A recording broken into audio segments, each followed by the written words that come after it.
Looks at the screen and then curses. The fucking dates. Oh my God, they planned this in advance? Pretty much, says Vanessa. Her expression is pained. All that stuff I told you guys yesterday about how to hide your business online? It was already too late. Sorry. She taps the screen over one of the forum comments, and abruptly Branka recognizes the words there. It's her home address and phone number. Beneath it, someone has posted, "Got her, yeah," without punctuation. Oh, these sons of bitches, Branka growls. But inside, she's shaking. What happens if some of these people show up to burn down her house in the middle of the night? Or if they break in while she's sleeping? She has a gun, illegally, can't get a permit because of her arrest record for AIM protests and vandalism, which is what they call it when artists put murals on derelict building walls. But is that what it's come to? Jess groans. Yi Jing shakes her head, her eyes moving rapidly back and forth as she scans the screen. They're even trying to find your social and your bank info. But they haven't gotten it so far. You have to call your bank, the cops, everybody you can. Branka puts a hand over her face for a moment. She can't think. And what can she do? The city's power can't help her with this. Then Vanessa nudges her, and when Branka lowers her hand, Vanessa is watching her, eyes dark with compassion. Hey, she says, remember, 6 square feet of floor space. I got you. It's so ridiculous, and Branka loves her so much. So she takes a deep breath and tries to rally. Right, she says. Okay, call in the bank.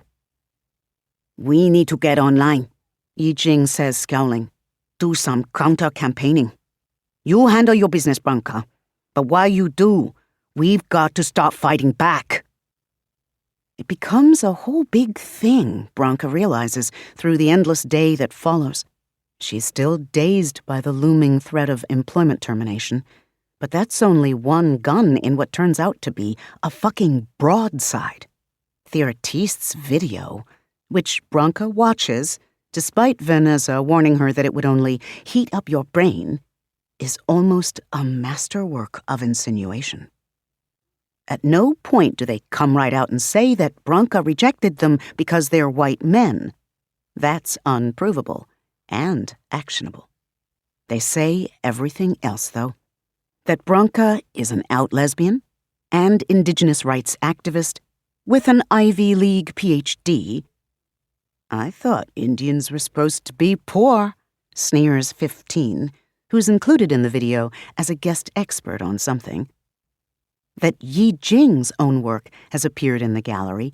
They're just promoting themselves and their friends, someone has typed into the video's comments. That Jess is Jewish, which seems horrifying to them all in itself. And now we know who's really behind this, Strawberry Man Bun says, leaning forward to glare into his video cam. The messaging is all there, carefully divorced from specific conclusions or calls to action. And judging by the comments, their audience is eating the whole thing up like IHOP. The artistes are clearly the victims of a conspiracy by uppity women of color and questionable sexuality to promote their own indisputably inferior art over the work of skilled, deserving artists who just happen to be cis-het white men.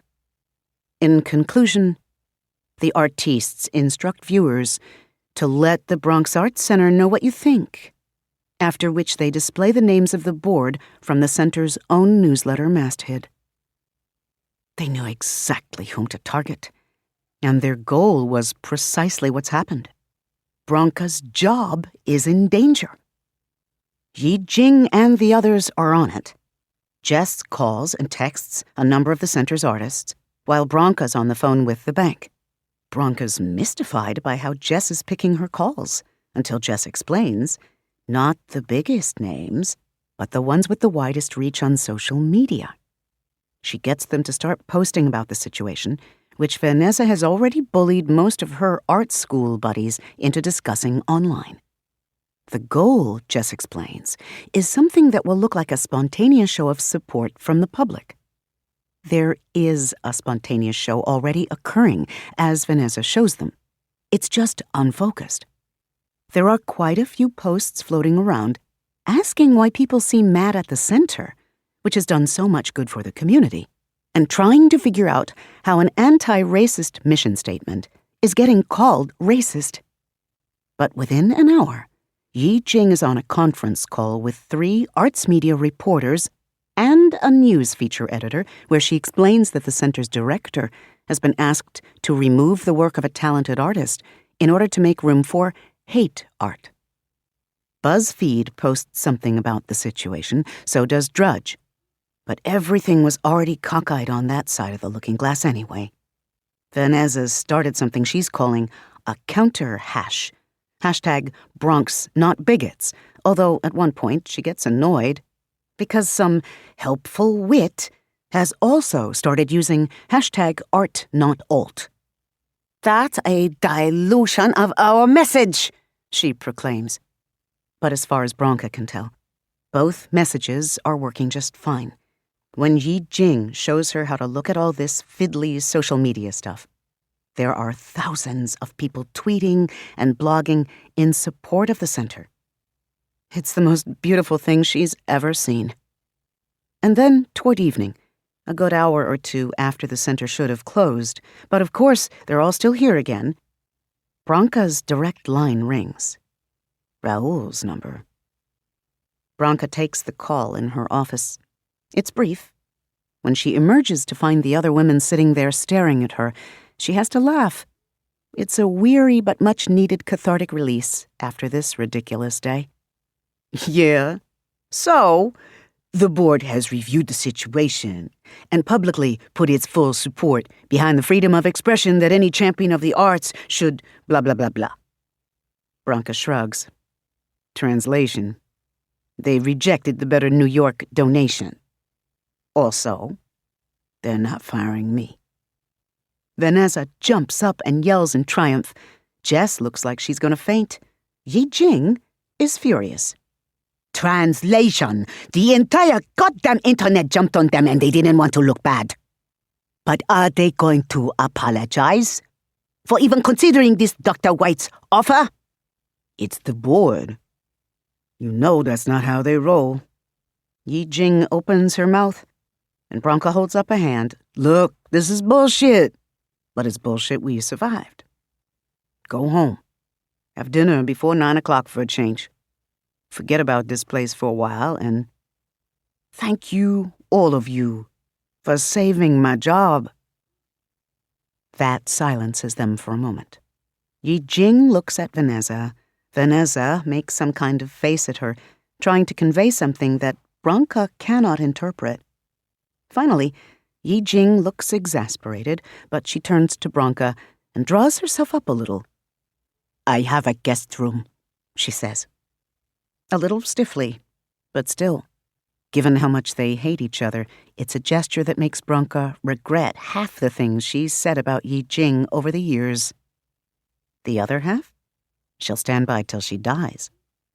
We'd kill each other by midnight, she says back. But it's gentle, and she smiles. Thank you, though. Yi Jing shrugs, putting her shoulders back.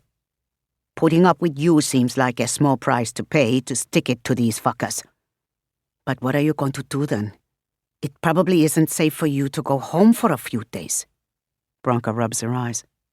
A hotel is out of the question for the moment. Her bank has dealt with the problem of possible identity theft by canceling her debit and credit cards, which means that Bronca's got nothing to her name but the cash in her wallet until she can get to a bank branch and replace her cards. She's already called her neighbors to warn them. Her house is half of a semi-attached 2-family over in Hunts Point. The neighborhood can be a little rough for outsiders, which is why Bronca could afford to buy there. And really, the kinds of people who might want to try this stalking shit are probably too scared to spend much time there doing so. Still, Bronca knows She should do what's safe. "I'll stay here," she says finally. "I can't afford a hotel, and don't feel like trying to see if I'm being tailed while I drive to one. And here, there are the key holders to watch my back. I'll crash upstairs with them." She's done it before, and even has an air mattress in her office, along with some spare clothes and a go bag that she's kept since the blackout of '03. Weren't we just warning the key holders about possible violence yesterday?" asks Jess. "Yeah, but if there's going to be violence, I'm better off with half a dozen people for backup than on my own." Branka shrugs. "It'll be what it'll be. Go home, ladies. I'm good. Really." So they start gathering their things. Branka goes to sit in her office for a little while, mostly trying to recoup her energy. And when Vanessa stands in the doorway for a little while watching her, then comes over to give her a hug, Branka needs it more than usual. "I'm gonna stay here with you tonight," Vanessa declares. "Us and the key holders can gather round the glass-blowing furnace and sing campfire songs. I think I stuck some marshmallows in the file cabinet at the front desk." A glass-blowing furnace would blast marshmallows to powder in about half a second. "Do I want to know why you have marshmallows in the file cabinet?" "For my hot chocolate." Vanessa gives her a duh look. "They're the fancy whole paycheck kind, too. Square with Madagascar vanilla. Or Indonesian vanilla, I can't remember. But they're fair trade." Branka laughs again, shaking her head. And for a little while, in the wake of all this, it feels like everything's gonna be okay. Branka's asleep, dreaming of being other people and in other places, when suddenly her city nudges her. "Hey, trouble." She grunts awake and sits up with an effort. Her left ass cheek is numb because she's too fat to sleep on an air mattress without her hips actually resting on the industrial concrete floor. She's gone stiff, too, just because she's old. Still, she wrestles out from under the weird foil emergency blanket, which was surprisingly warm, that was in her go bag, and struggles to her feet. Because trouble. They're on the 3rd floor of the center, where the workshops are located. Access to this level from the center is locked during the evenings, but key holders can get in using the freight elevator, which isn't moving at the moment. All around Branka are the sleeping forms of 6 people, several of the key holders draped over bean bags or curled up on couches. One woman is sleeping in the palm of her own sculpture, which is a giant chiseled marble hand. Vanessa is scrunched up on her side in a bright green plush chair, muttering in her sleep. Moving quietly so as not to wake them, Branka prowls through the level, angling around half-finished found art constructions and shelves of unfired pottery. Nothing up here. "Downstairs?" she asks the city. It answers her with sound, echoing faintly in her ears as if from far away. The slow, furtive scrape of something dry on concrete. A soft male giggle, followed by another voice's whispered shush. Some kind of liquid glug splattering on a hard surface. And a sound that any painter would know, the rattle of canvas against wood. Branka doesn't even think before she hurries to the stairs. On the inside, the stairwell is bright with colorful murals that the various kids and teens classes have drawn all over the walls. Dancing subways, racing street signs, cheerful pizza guys holding out a slice and a soda, smiling laundry ladies. Branka immediately knows something's wrong because the murals are damaged. Somehow, someone's gotten into the stairs and partially damaged the artwork in broad strokes. It's as if they dragged an eraser over the spirals and swirls. Erased paint, leaving raw gray cinder blocks underneath. How? As she stands there, fists clenched, she becomes abruptly aware of a new sound. Sobbing. Babbling. From downstairs? She tilts her head but can't tell. She can just make out the words. I'm trying, babbles the sobber. Don't you think that? Yes, I know that. A woman's voice, familiar although Branca can't place it. It's one half of a conversation, distorted, oddly, wavering in and out of audibility. Someone on the phone? But the voice echoes as if they're shouting. Stop it! Haven't I done everything you asked of me? Ah! That's a cry of pain. Branca starts down the steps again, compelled by that voice. It's not from downstairs. It's all around her, and yet not.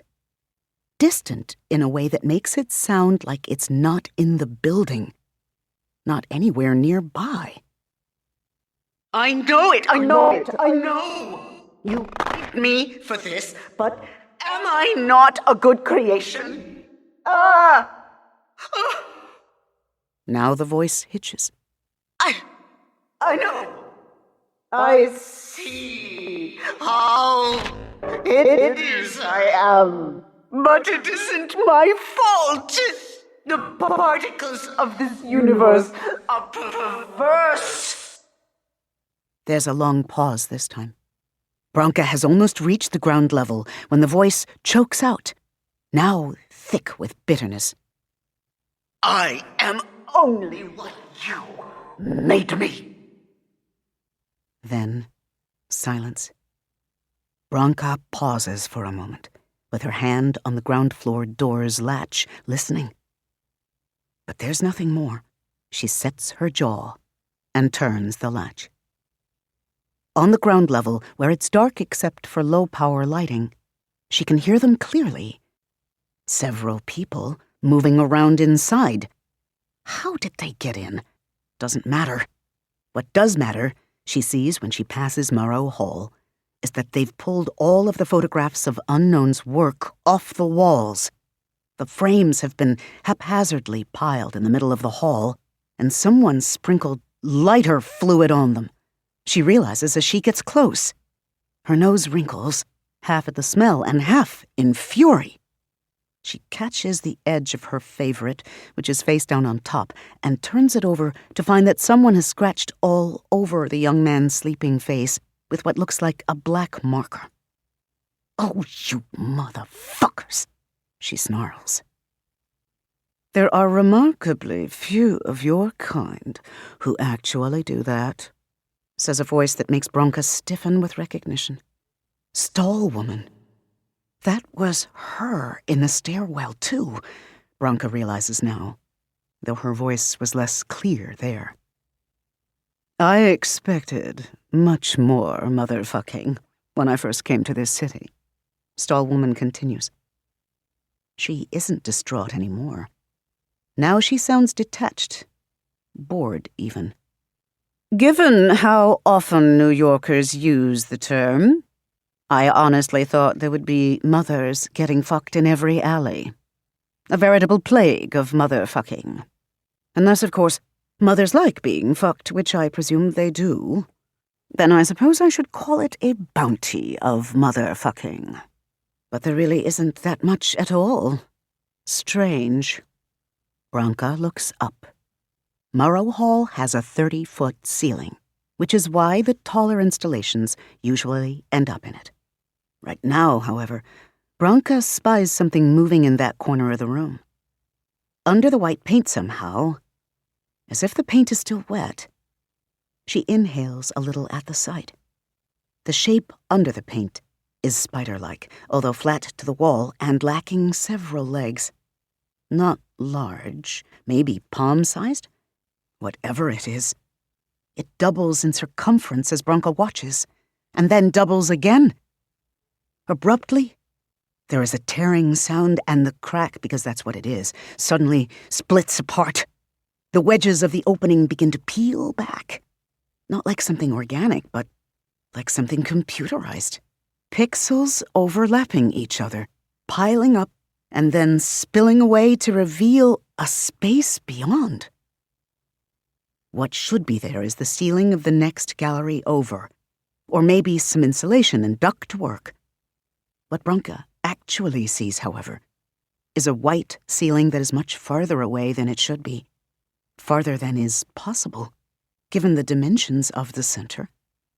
The second floor, maybe? It's throwing off Branka's sense of perspective. But the color of the ceiling that she sees is different from the warm white paint used throughout the center. This is gray-toned, cool. The texture is off too, grainy, rougher than drywall, flecked with tiny crystals here and there, pretty. But there's also something off in the proportions, in a dizzying way that makes no sense to the eye. Bottom line, it is very much not any space within the center that Branka has seen. And Branka's got the sudden sense that once again, she's catching a glimpse of what was really happening in Stallwoman's stall that day. She shouldn't look. The lexicon warns. But she cannot tear her eyes away from that tiny, flat, featureless spot of otherness. And as Branka keeps staring, something small slips through this opening. It's whip fast, so fast that her eyes cannot follow it. It's on the floor in front of Branka in an instant, and it's already bigger, elephantine. There's another waver, and for an instant Branka yelps as suddenly there is a wall of pebbled, grainy whiteness in front of her, immense. Then it's human-sized. Just a lump of white clay, uncurling and taking shape. A person, straightening and turning to Branka. And Branka catches her breath and stumbles back as she realizes the person has no face. There is another pixel flicker, and the person resolves suddenly, becoming a smiling woman in white. She is not the same woman Branka met that morning. Branka has looked up the sponsors of the Better New York Foundation by this point and spotted Dr. White in a photograph. Her family name is actually Achilleos, not White. From a big, wealthy Greek shipping clan known for its right-wing political contributions. This is not Dr. Achilleos, who was brown-haired and ordinary in the photo. The person who has materialized before Branka is definitely not ordinary. She is tall as she draws herself up and adopts an oddly elegant pose. Something like ballet third position, with her hands held before her upturned gracefully and unnaturally poised. Her hair is the same tawny white as that of the woman Branka met before, but there the resemblance ends. The woman in white has the kind of angular, high-boned face that Branka has only ever seen before on high-fashion models, and other women deemed beautiful for their ability to act as living props. This one is even more model-y than most, however, in a way that pushes her past beautiful and into uncanny valley territory. Her cheekbones are just a little too defined, her lips too perfectly Cupid's bow, her eyes just a touch too far apart. The smile that she wears seems fixed, painted on. But that, at least, is familiar. Somehow, even though this is a completely different woman, Branka knows she's finally met the real Dr. White. There is a call from the Murrow Hall entrance, and Branka turns to see that her old friends, the alt artistes, have clustered there blocking her exit. It's not all of them, just Man Bun, Holiday, and 15, the lattermost wearing some kind of hilariously silly ninja getup that looks more like oversized black satin pajamas, but that's still 3 more people than Branka can easily fight, if it comes to that. In the dim night lighting, they are grinning. She sees the gleam of their teeth. They think she's in trouble. The fact that they're right makes her maybe more belligerent than she strictly needs to be as she turns back to White. "Trouble at home?" she asks, remembering the groveling, resentful tone that she heard in the stairwell. White does something shrug-like. It's too sinuous a movement to just be a shrug. Too much head, not enough shoulder. We all have a board of sorts to answer to. Branka laughs a little, surprised to feel sympathy. I think I'll take my board instead. Do you even have a PhD? What's it in? Weird shit? White laughs. Her mouth opens very wide as she does so, showing nearly all her teeth. By the standards of my people, I'm barely more than an infant, hopelessly unteachable. By yours, I am ancient and unfathomable. I have knowledge of mysteries you haven't even begun to wonder about. It's very nice to meet you in person, though. The Bronx. Branka. She knows why White is calling her that, but goddammit, her name is her name. White considers, then shrugs. Such meaningless things, names. You cling to them in this world where all is chaos and separation and differentiation, and I understand. Her hands move, extend, implore. Her expression turns tragic. I have lived in this world for countless human lifetimes. I've seen how your kind, especially your kind of your kind, must fight simply to be seen as the same kind and not be consumed into the mass. Which is why I regret more than ever what must be done. As Branka puzzles over this, White splays the fingers on her upraised hands. All at once, the white walls of Morrow Hall, stripped of unknown's vibrant paintings and pathetic in their barrenness, blossom with colors and slashes of paint. New murals suddenly unspool over the walls as if with a colossal paint roller, though the hand of their painter remains unseen.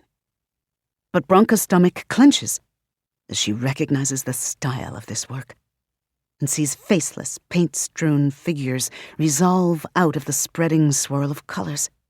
They stand around the walls, a watching crowd, a few seated or kneeling while others climb, elbows and knees ajut over the walls themselves. One of these last, a creature that is more radial than symmetrical, with 5 leg-like limbs, tilts its head sharply towards her. Branka jerks her gaze away.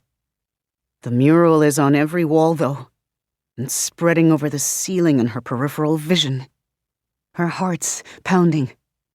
The mural scares her far more than Man Bun and his buddies ever will. I don't understand, says the woman in white.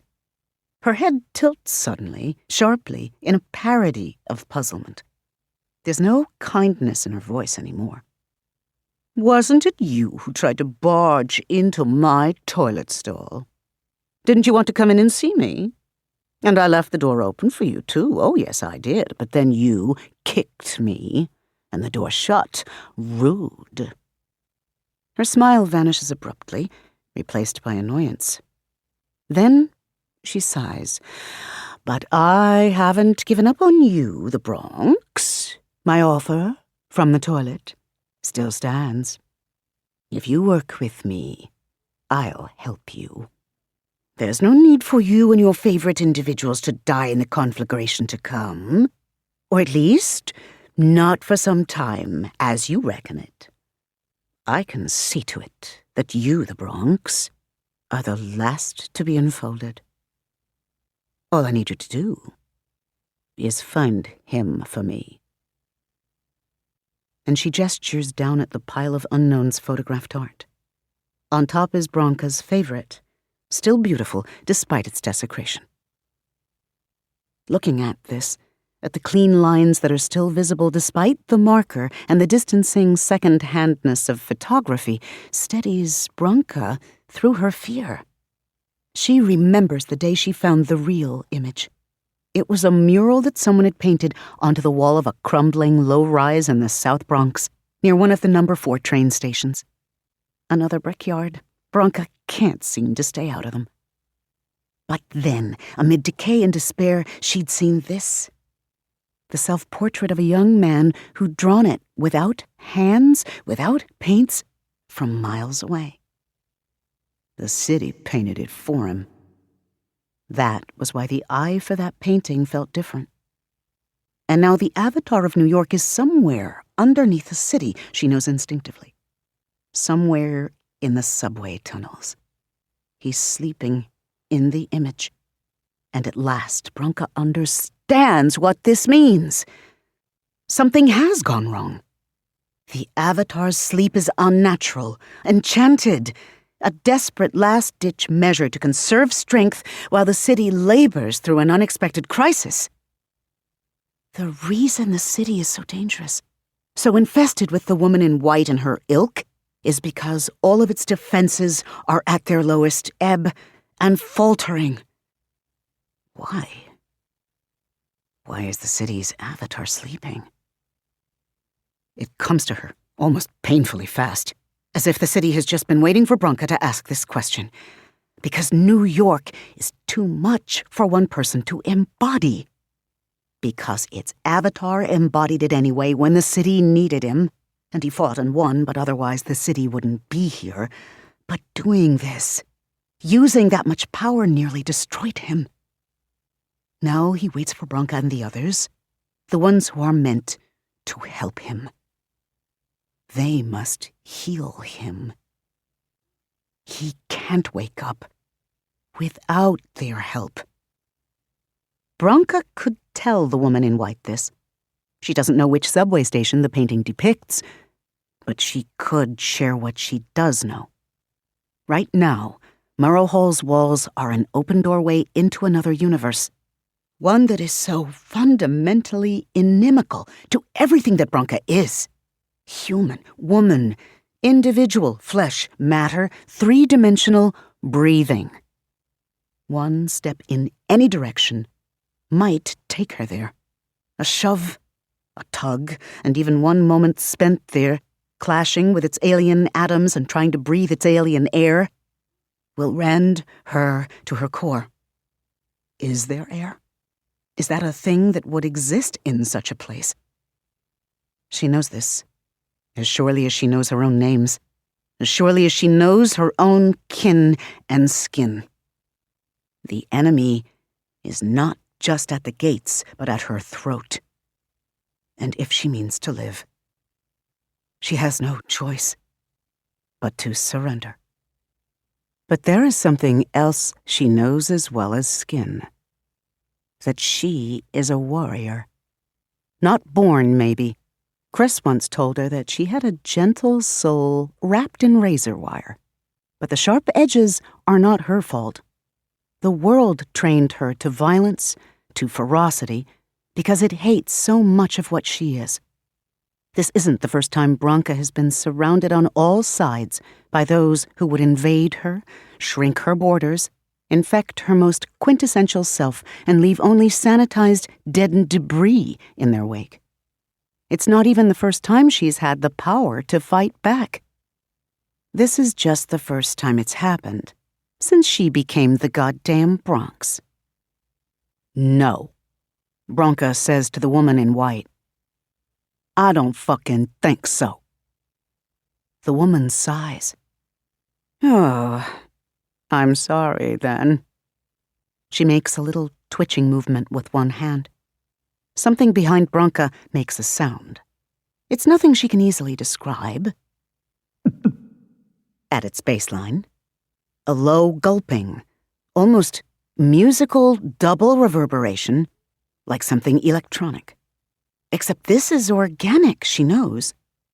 It is the hunting cry of a beast that has no voice, an organism that has never known laws of physics congruent with her own. And it is close. The artistes, sycophants that they are, snicker or start jeering. They can see whatever's coming for her, she guesses, though 15 abruptly blanches as he gets a good look at it. He steps back, quickly, shaken, and looks away. By the angle of his gaze before he retreated, Branka knows the thing is right behind her.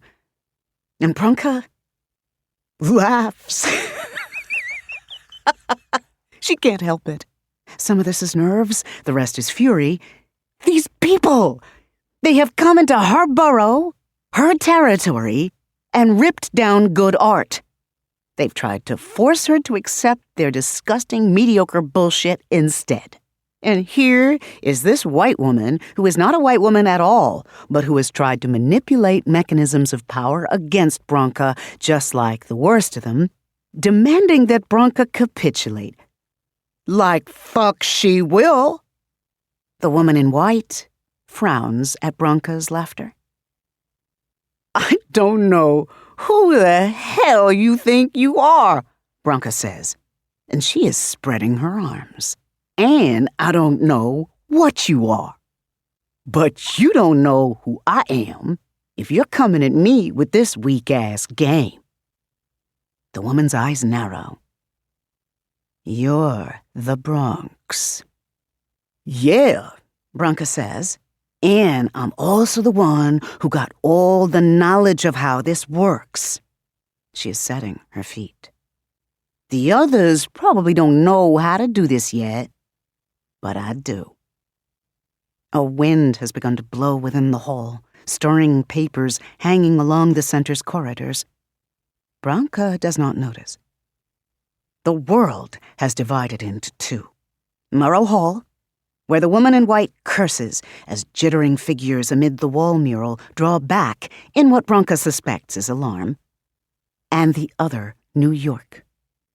There is a Murrow Hall in the other New York, too, but what has changed is its perspective and focus. Now Branka stands expansive, mountainous. She has legs bolted to 1,000,000 foundations, and arms of 100 million joints of rebar.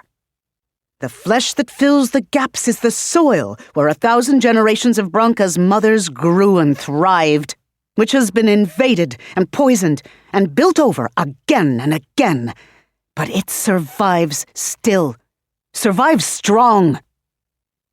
And before her, small and insignificant, cavorts a white blankness of a thing. It's dangerous, that much she knows. It can hurt her very badly, both of her, all of her. It can drag her true self into a place where the completeness of her can be killed for all time, never to recover or be reborn. That will destroy the Bronx. Without the Bronx, all of New York will die. So Branka touches a steel-clad toe to the ground, lightly as any dancer. It lands with the pounding force of 10,000 block parties, boom cars, and drum circles, and sends forth a wave of energy that obliterates everything in its path. Everything that's not of New York, that is. Around the woman in white and Branka, the mural is suddenly empty of people. The alt artistes have fallen to the ground, unconscious or groaning, because Branka's manifestation has killed every tendril of white in the center. It was in them. It was in the bathroom, Branka notes with belated chagrin, infesting the third stall. Damn it, she should have double-checked. It has grown into the electrical system and begun crawling up inside of the stairwell walls, damaging the children's murals along the way. But now that contamination is gone. Now it's just the two of them, Living City and Eldritch Abomination, face to face, and ready for the showdown to come. Today? Maybe. Branka waits to see. And after a long, pent moment, the woman in white exhales. She is unharmed by Branka's attack, which is peculiar. However, she says, I'd hoped to recruit you to my cause. Her voice is soft. Humility, maybe? But Branka knows better than to try to interpret anything she does by normal human standards. We have so much in common, you and I. We both want to survive. We've both had to stand on our own, Ally-less and undervalued, lost in the shadow of our supposed betters. We've both chosen to do what's right, regardless of what it will cost us in the end. Branka shakes her head, unwilling to feel sympathy anymore. I'm not a settler from another damn dimension. No. You just threaten the existence of an infinity of dimensions, and more lives than your species has numbers to count. White snaps. Branka frowns, but then the woman sighs. Oh, I suppose I cannot blame you, however. We all do what we must. Very well. I can't destroy you. Yet. We'll meet again, perhaps, when circumstances have changed. With this, the woman in white jerks her head a little. The murals on the walls, figureless swirls of muted color, now vanish, rolling up into nothingness as readily as they appeared. There is one last soft behind Branka before it too fades into silence. She would swallow to relieve her dry throat in the thing's wake, but it's important to show no weakness right now. She's the Bronx. The Bronx don't back down. The woman in white inclines her head. There is respect in this. My minions won't bother you again, she says, until the day that all masks are set aside. Of course. Of course, Branka says wryly. Minions. It's almost comedy. Branka lip points toward the artistes, not bothering to look at them. And them? The woman glances at them. Branka gets the sense that she is genuinely puzzled by Branka's question. I have no more need of those parts. Consume or repurpose them as you please. They're very malleable. Then she turns without another word and steps forward. It's as if she's stepped into a hole in the air that Branka cannot see. First, the front half of her is gone, and then she picks up her trailing foot, and the latter half vanishes. Branka edges forward cautiously, but when she steps forward and swipes at the air with her hand passes through empty air. Any opening that was there has sealed itself. Exhaling, Branka straightens and turns to the artistes, only to find Veneza just beyond the pile of men, staring at her with wide, shocked eyes. Branka considers her protégé, putting her hands on her hips. You okay? She asks. The look on her face means that Veneza must have witnessed at least some of that whole confrontation. She's going to have questions. Well, I mean, just the sight of something awful and incomprehensible isn't going to send me off frothing at the mouth, Veneza says. It's nonchalant, but there is a shaken note to her voice nonetheless. I'm from Jersey. Branka coughs a laugh. Thought I told you to run if you saw weird shit. I saw these asshats. Veneza lip points at the alt artistes. That's a Lenape thing she's picked up from Branka. One of the artistes sprawls face down, and Branka can't see him breathing, so she really hopes he isn't dead. The other two are almost spooning. 15, who's still conscious, but fetal and groaning with his hands pressed over his face, is the little spoon. It would be cute if they weren't racist, sexist, homophobic dipshits. So I came to make sure you were okay. And then I see... She falters a little. Her gaze flicks to the wall behind Branka, where the lurked. Yeah, that would have been the time to leave. Couldn't think. Veneza shakes her head and presses the heels of her hands to her eyes for a moment. Branka tenses, but Veneza makes no move to tear her eyes out. The lexicon warns that can happen. Fuck, I'm gonna have nightmares for days. So that's what's after you? For real? I mean, just like working through esos residuos de peli. That white bitch? Branka tries, she really tries, to be a role model sometimes. Occasionally. Okay, not often. We shouldn't use bitch to refer to women in the pejorative. I'm using it to refer to a non-human non-woman.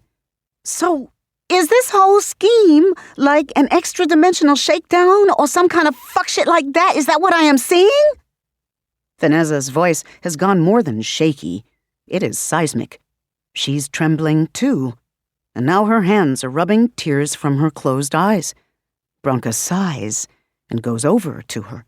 Skippy the tentacle monster sends her little bigot fuck boys to harass you on the internet? Like, is that how Lovecraftian horror works now? Because I can't. Branka just holds her. It's what they both need, for a while. Then they hear feet on the stairwell, and one of the keyholders pushes open the door. It's Yelima the glass sculptor with the abusive ex-husband. She's carrying an aluminum baseball bat. Two other keyholders, both homeless 20-somethings, hunch behind her, peering out at Branka. Yelima takes in the sprawled artistes and Vanessa's visible distress. Her nostrils flare. Branka shakes her head quickly, though she's not quite sure what Yelima is signaling that she intends to do, or what she's telling Yelima not to do. She hopes it's do not use bat, or at least, not for now. Call the police, she tells Yelima. I'm gonna go pull the videos from our security cameras for them. Make a copy, Vanessa snaps. She's better now, though her eyes are red and she's still a bit twitchy. What's wrong with you? Make a copy, and a backup copy, and a hidden backup copy. NYPD gets the originals and you'll never see them again. I don't have time for all that, Branka begins, and of course as soon as she says this, Vanessa makes a disgusted noise and heads toward the reception desk. You call the police then, she tells Branka. I'll make sure they don't fuck up the video evidence. Yelima, hit the artistes if they give you lip. Then she's off. Yelima comes over, a wry look on her face. You okay? Branka, who has closed her eyes for a moment to disengage with the waiting, ready, martial spirit of her borough, lets out a long, slow breath and then nods. Whew, yeah. Surprisingly, under the circumstances. But she is. It takes the police a fucking hour to show up. It's still the South Bronx. By then, one of the artistes, Doc, has come too, although he seems more confused and high than anything else.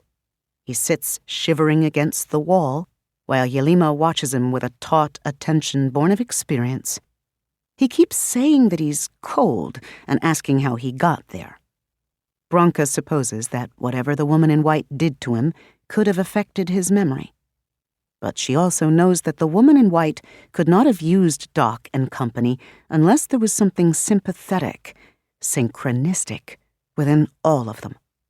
So even though Man Bun might actually be comatose or catatonic instead of just unconscious, Branka can't muster much in the way of pity for him. She just hopes he doesn't die in her gallery. When the cops do finally show up, they try to talk Branka into not pressing charges. The artistes are nice white boys from well-connected families, it turns out, caught breaking and entering by a bunch of hippie, brown women. Of course, the cops don't want the smoke they're going to get from these families' lawyers or the press. Vanessa gives them a thumb drive featuring footage of all three men crowbarring the center's shuttered exhibit door. The only door in the place that isn't on the alarm system, because a sensor got damaged a while back, which they knew somehow. The footage shows them sneaking in, one carrying a visible can of lighter fluid. Vanessa's also added time-stamped photos that she took of Morrow Hall, and the piled-up marker-vandalized paintings. Branka makes sure the cops note the smell of lighter fluid. still very detectable on the absorbent photo paper. One of the cops makes noises about how it could interfere with the investigation if Branca shows the video footage anywhere, like online or to the news. Branca smiles and says, "You and the DA handle things the way they need to be handled, and we won't have to." So finally they take the artistes away in zip cuffs, or in Man Bun's case, on an ambulance stretcher. By this point, it's dawn. The key holders are all up doing what they can to help put the center back together. At Branca's request, they put up the unknown self-portrait again, despite the damage. Takes more than a marker to destroy something that amazing. Vanessa runs out for donuts and coffee, and as word spreads on social media about the break-in, other artists and patrons from around the borough start showing up. They bring brooms and tools. One guy, whose uncle runs an ironwork shop, shows up with the business's truck, carrying several beautifully worked iron gates. He measures and mumbles, but is eventually able to fit one that can replace the busted exhibit door shutter. It will be better than anything the center's budget could afford. He's installing it for free. When Branca finally takes a moment to sit down in her cluttered office with the door closed, she puts her hands over her face and cries for a minute. Then someone knocks, and she knows it's either an emergency or one of the many strangers in the place right now, because the center staff knows better than to bother Branca while the office door is shut. Scrubbing the back of a fist over her eyes, she grabs a tissue for her nose and calls, muffled, "What?" The door opens, and 3 people stand there.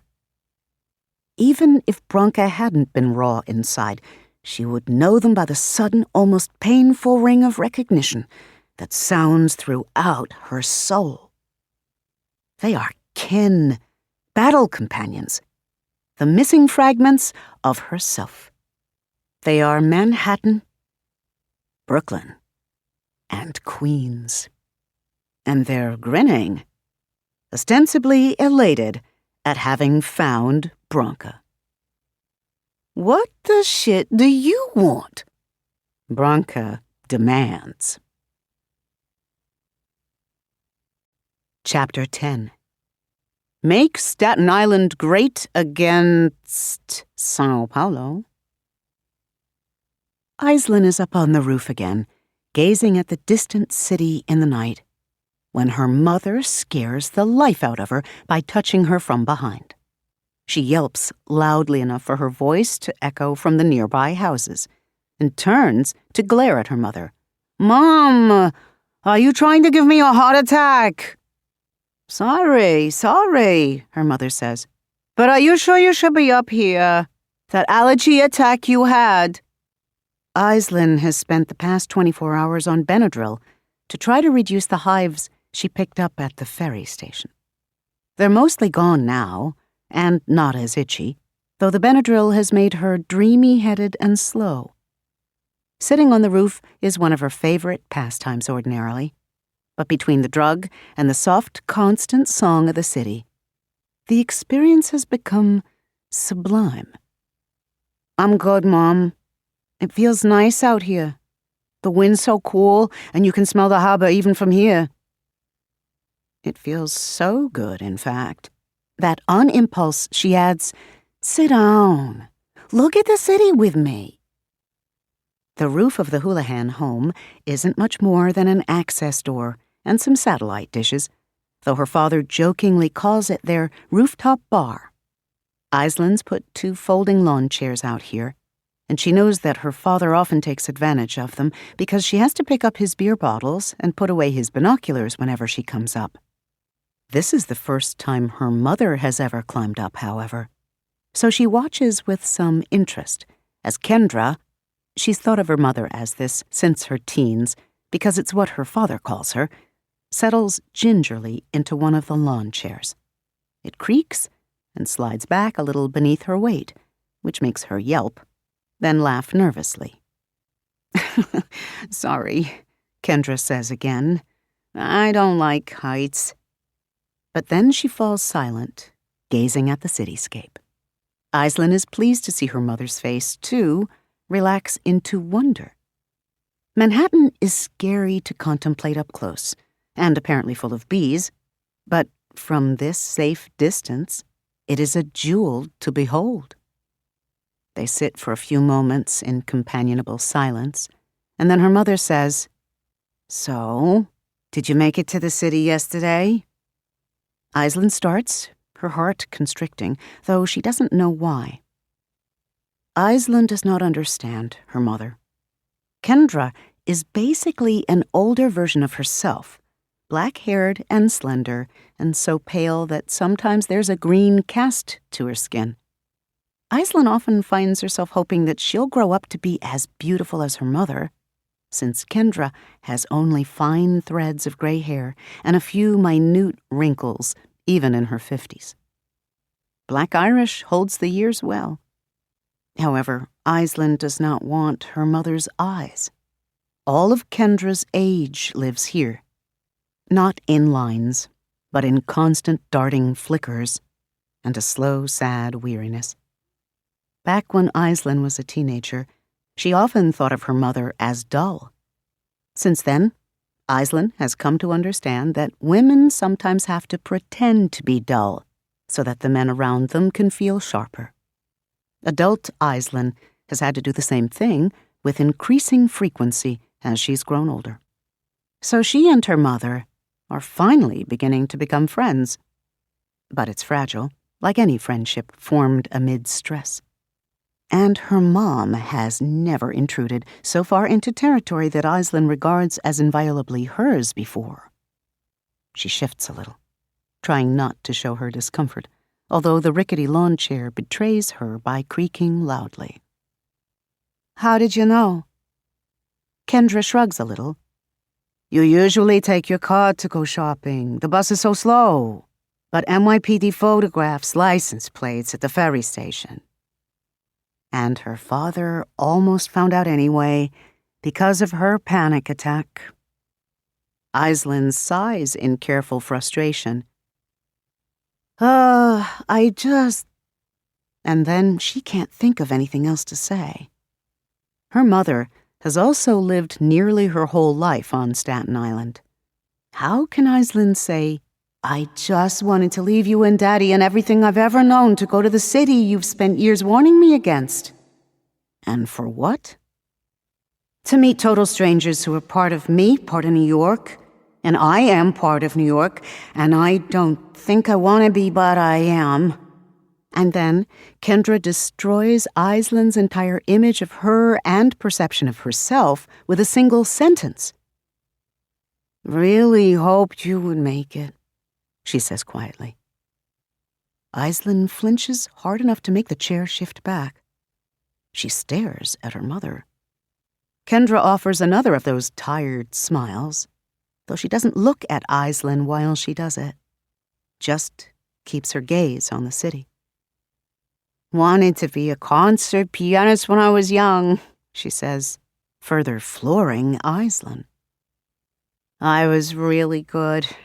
Got a scholarship to Juilliard and everything. Wouldn't have had to pay a dime except MTA fare every day." She sighs softly.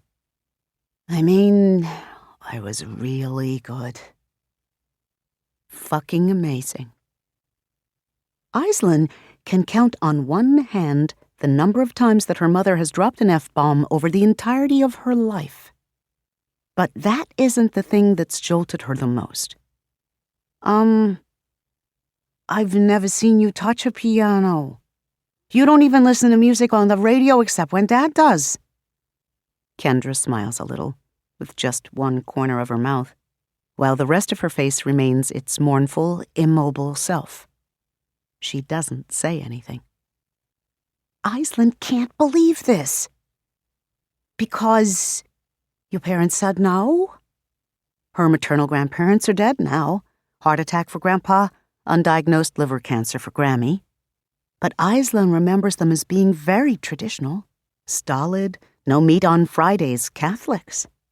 Aislin's strongest memory of them is Grammy telling her how she should dress and carry herself if she wanted a good husband. Aislinn had been 7 when she died. I was pregnant, love. Married your father not a month after I got the acceptance letter. Aislinn knows about this. Connell, the brother she should have had but did not due to a miscarriage. Aislinn was born a few years later. No one really knows if Connell was going to be a boy, of course. He was a blob with flippers by the time he left the building. But when her father drinks, he talks about what he could have had.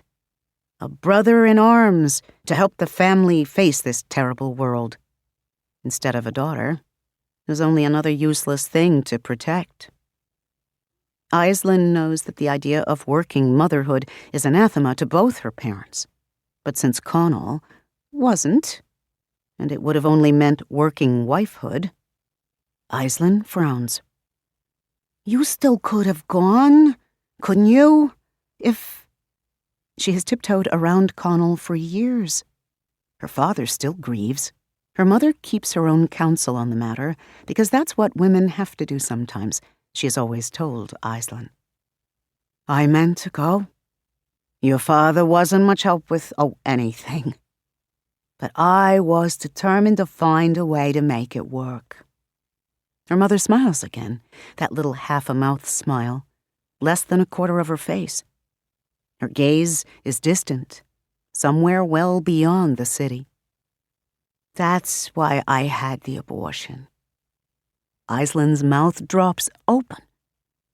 But afterward, he was so heartbroken that Kendra sighs, the smile fading. I decided it was right that I should give something up too. God.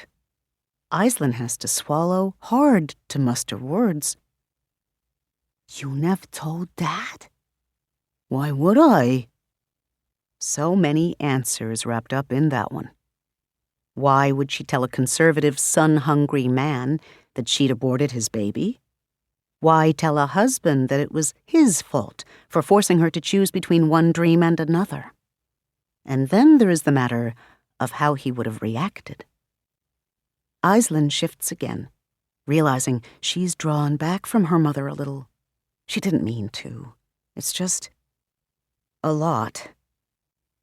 But her mother isn't done. So I hoped you would make it out. I thought at least one of us should, see the world. Try new things. That's why I sent for those brochures from colleges in the city. She grimaces a little as Aislinn stares at her again in shock. Aislinn had gotten in so much trouble for those brochures. Her father had assumed she'd requested them. He'd ranted for most of the night about how terrible the city was, and how much he'd sacrificed to keep her safe, and how it was her choice, of course. But he expected her to make good choices. A week later, she'd enrolled in the College of Staten Island. Jesus Christ, Aislinn mutters. And then she winces, realizing she's forgotten herself. Her mother has always grumbled about blasphemy when her father says the same thing.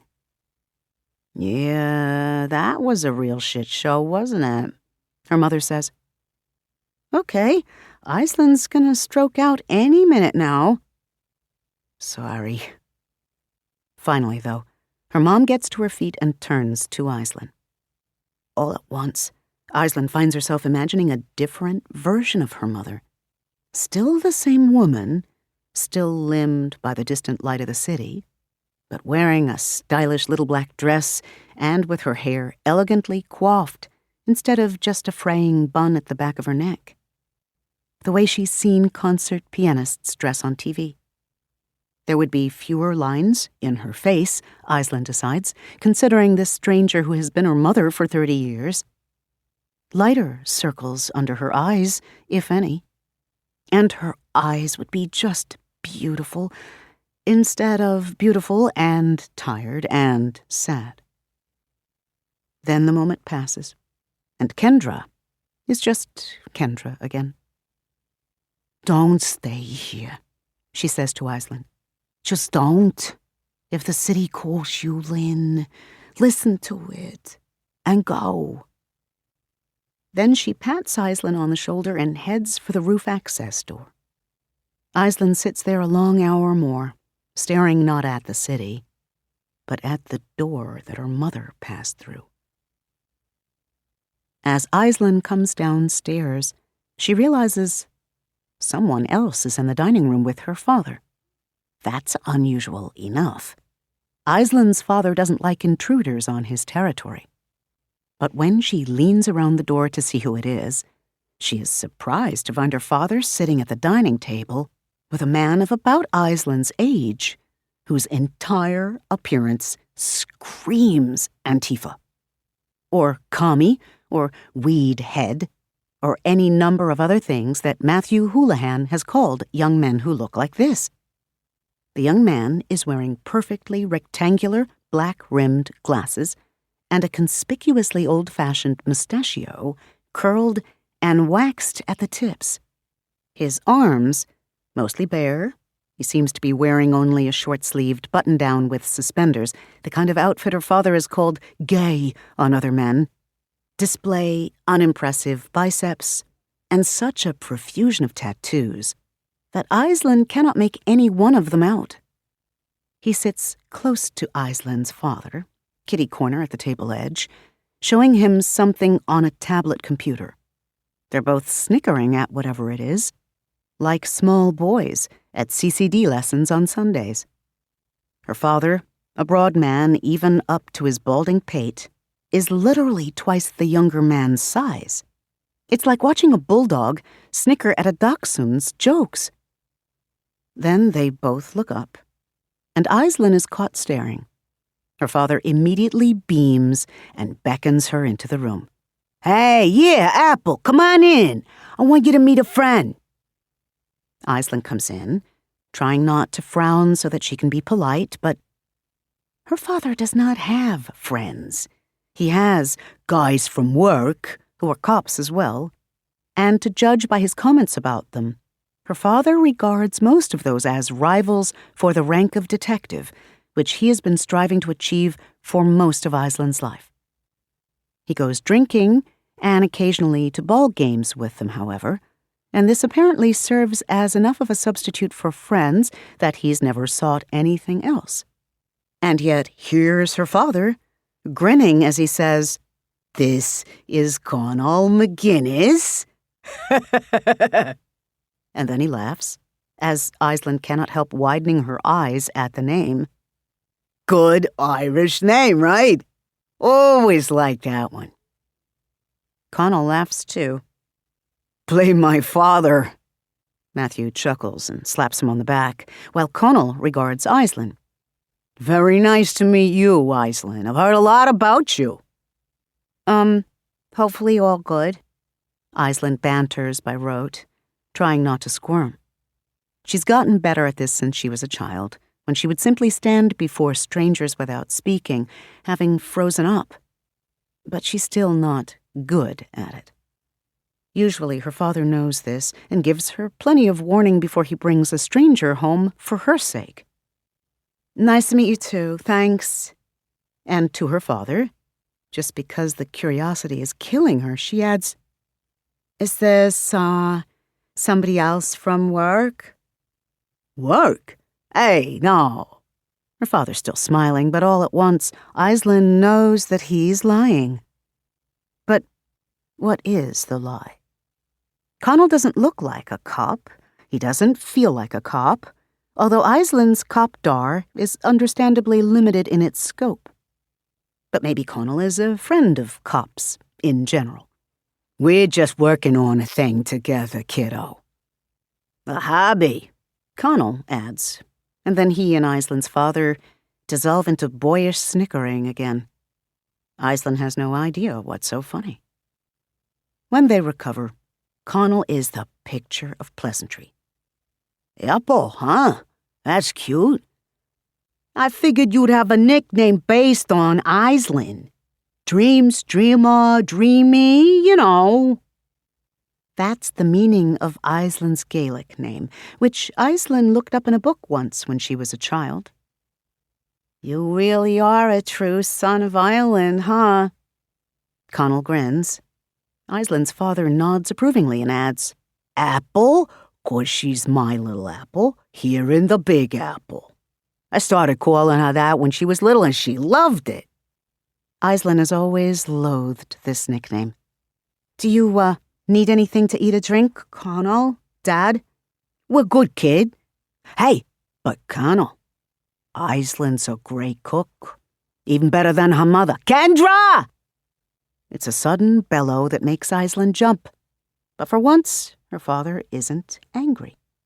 Kendra appears immediately, and Matthew gestures vaguely toward the back of the house. Make up the guest room, babe. Connell's going to stay with us for a couple of days. Kendra nods, nodding again to Connell in lieu of a greeting. Then she hesitates. Lynn and I already ate, though. And the leftovers are already put up for the night, if Connell's hungry. It's also a commentary on the fact that Matthew came home later than usual tonight. Matthew's smile vanishes almost instantly, and Aislinn's belly clenches almost as fast. Did I ask when you ate? She is relieved when Connell straightens a little, drawing both her parents' attention back to himself. Thank you for looking after me, he says to Kendra, and flashes a charming smile. Wow. Matt didn't lie, Mrs. Houlihan. You really are beautiful. Kendra blinks in surprise, and Aislinn's father, who normally hates being called Matt, laughs and companionably whacks Connell again. Trying to sweet-talk my wife, huh? What the hell, you? Just like that, everything's laughs again. Aislinn looks at Kendra without quite intending to.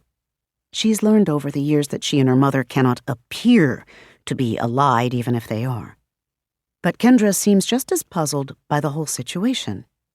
She goes off to make up the guest bed, and Aislinn decides to beat a retreat as well. Just before Aislinn completes her turn away, however, a flicker of movement snags her attention. She jumps and looks back sharply, frowning. Connell and her father have returned their attention to whatever's on the tablet, and they've dropped their voices to continue talking, just like best friends. All very abnormally normal. What was that movement, though? There, on the back of Connell's neck. Something long and thin and white sticks up from somewhere around the 6th or 7th cervical vertebrae, and just above his crisp shirt collar. One of those weird little tendrils that the woman in white kept putting on people and objects. Connell glances up again and raises his eyebrows at her stare. Something wrong? Nothing, Aislinn blurts, and then she nods something farewell-like before hurrying upstairs to her room. By 3 a.m., it's clear to Aislinn that she's not going to get any sleep. As she's done with previous bouts of insomnia, she gets up and heads into the backyard. There's nothing here but the family pool, which her father installed 10 years ago, and which Aislinn swum in maybe twice. It isn't that she doesn't like swimming. It's that she can't stand the fear that someone might be ogling her in her swimsuit, even though there's a 12-foot wooden privacy fence around the entire backyard. It's not rational, but neither is her fear of the Staten Island Ferry. But even though the pool is useless for swimming, it's not bad for meditating.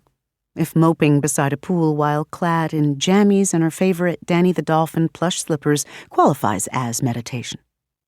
This time, however, she's been out there for about 5 minutes, mournfully contemplating the distant, increasingly desperate call of the city. When something shifts beside her, she jumps and whirls to find her father's house guest Connell sitting in a poolside lounger not 5 feet away. He's been there the whole time, Aislinn realizes with some chagrin. She was just so caught up in her thoughts that she didn't notice. He's muzzy-faced as he yawns now and blinks at her, and there are lines from the lounger's straps on one cheek. He must have been asleep. There's dried drool on one side of his mouth. Aislinn doesn't laugh at this, because she's also a little appalled to see that he's wearing nothing but a pair of her father's old pajama pants. He's double-tied them, but they're still tent-like on him.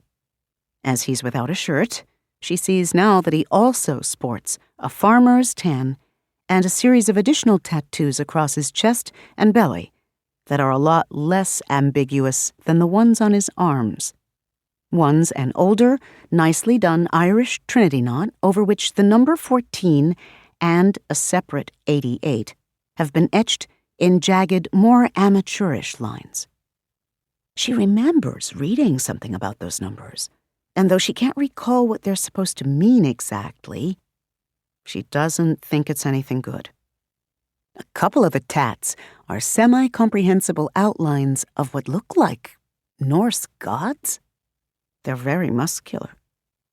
Part of Aislinn is mildly offended by the conflation of Nordic stuff with Celtic, because the Vikings were invaders. But it is the tattoo on his left pectoral that makes her tense up. There, right over his heart, is a thickly etched swastika. So maybe this isn't really the time to quibble over mixed mythological metaphors.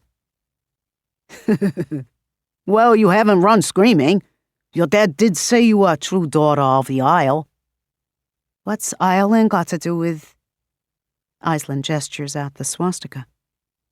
Just that there aren't enough girls like you out there making the right choices. He reaches down, and belatedly Aislinn sees the bottles next to the lounger. Her father's favorite beer brand. In addition to this, there's a metal flask surrounded by several airplane-sized bottles of harder liquor. All appear empty.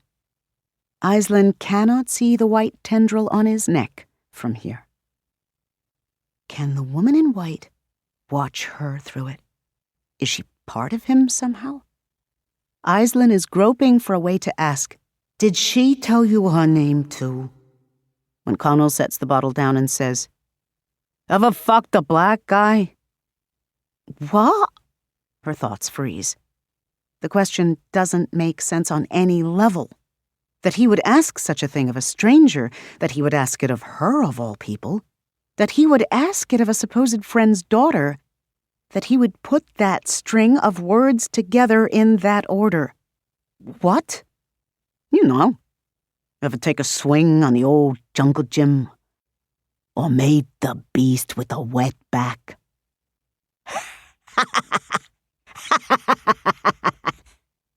As if it's the funniest thing in the world. I'm just saying, if your father's trying so hard to set you up with me, which he is, I should know what kind of goods I'm buying, right? I mean, you're a pretty girl, but you're from Staten Island. He grins as if this is supposed to mean something in particular. I'm just asking who's, stretched you out, broken you in. His eyes rove her body while he talks. Aislinn suddenly feels that her worn, oversized t-shirt and faded dolphin pajama pants are the height of indecency. She should have put on a robe. That's why he's talking to her like this, because she's dressed like a whore. She should have... He laughs again, and this time it's lazy and friendly. Calm down. I'm just fucking with you. I tried to tell your dad that you weren't really my type, but... He picks up the flask, which is open, and swigs from it. Then grimaces as if its contents have burned his throat going down. She needs to leave. He's gross and drunk. But the words are actually starting to anger her now that her shock has given way to comprehension. She is here in her own home. He is a guest, and he speaks to her like this?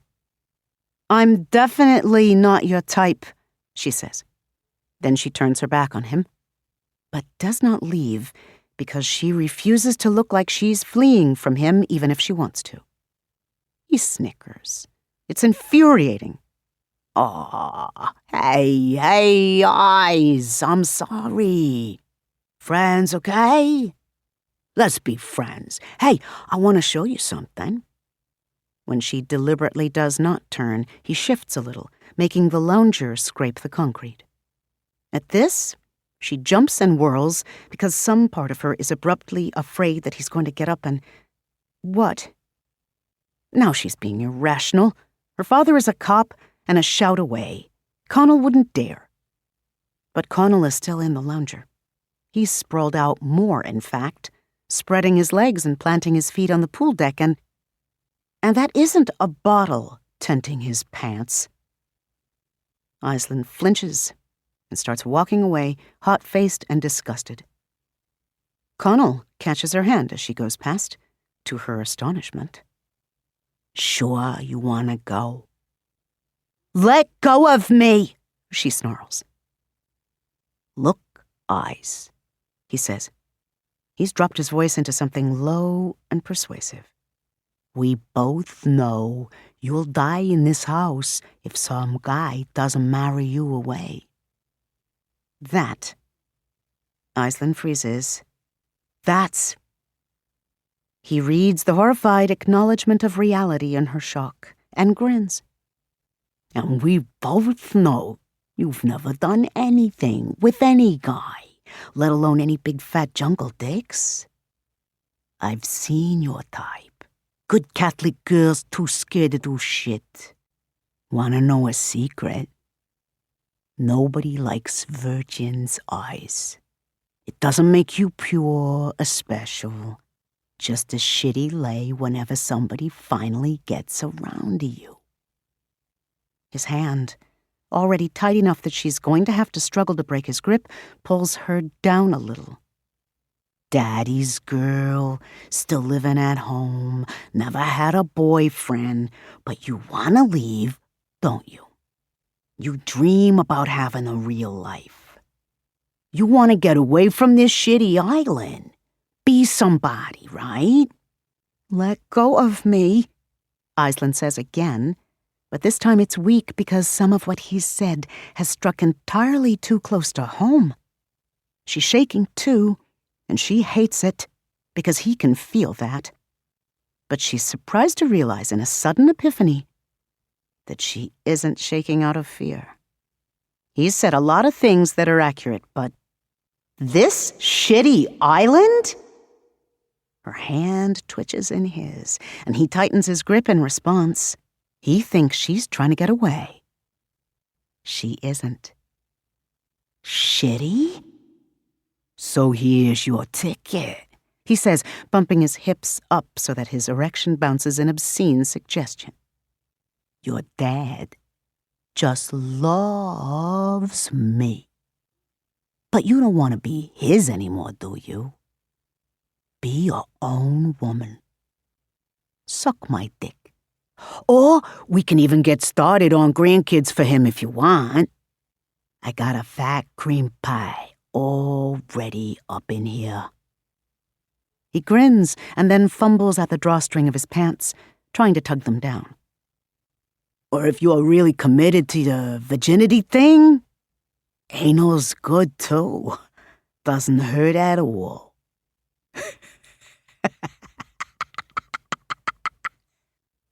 He's revolting. Aisling cannot understand why her father has befriended this creature, brought him home, put him up in their house. Or rather, a part of her is especially shaken because she does understand why. Because on some level, her father is this man.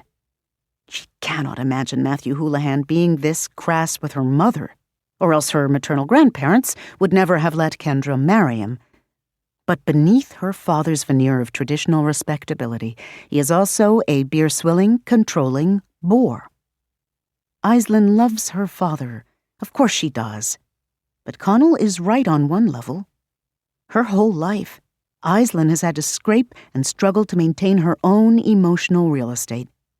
If she doesn't leave this house soon, her father will snatch it all up and double the rent on anything he doesn't want her to feel.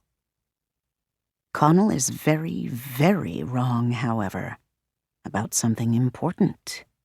He thinks that the meek, shy girl that her father has described and whom he is currently terrorizing is all there is to Iceland. It isn't. The rest of her is as big as a city. "I told you," she says to Connell, finally jerking her hand free, "to let go." On the last word, a sphere of pure force balloons outward from Iceland's skin. It presses Connell into the lounger, and then, as he inhales in shock, bodily lifts both him and the lounger, then flings them all the way across the pool deck. Man and furniture smash through the wooden fence amid a clatter of splinters and the snap of boards, and one strangled, belated, "What the fuck?" Iceland straightens at once, her eyes going to the cameras edging the pool area. "Everything that happens everywhere else happens here too," she murmurs quickly. It is her father's favorite saying. "But at least here, people try to be decent. Try to be decent." Something ripples around her, an edit of perception. The recording lights on the cameras flicker a bit, and as Connell struggles to his feet, covered in leaves from the neighbor's euonymus hedge and bits of shattered wood from the fence, staring at Iceland in something like terror, she glares at him. "I wasn't here," she snaps. Then she steps over his mess and walks out of the yard. She doesn't know where she's going. It doesn't matter where she's going.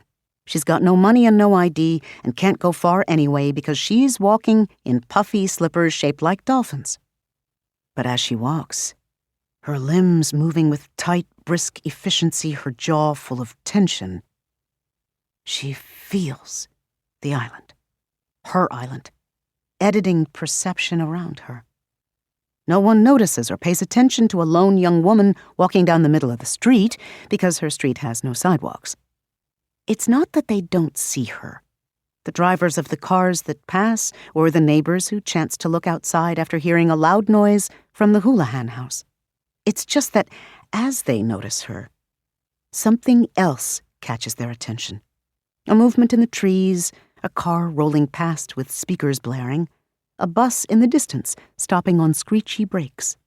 The front door of the house opening as Matthew Houlihan comes out with a sawed-off shotgun in one hand, heading around to the side of the house where the fence has been shattered.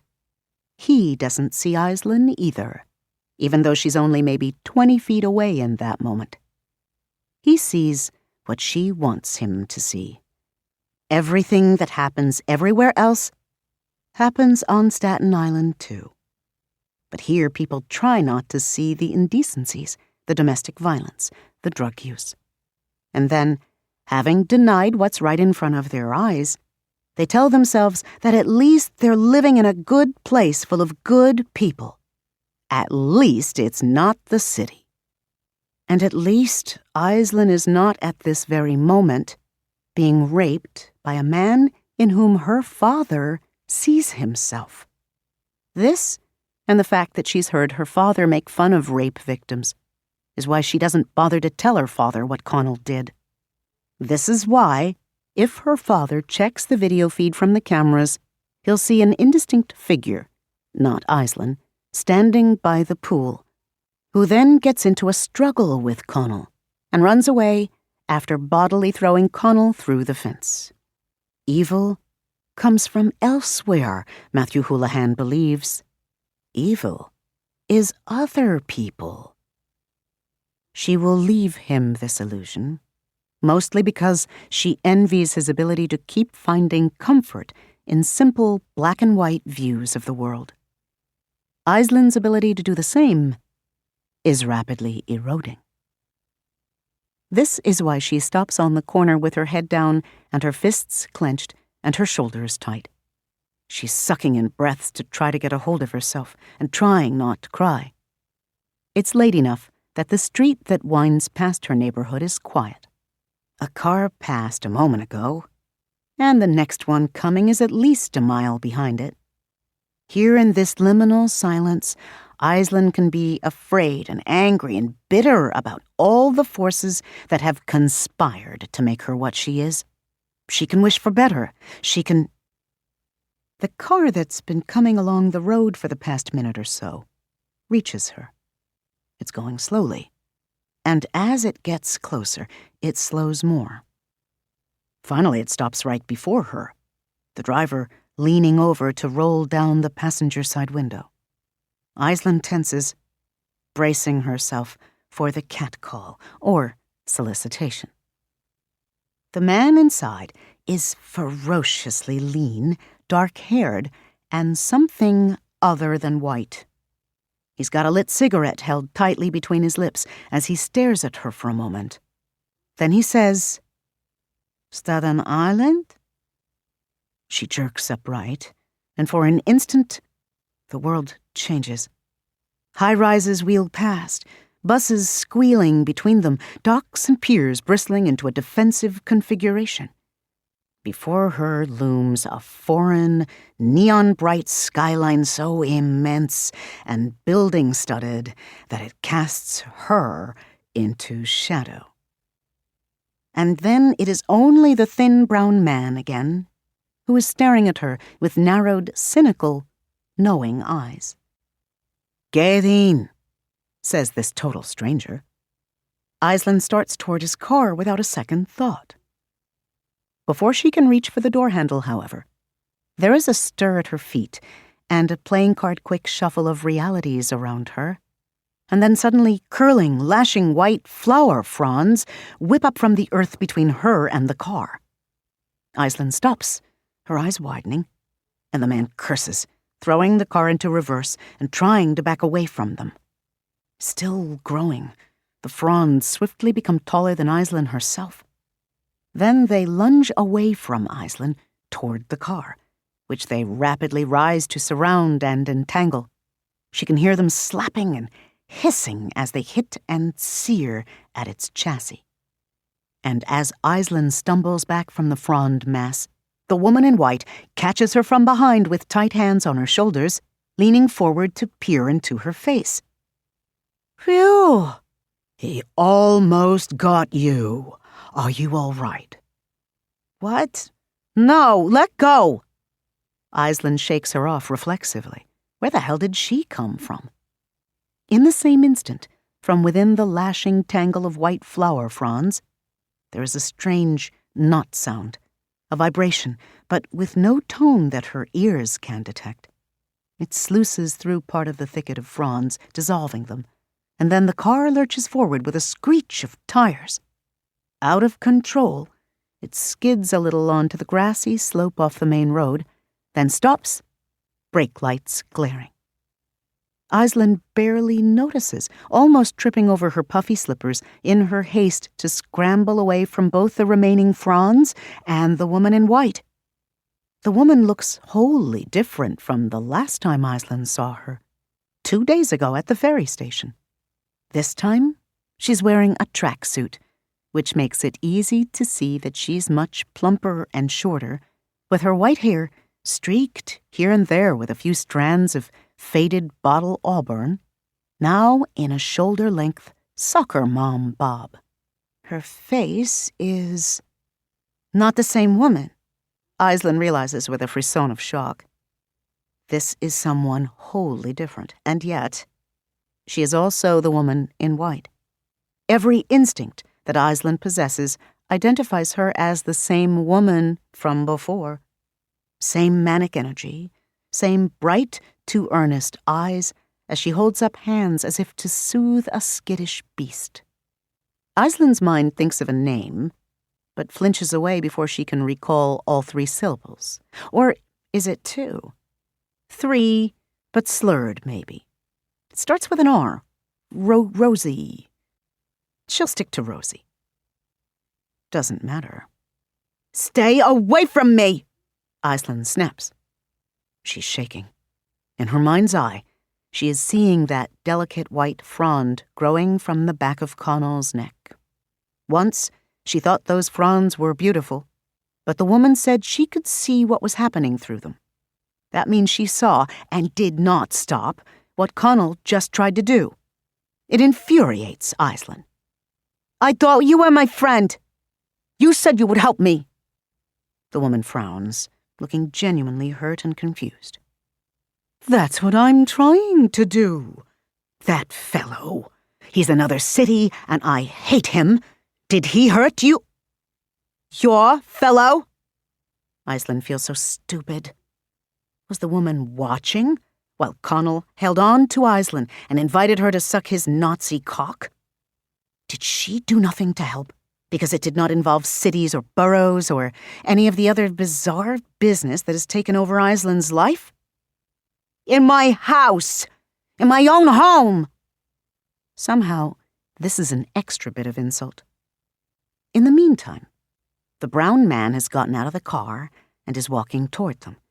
He's taller than she realized at first, dressed in an open-jacketed dark suit with no tie, the cigarette a red warning at his mouth, and a business card held like a switchblade in his fingers. He radiates stylish menace, and, with a deep chill, Aislinn realizes he isn't her, isn't part of New York. Whatever spell he wove before which made her want to go with him is gone. Now she can only think that he is bigger and stronger and a man and foreign. Aislinn backs away from him, too. The man reaches the asphalt and stops, on the other side of the patch of wavering fronds. The fronds twitch toward him at once, and he sucks smoke from the cigarette and blows it at them without looking. It's just cigarette smoke as far as Aislinn can tell. But the white fronds react as if they've been attacked with chemical weapons. They lash away from him, squealing and shriveling, and within seconds, the remaining fronds have flattened, dead and fading rapidly from translucence into absence. Amid the new silence, the three of them face each other in a triangle of tension. The woman is staring with wide, angry eyes at the brown man. Her head is tilted to one side, and Aislinn is amazed to note that her posture is defensive, almost frightened. "I'm getting very tired of you, Sao Paulo. We have had an understanding for thousands of years," says the man who isn't a man. She's never heard of a city called Sao Paulo. Maybe it's African, or in India. It sounds exotic like that. The pronunciation of Sao that the woman used is weird too. Something like song, all round and back of throat. The same nasal musicality as in the man's accent when he speaks. "Once a city has been born, your attacks end. Always before. This has been so." The woman laughs a little. "Please. There was never any understanding. There can be no understanding because your kind don't understand anything." Sao frowns at this, then tilts his head. "Try me," he suggests. "You never have before. You just tried to kill us. Of course we fought back. But if you can speak and if you are a person, then you can explain what you want. Maybe we don't have to fight." The woman in white's face has become a study in incredulity. "What I want?" Her eyes narrow even as she laughs. "Oh, sometimes I hate you people. One by one you're fine. Better than fine, some of you are wonderful, so funny and peculiar. But there's a thing you always do, and I despise you for it. Did you really need to hear me speak to know that I was a person, Sao Paulo? Do people have to protest their own assault before you'll stop?" The man stiffens, and Aislinn does too at the word assault. But yes, it's there in his face amid the confusion and anger. Guilt. He did something, this brown foreign man. Something he felt entitled to do, maybe to the woman, maybe to some other woman. And all of a sudden, whether or not the woman has been complicit in what Connell did, Iceland finds herself hating this Sao Paulo. It isn't personal. In this moment, Iceland just hates all men who feel entitled to help themselves to things they shouldn't. So she glares at him. What do you want? Sao Paulo blinks away from the woman in white to focus on Iceland, plainly surprised by her tone. Or maybe he did not expect someone like her to have voice enough to speak. Maybe he's Muslim or some other kind of woman-hating heathen barbarian. I came to find you, he says. His tone stays even, but she can tell he's puzzled by the question. You and the others. The city requires your help to complete its maturation. Well, I don't need your help, Iceland snaps, so you can leave now. He stares at her, and then he looks at the woman in white, his eyes narrowing in suspicion, as if he's trying to figure out whether the woman somehow made Iceland say what she just did, as if he cannot believe that Iceland is capable of speaking for herself. At which point, Iceland is just gone. You don't belong here, she snarls. Her hands have become tight fists. Not in this city, not on my island. I don't need you. I don't want you here. And because Iceland is still deep in communion with her borough, after tossing Connell through the fence, still thrumming with energy and anger and 30 years of suppressed fury finally finding its outlet at last, she rejects Sao Paulo as fiercely as she did Connell. It shouldn't work. She's seen his other self, which is absolutely massive, bigger than the whole of New York. More importantly, he is whole and powerful in ways that New York is not. And yet, she is Staten Island. She stands upon her home ground, where he is an interloper, and he is far from the pollution-shrouded towers of his home city. So the wave of force that Iceland used on Connell ripples forth again. It catches the woman in white, who cries out and flings up her arms and suddenly vanishes, as quickly as she appeared. What stands in her wake is a pudgy, middle-aged woman with a spray tan and deep clairol red hair, who blinks and looks dazed before turning away from them and starting to walk back toward the next neighborhood over, ignoring the whole tableau. But that was only collateral damage, because the woman in white was not Iceland's intended target. The wave of, "You don't belong here," hits Sao Paulo full force, and the effect is far worse than what she did to Connell, because Connell was, after all, just a man. Sao Paulo is blasted by this power as if by an invisible flamethrower, and she sees him take the blow in two ways at once. On one plane, he raises his arms as if to ward off Iceland's rage, and she sees the bones of his forearms snap, just before he is lifted and flung off into the darkness beyond his parked car. In the other reality, she sees from up high as an earthquake shivers its way across the greater metropolitan area of Sao Paulo. Older buildings fall, especially in some of the city's favelas. A quadruple-lane highway along the great city's flank splinters like bone, although thankfully it does not break apart entirely, which would spill hundreds of vehicles into the nearby river in a Williamsburgian echo of horror. Beyond that, it's bad, though. A city's commuter conduits are its lifeblood. For days, the 15 million citizens of Sao Paulo will struggle to work, to reach the hospital, to stay connected in all the myriad of ways that a city requires for health and life. In that other place, she sees girders blur and realizes that something flails toward her. though she gets the sense this is more reflex on Sao Paulo's part than malice. People who grow up fighting learn to hit back even as they're going down. Reflex or not, the strike lands, and in the other place, Aisling feels the rake of urban rail lines across her core, which slice through her like claws. They hurt. A deep and terrifying burn that seems to tear something inside of her. Not organs or tendons exactly, but something just as vital, though more existential. Her soul, maybe. She gasps and doubles over, clutching at her middle and blinking against pain tears. Instinctively, she knows that Staten Island has taken damage somewhere. Her island hurts with her. But Aisling is still standing, and Sao Paulo isn't.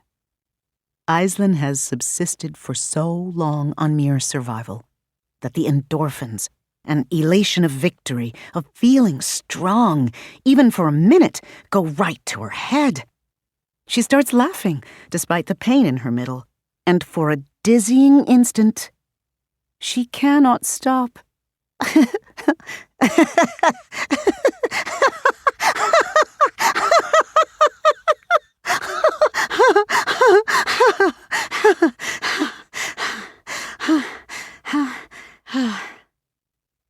But then, slowly, she takes a breath, and then another, and forces herself to calm down. She sounds as crazy as the woman in white. She feels crazy. But she can also feel Sao Paulo still out there, wounded somewhere in the dark. So she forces herself upright, sucking air through her teeth to get past the pain, and calls after him. "Stay away from me! Or else!" It's not the most badass threat she could make, but he does not reply. Maybe he's unconscious or sulking. Doesn't matter. She won. Then Aisling staggers back toward the house, with her ribs aching and her skin flushed, and her thoughts bouncing around like Daffy Duck on a woohoo binge. The house is lit up when she gets there, but her father is in the backyard taking a statement from Connell. 2 more cop cars pull up, just as Aisling climbs the front walkway. But the men inside don't seem to notice her as they stroll toward the backyard. Inside the house, Aisling's mother is at the back door watching them. No one's thought to check on Aisling, who's supposed to be upstairs safe asleep. So she simply slips up the stairs and goes to her room. With her window cracked for fresh air, she can distantly hear her father speaking with Connell in a raised voice. It sounds like he thinks Connell was drinking and threw the lounger through the fence himself. Connell is protesting this with equal loudness. "I'm telling you, I got jumped. It was a big black dude." Aisling is a little curious to know how the argument will resolve itself, even though she knows her father will soon go check the security videos and see Connell's big black dude, which is actually a 120-pound white woman overwritten by the illusion she fed the cameras. Some part of her still hopes for justice to prevail, and for her father to realize what a monster Connell is. But the rest of her knows better. Her father has always been right. The only true justice is having the strength to protect oneself against invasion or conquest. "If the city calls you, listen to it," she murmurs to herself. Her mother's words. And Sao Paulo echoed this, telling her that the city needed her. But Aisling decides in this moment to ignore the call. Her borough is what protected her, not Manhattan or Queens or Brooklyn or the Bronx. Staten Island. Everything she needs in life is right here. The city can go hang. With this thought in mind, she falls into bed and exhausted sleep. A few miles away, in a trash-strewn train yard, MTA engineers and police gather and murmur, mystified by a series of 4 massive parallel trenches that have appeared, breaching the tracks of Staten Island's lone, nameless subway line. The trenches were actually glowing hot and smoking when they were first discovered by a sleepy conductor going off shift, as if they weren't dug, but sliced into the gravelly earth with a giant hot knife, or maybe an industrial-strength laser. Since then, they've cooled off enough that investigators can put ladders down to try to figure out what kind of incendiary device could have caused such damage. Each trench is 15 or 16 feet at its deepest point, shearing through soil, metal, concrete, bedrock, and even the electrified third rail. As if someone rent the earth itself with great, girder-sized claws. Repairs will be simple enough. Fill the holes with rebar and cement. Replace the broken tracks, though they will take several days. In that time, many of the island's poorest people will struggle to get to and from work, or to visit their sick parents, or to pick up their kids from school. A city's commuter conduits are its lifeblood, and sometimes even shallow wounds fester. Aislinn sleeps. Chapter 11. Yeah, so, about that whole teamwork thing. Branka hates them instantly, these avatars of the other boroughs who now sit or stand in her office. Brooklyn's the one who pisses her off the most. Oh, she recognizes the woman at once. MC Free, one of the first female MCs from back in the old days, who'd felt plenty free to start beefs with every other woman in the field and drop all the same kinds of homophobic bullshit that the men had done, while having the nerve to call herself feminist. Figures she'd turn politician. Also figures she's the one who turns up her nose at the messiness of Branka's office, refusing to sit on an available chair because it's got dried oil paint on it. But Manhattan is no better, with his friendly smile that shows too many teeth. She thinks at first that he might be kin. Something about the set of his features feels familiar, even though he's obviously so multiracial that he could be anything. Then she finds herself leaning toward him, listening to him a little more than the others as he speaks, and belatedly, she gets it. Maybe the Dutch smiled like that when they gave trinkets to people of the Canarsie, a band of the Lenape, and laid sole claim to what all others had shared for millennia. Probably every ethnic group he meets thinks he's one of theirs, at least partially. It's a subtle, manipulative bit of magic, and Branka resents the fuck out of it as soon as she figures it out. Queens is the one Branka probably shouldn't hate, because she's just a girl too overwhelmed by everything to be one of the movers and shakers in this. But Branka finds herself distrusting the girl's apparent innocence anyway. She's Queens. Queens can't possibly be that gormless. But of course, Branka herself is the Bronx, and the Bronx don't trust nobody but the Bronx. So maybe her distaste for everyone else is just as inexorable as Manhattan's charm. If so, she leans into it, because it's been a rough few days, and she doesn't feel like trying to be better. I don't need you, Branka says. It's the 3rd time she's said it, and they're not listening. She's about to throw them out. I pushed that culo in white out after she attacked my place. Did it by myself. I needed you then, and none of you were here, so I handled it. And I don't need you now. They all look at each other. Brooklyn sighs and turns away, either giving up or just not caring. So Manhattan's the one who tries again. He's smooth, she'll give him that. Could talk rings around Raoul. Yi Jing's probably gonna throw him her panties when he leaves Branka's office. I don't think I understand your objection, he says. Manny, he calls himself. It's bullshit. He's bullshit. That's her objection. but he actually has the nerve to look hurt. We all know what we are. I know you feel it too. Why choose to protect only one borough when by working with us, you can secure the whole city? Because I fight my battles alone, she snaps. Always have. And because when I do work with others, I prefer to do it alongside people who would walk through fire for me. Will you? Of course he frowns. Maybe. I have to get to know you first. At least he's honest. Well then, I don't want to know you, so...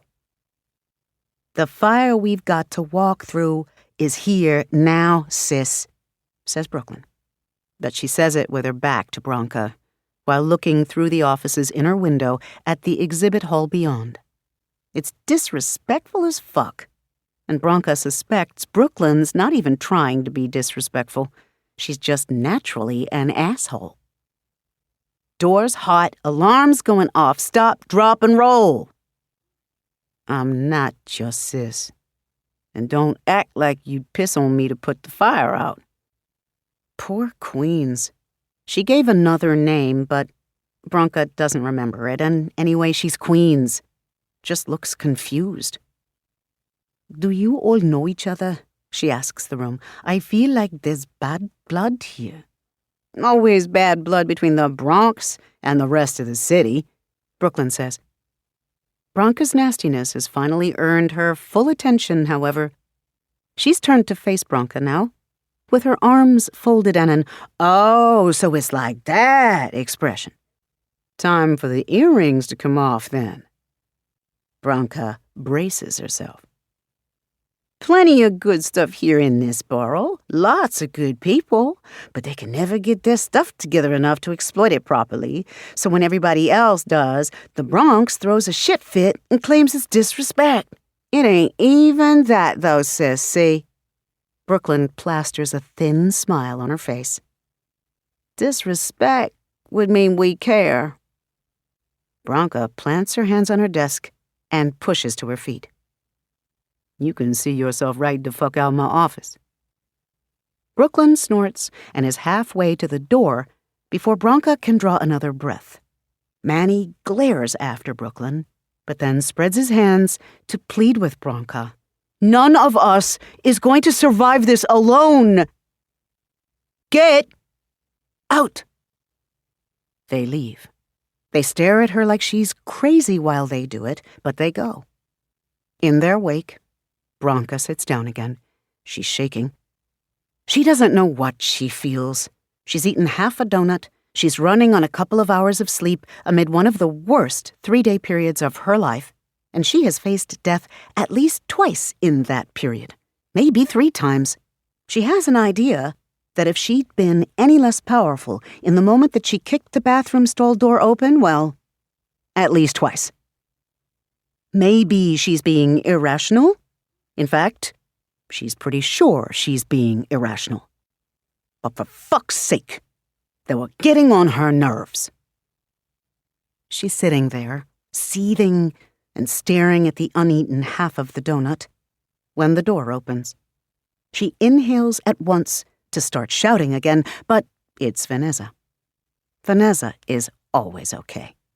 So Bronca subsides into quiet seething, while Vanessa comes over and sits down in the chair that Manhattan, whatever he calls himself, once occupied. She just looks at Bronca, expressionless. That's enough. Bronca crumples beneath this gentle, silent admonishment, falling onto the desk and putting her forehead down on her hands. I can't take this, she says. It's more of a sob than a declaration. I'm too fucking old for this. I'm scared. And I can't go home, and I'm not me anymore. I can't. I just can't. Vanessa takes a deep breath and blows it out through pursed lips. Yeah, I figured they were hitting you with a lot all at once. She's silent for a moment. Vanessa has always known when to let Bronca have silence. Want me to tell them to come back later? Tell them to never come back. But she knows that's not going to fly. So she sucks in a breath to let Vanessa know she's not completely crazy.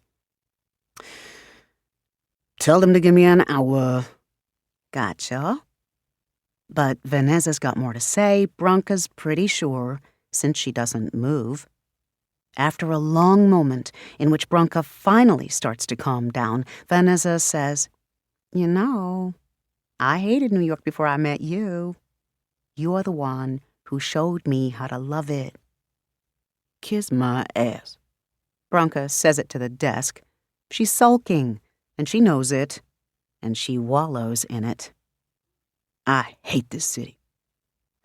"Yeah? Well, you New Yorkers, everybody except the new ones, always say that. It's dirty, and there's too many cars, and nothing's maintained where it should be, and it's too hot in the summer and too cold in the winter, and it stinks like unwashed ass most of the time. But ever notice how none of you ever fucking leave? Yeah. Now and then, somebody's elderly mom gets sick down in New Mexico or something, and you go live with her, or you have kids, and you want them to have a real yard, so you bump them off to Buffalo. But most of you just stay here, hating this city, hating everything, and taking it out on everybody. Your cheering up technique needs work." But then you meet somebody fine at the neighborhood block party. Or you go out for Vietnamese pierogies or some other bizarre shit that you can't get anywhere but in this dumbass city. Or you go see an off-Broadway fringe festival play nobody else has seen. Or you have a random encounter on the subway that becomes something so special and beautiful that you'll tell your grandkids about it someday. And then you love it again. It glows off of you, like a damn aura. She shakes her head, smiling to herself a little wistfully. I get on the train to go home every day, and sometimes I look around and I see all these people glowing, filled with the beauty of this city. Branca, frowning, lifts her head to stare at Vanessa. Vanessa is looking through the glass block window that dominates one side of Branca's office. You can't really see anything through it. It's just the blurry shapes of people as they pass along the sidewalk, and the occasional bus. Still, it's a little bit of the city, moving and vivid and alive. The colors and light of the glass play over Vanessa's face in a way that makes her momentarily ethereal. For not the first time, Branca wishes that she'd had a daughter. Vanessa is amazing. Everything she could have wished for in a child. But Branca is content to have an amazing friend instead. With a slow, tired smile, Branca sighs. Yeah, okay. An hour. Uninterrupted.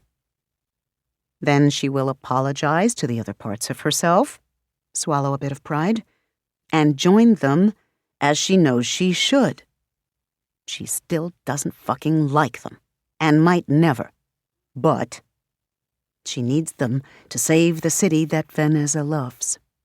That's enough of a reason to put up with all this shit. Vanessa grins as if she hears this thought, and heads out to tell the others. Branca's surprised by how much the others don't know. She is the one who was given to know the history of the whole business, but she thought they would have gotten something. It lessens her anger a little. If they literally had to figure out everything from scratch, including how to find each other, then maybe she can cut them some slack. It also turns out that they intended to find her the previous day, but then they lost it to Brooklyn, nearly burning herself out by sealing off the entirety of her borough. Branca resists the urge to yell at them about this, because they're not supposed to do that. They need each other working together to amplify the power and reduce resistance and do other stuff for which there are no words. They need the primary avatar to focus all of it. But she can't yell at them. Not even Brooklyn. Because they didn't know. And really, that's her fault. So it's time she explains a few things. While Yi Jing and Jess handle the business of the center, Bronca has a sit-down with her fellow boroughs in the staff break room. Vaneza's there too, mostly to keep Bronca in line, she jokes, but it's not really a joke, and Bronca is grateful for her presence. The others give Vanessa the hairy, confused eye for a moment. Then Vanessa starts offering around the bag of microwave popcorn she's brought. Queens goes, "Ooh, Gettelkorn." And that's it. Vanessa's in.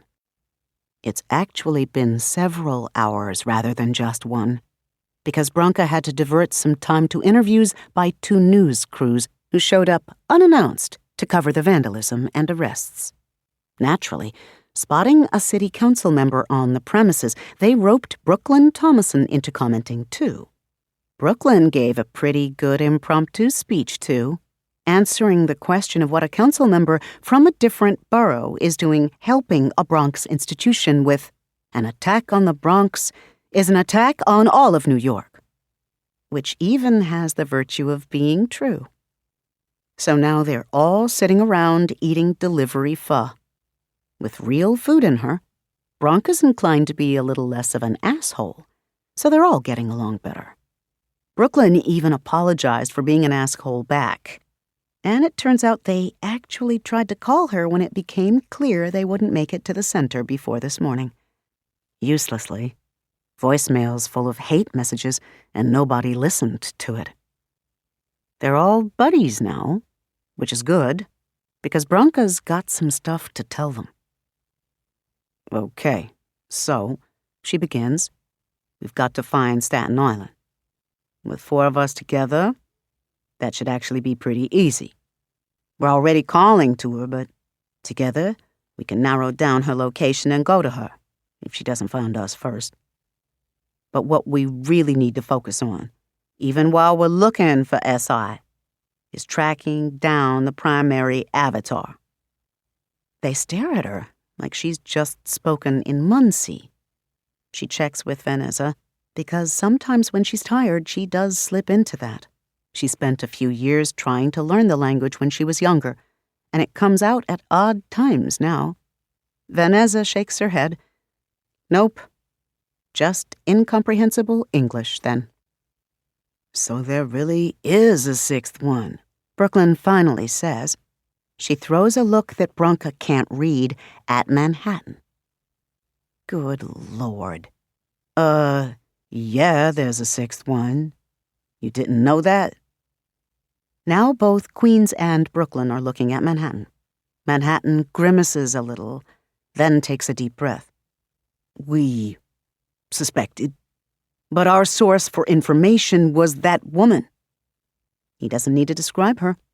Bronca nods. They all know who the woman is. And, a vision. Okay, that's not something Bronca was expecting to hear. She raises her eyebrows. A vision. He's light-skinned enough to blush visibly, which is almost cute. Then Queens clears her throat and adds, I saw it too. We all did. That's how we knew it wasn't just, car exhaust fumes. But we didn't know what to make of it. Manhattan continues. He still looks distinctly embarrassed. Bronca's starting to wonder what exactly happened in this vision of his. None of us really understands how this works, or why it's happened to us. So naturally, we've, had a lot of denial to work through first. Can't see why you would, Vanessa mutters under her breath, though more than loudly enough for all of them to hear.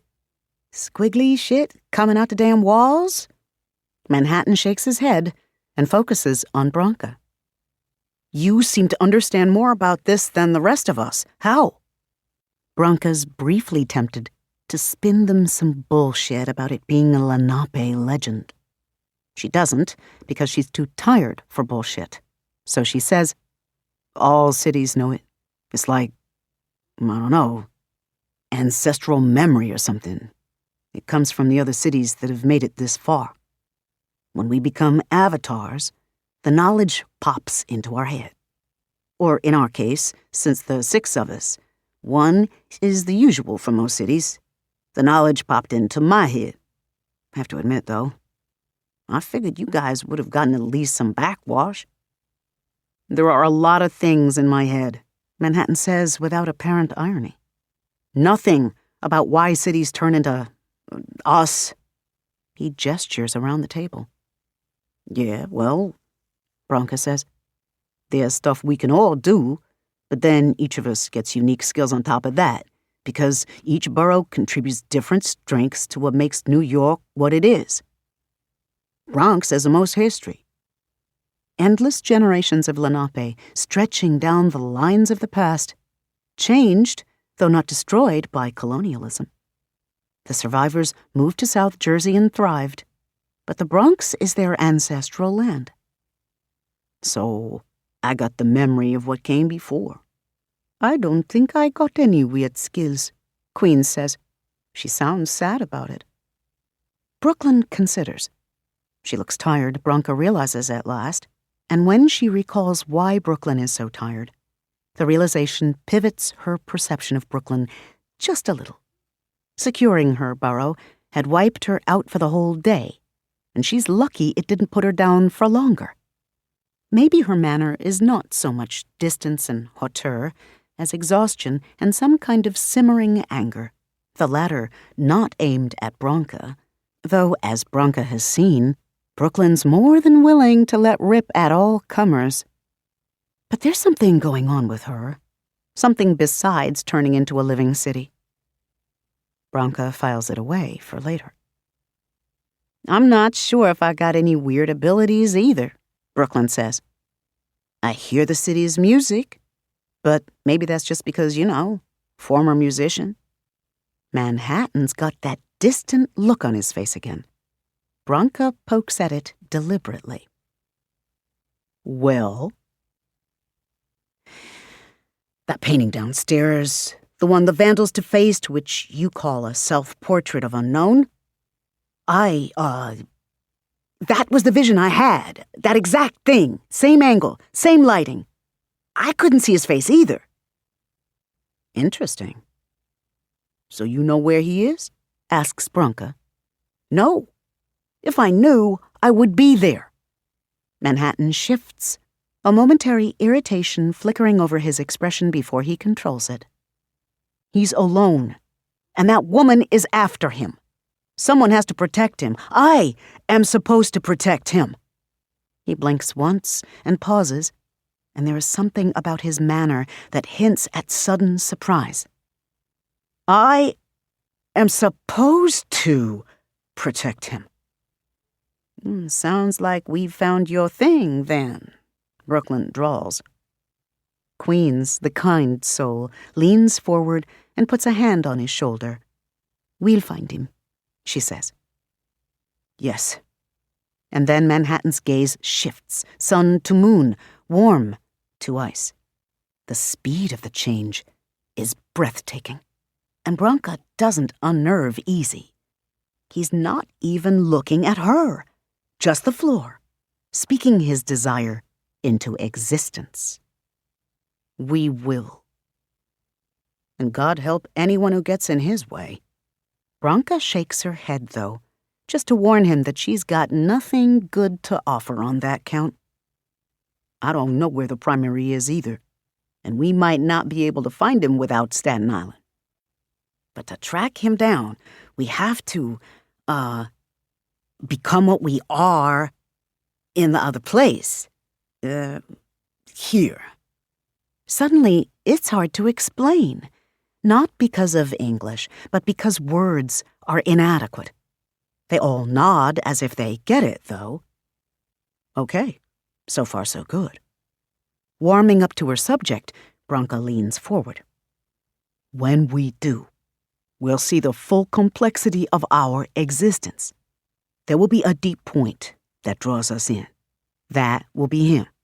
Then we switch back to this world and voila! We'll know him in this world too, if it works. Queens is looking around at all of them. Wait, so all these, well, I guess, visions I keep having of us as both people and as huge cities are me seeing into an actual place? I thought the whole thing was just, I don't actually know how to say it. Representations of the world, like a mandala?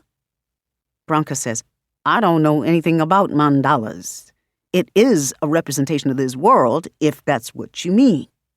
But it's also a world in itself, a real one, where things like position and distance and size don't mean the same thing as here. It sounds a lot like different things I've read about over the years. The Australian Dreamtime, Jung's collective unconscious, vision quests and sweats like what some of my people do. Oh, I thought you were Latina. You're the other kind of Indian. Original flavor, baby, says Vanessa, hunting in her popcorn bag for any remaining kernels. This side of the planet, anyway. Branka rubs at her short hair. She really needs some sleep. And it feels weird to be telling this story now, in the summertime.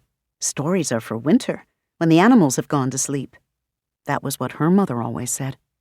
But maybe this doesn't count as a story so much as a lesson. So, here's the thing, she tells them. All of that stuff is true. All the other worlds that human beings believe in via group myths or spiritual visitations or even imaginations, if they're vivid enough, they exist. Imagining a world creates it if it isn't already there. That's the great secret of existence. It's super sensitive to thought. Decisions, wishes, lies, that's all you need to create a new universe. Every human being on this planet spends off thousands between birth and death. Although there's something about the way our minds work that keeps us from noticing. In every moment, we're constantly moving in multiple dimensions. We think we're sitting still, but we're actually falling from one universe to the next, so fast that it all blends together like animation. Except there's a lot more than just images flipping past. She stops to see if they're following. They're more than following. All of them are staring at her completely rapt. It's a little unnerving. But Branka knows why. Because on some level, they can perceive it. Because of what they've all become, their minds work differently now. It's a lot easier to explain something that people already innately understand. So she takes it to the next level and makes the gesture that she did for Vanessa. One flat hand topping the other. Then she ladders them, layer over layer over layer. What we are transcends the layers between worlds. Actually, when a city is born, when we are reborn as cities, the birth process kind of smashes through them. She keeps holding one hand flat, then arrows the other down into it, making the flat hand crumple and curl up. What we are, what we're made of, is many worlds coming together. Reality and legends. This world where we're just people, and that world where we can be miles-wide cities that just happen to be sitting a couple of feet across from each other because the laws of space, physics, don't work the same way. Manhattan blinks, realizing something. When I first arrived, there was damage there. Busted lights, cracks in the ground, like an earthquake had happened. And as soon as I became part of the city, I forgot my name. You forgot? Okay, maybe Branka's gonna have to cut them a lot of slack. What, like amnesia? He nods, jaw set and brows furrowed, then glances at the others. All of us have a similar story. Sometime in the morning, the day before yesterday, we all had a moment. That's when the city changed. I think I arrived here right after that moment. Something happened in that moment. Some kind of fight. That was the damage I saw, and I think the loss of my memory is how it affected me in this world. Then, not long after, that thing on FDR Drive. He puts a hand to his side and grimaces as if his ribs hurt. But it's memory, and he lowers his hand after a moment. If I hadn't stopped it, it would have killed me. That's the takeaway here. Something hurts the city, it hurts us. Something kills us, and... what? The city dies? More like explodes, Bronca says. Silence. They're all staring at her. Yeah, she kinda figured that would get their attention. So, she says, sitting forward, this process, it happens all the time, all over the world, wherever there's a city.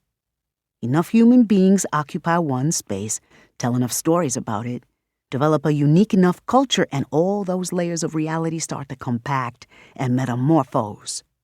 Eventually, when it's close to that, moment, she nods to Manhattan for the word, the city picks someone to be its midwife, champion, a person who represents the city and protects it as we do. But that person gets the job even before the city becomes something new. That person helps it happen.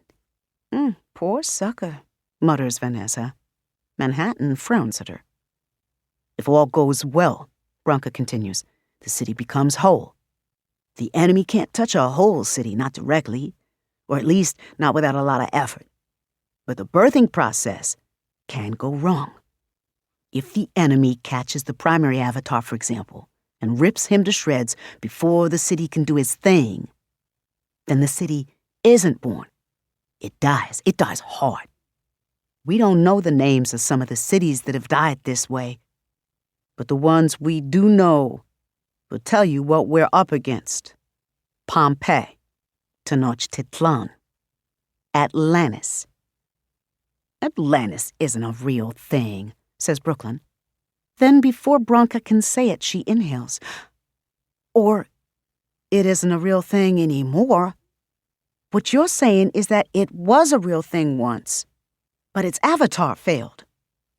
Bronca nods. In Plato's stories, Atlantis was swallowed up by earthquake and floods. But the real disaster is that Atlantis became just a story.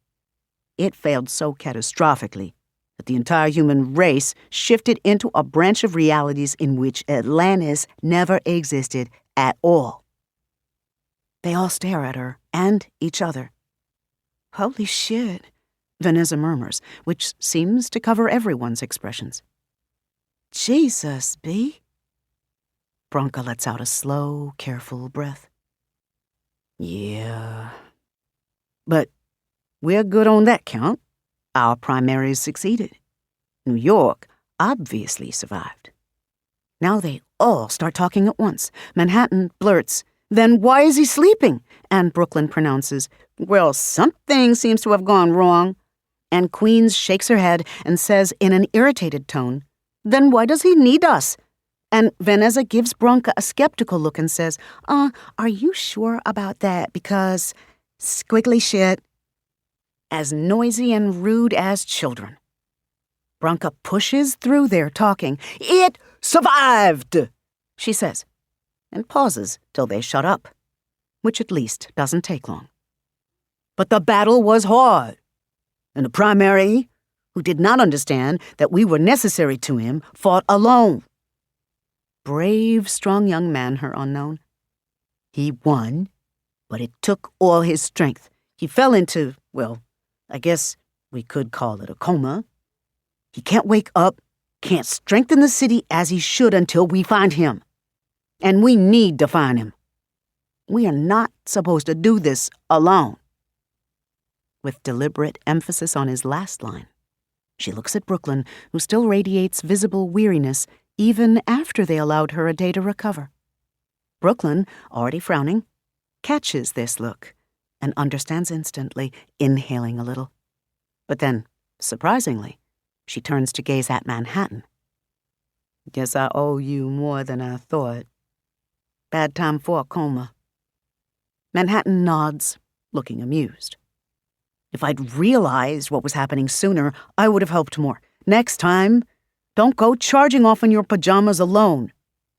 Meanwhile, Queens has shaken off her irritation. Now she looks excited. "The equations always suggested simultaneous events, not purely conditional. The cat is alive and dead in the box. A universe for each outcome, and probably one in which it's both. She beams at all of them, clearly expecting them to share her excitement. Right, Manhattan says. Queens sighs with the air of someone who is used to not being understood. She takes out her phone and starts texting someone, her bottom lip poked out a little. Brooklyn's expression turns grim. To Bronca, she says, you said becoming a city punches through other universes. So she's not stupid. Bronca inclines her head to the woman, in respect if not in approval. Yes. Okay, so... Brooklyn visibly braces herself. So what happens to those universes that our city punches through? Manhattan's got a terrible look on his face. Queens goes on an entire-faced journey, shock to calculation, to dawning horror, to anguish. She puts her hands to her mouth. They die, Bronca says. She's decided to be compassionate about it, but relentless. None of them can afford sentimentality. The punching through? It's a mortal wound, and that universe folds out of existence. Every time a city is born, no, really, before that. The process of our creation, what makes us alive, is the death of hundreds or thousands of other closely related universes, and every living thing in them. Brooklyn shuts her eyes for a moment. Oh my God, Queens breathes. Oh my God. We are all mass murderers. What's done is done, though, Manhattan says. His voice is soft, his gaze distant and unreadable. From the moment we came to be. Queens flinches and stares at him open-mouthed. How can you say that? What's wrong with you? That's, what, trillions of people? I can't even begin to calculate it. All dead? And we killed them? She looks on the verge of tears. Her hands have begun to shake. For fuck's sake! Bronca's expecting Manhattan to go cold again. He does that so easily, she's noticed, even in just the few hours that they've known each other. Instead, however, he looks away for a moment, then takes a deep breath and moves to kneel in front of Queens. He takes her shaking hands in his own and looks her in the eye and says, would you prefer to offer up all of your family and friends to die instead? Maybe there's a way we can. Everyone goes still. It sounds like a threat, even though it's just a suggestion.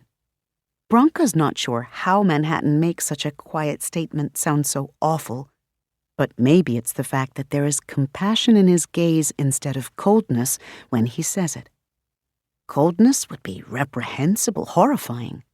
Compassion is worse, because it cannot be dismissed as evil.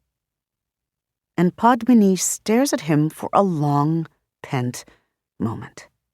Then slowly, her shakes still. She shuts her eyes and lets out a long breath. Manhattan doesn't move, doesn't press. It's not the approach that Bronca would have taken, but then Bronca's approach would probably have been wrong. Something about Queens makes Bronca feel toward her as she does toward Vanessa, as if Queens is younger than she actually is, a surrogate daughter to be protected. She isn't, though. Padmini is Queens, land of refugees who've fled horrors, blue-collar people working themselves to death, and spare daughters mortgaged for an entire family's future. She knows all about brutal choices and unavoidable sacrifice. And Manhattan's question, cruel as it seems, is one that respects this knowledge. Finally, like the shading of the evening sky toward night, Bronca sees the change come over Queens as she accepts the inevitable. She doesn't slump, but there is nevertheless an air of sorrow about her as she presses her lips together. Of course not, she says to Manhattan. It just pisses me off, that's all. She takes her hands out of his, but then nods to him in graceful concession. The world might be awful, but we don't have to like it that way. Manhattan, to Bronca's surprise, smiles at this with his own air of sorrow. Exactly, he says. Then he gets up and goes over to the little window that looks out on the main gallery, his back to them. Bronca lets out a long, uneasy sigh. This was hard knowledge for her too when it came, and yet... It's also nature, she says. Many things die so that something else can live. Since we're the ones who get to live, we should offer thanks to those worlds for contributing themselves to our survival. And we owe it to them, as well as to our own world's people, to struggle as hard as we can. Queens and Vanessa stare at her. This is a general problem of city people, Bronca knows, because she, too, was born and raised in a city and had to learn the lesson late in life. Chris took her hunting once, over her vehement objections, and though Bronca would not fire the gun that took down the deer, Chris and the other indigenous woman they'd been hunting with had made Bronca help with the butchery.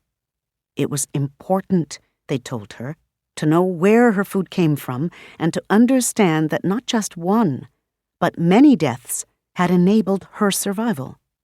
Therefore, it was crucial that she use every part of the animal, as much as she could, and take no more than she needed.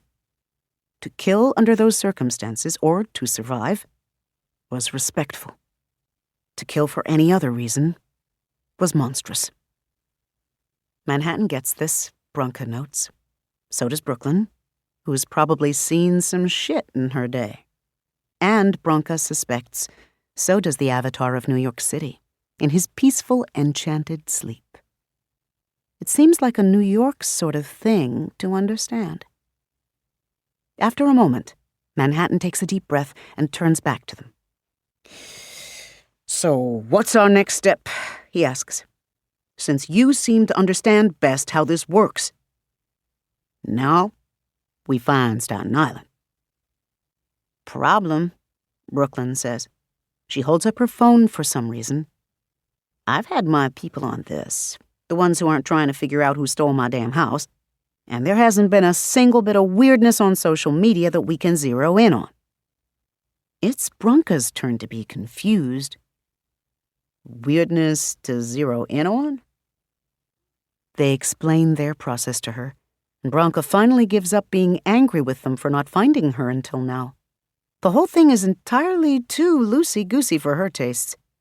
But the gist of it is that their method's not working with respect to Staten Island, which is about what Bronca expected. Staten Island? Gonna Staten Island. They go around for a while, before Brooklyn finally sighs and rubs her eyes. Look, there's enough of us now to just go there, rent some zip cars, and drive around until our city dar or whatever it is kicks in. It's the only thing I can think of to do. I don't know how to drive, says Queens. Sorry. Vanessa leans over to her. I couldn't drive till last year. Solidarity, babe. And maybe we should concentrate on trying to find the primary avatar anyhow, Brooklyn concludes. It sounds like he's the more important target anyway. At least we're all, awake and able to defend ourselves if those white things or the woman in white finds us. Staten Island must be able to do it too, since the island's not a crater right now. It's harder fighting alone, Queen says, looking troubled. Scarier, because you don't really know what's going on. We'll find her as soon as we can, Manhattan says. But if there's a way to find the primary... He looks at Bronca, leaving this sentence a question. Maybe, Bronca says. Like I said, it might not work without all 5 of us. But we can try it now, if you want. I want, Manhattan says. The other 2 aren't as decisive about it, but they at least look interested. Should I go? Vanessa asks, frowning at Bronca. Shit gets weirder when you guys are doing, weird stuff. It should be safe. But up to you, Bronca says. To the others, she adds, Now, do whatever you normally do to step into that other place. Meditate, pray, sing, whatever. Math, says Queens. She looks sheepish. I, Never got anything less than 100% in math back in high school. Stupid kids made fun of me for it, called me math queen, like I would think that's an insult. I'm a bloody math goddess. She flushes, apparently realizing that she has digressed. Anyway, when I, engage with that other part of me, I do math in my head. Whatever floats your boat, kiddo, Bronca says. Brooklyn nods, thoughtful, then falls silent. After a moment, she starts murmuring softly to herself, or maybe sub-vocalizing, and bobbing her head to some inner rhythm as she concentrates. Only Manhattan looks troubled. I've never controlled it, he says. It just comes to me whenever I'm, feeling New Yorkish. And when you think about him, Brooklyn says, pausing in her freestyling, or whatever she's doing. He blinks, then sobers. Yeah. Bronca shakes her head slowly. Well, you did say you're, I guess, his bodyguard. If he's your thing, then that's what you've got to go with. Yeah, okay. He sighs and rubs at the back of his head. More quietly, I don't know what this means. Bronca shrugs, then offers her usual solution for awkward interpersonal interactions. It means you ask him out for coffee once he's awake, and then you hope for the best, same as regular people. He blinks, then chuckles a little, relaxing as if Bronca calling a spade has finally made him feel better about the whole thing. Probably gets laid a lot with that face, but no idea how to do an actual relationship. Also figures that the personification of Manhattan is Two-Spirit too. She snorts a little at the thought. Maybe Stonewall was worth something after all. Anyway, let's get to it, she says. She isn't in quite the right headspace for a spiritual journey. Not here in this cold place, lit too brightly by fluorescence and smelling a little too much of chemicals and cleaning solvents. Still, they're standing in the Bronx right now, with her people's songs still reverberating through the ground. No need for a journey at all, really. Her city is right here. Bronca feels the change before she opens her eyes, because all of a sudden she has become vast. She stretches upward because her sprawl is checked on all sides, and downward into the tunnels and caverns that are her route. When she opens her eyes, the world is strange, and the sky is twilit, and she beholds herself, bright and dark, a spirit form of blurred lines and stained concrete and built-over brickyards. She is the Bronx. And around her suddenly, joined and overlapping in a way that somehow does not create paradox or cause pain, are her kin. Bright Manhattan, tall and shining, but with the deepest of shadows between his dagger-like skyscrapers. Jittery, jagged Queens, pan-amorous in her welcome to all, genius in her creative hustle and determination to put down roots.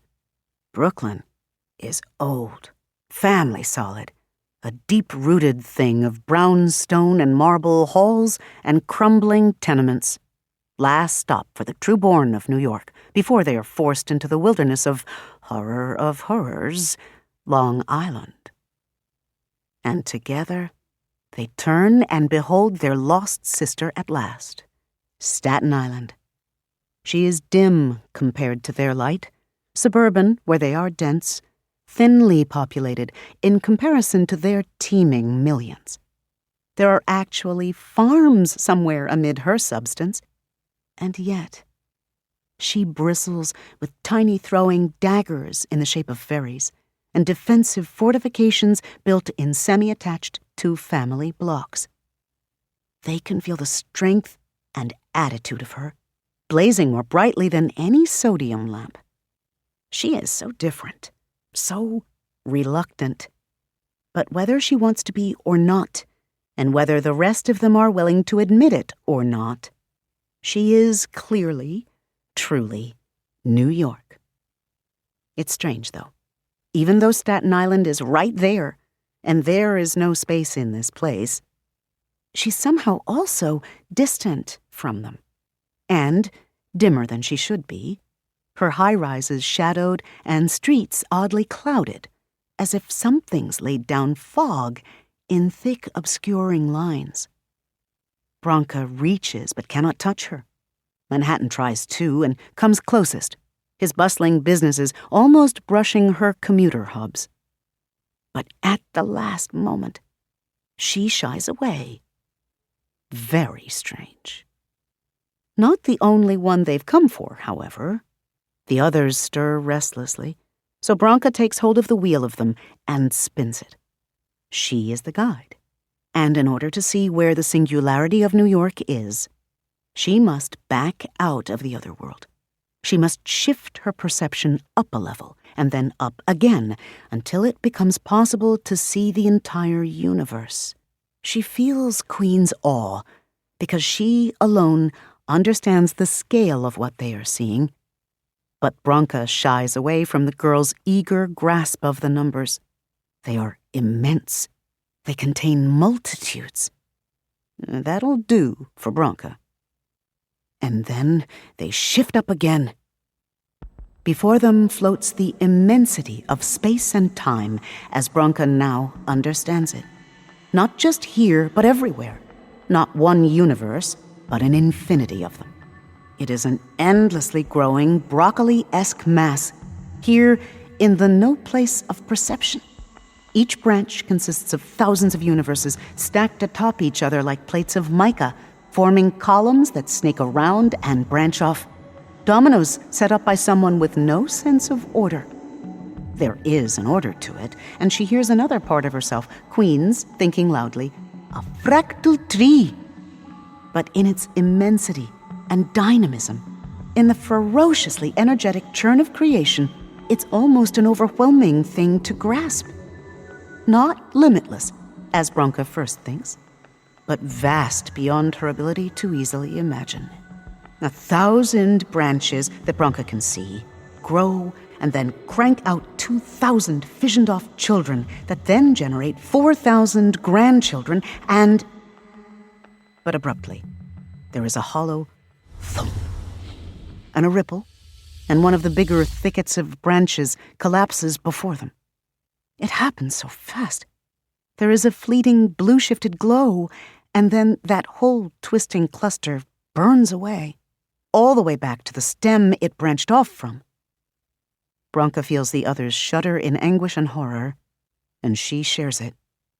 As beautiful as that brightly burning chain is, like the most amazing fireworks ever, they all know what it means.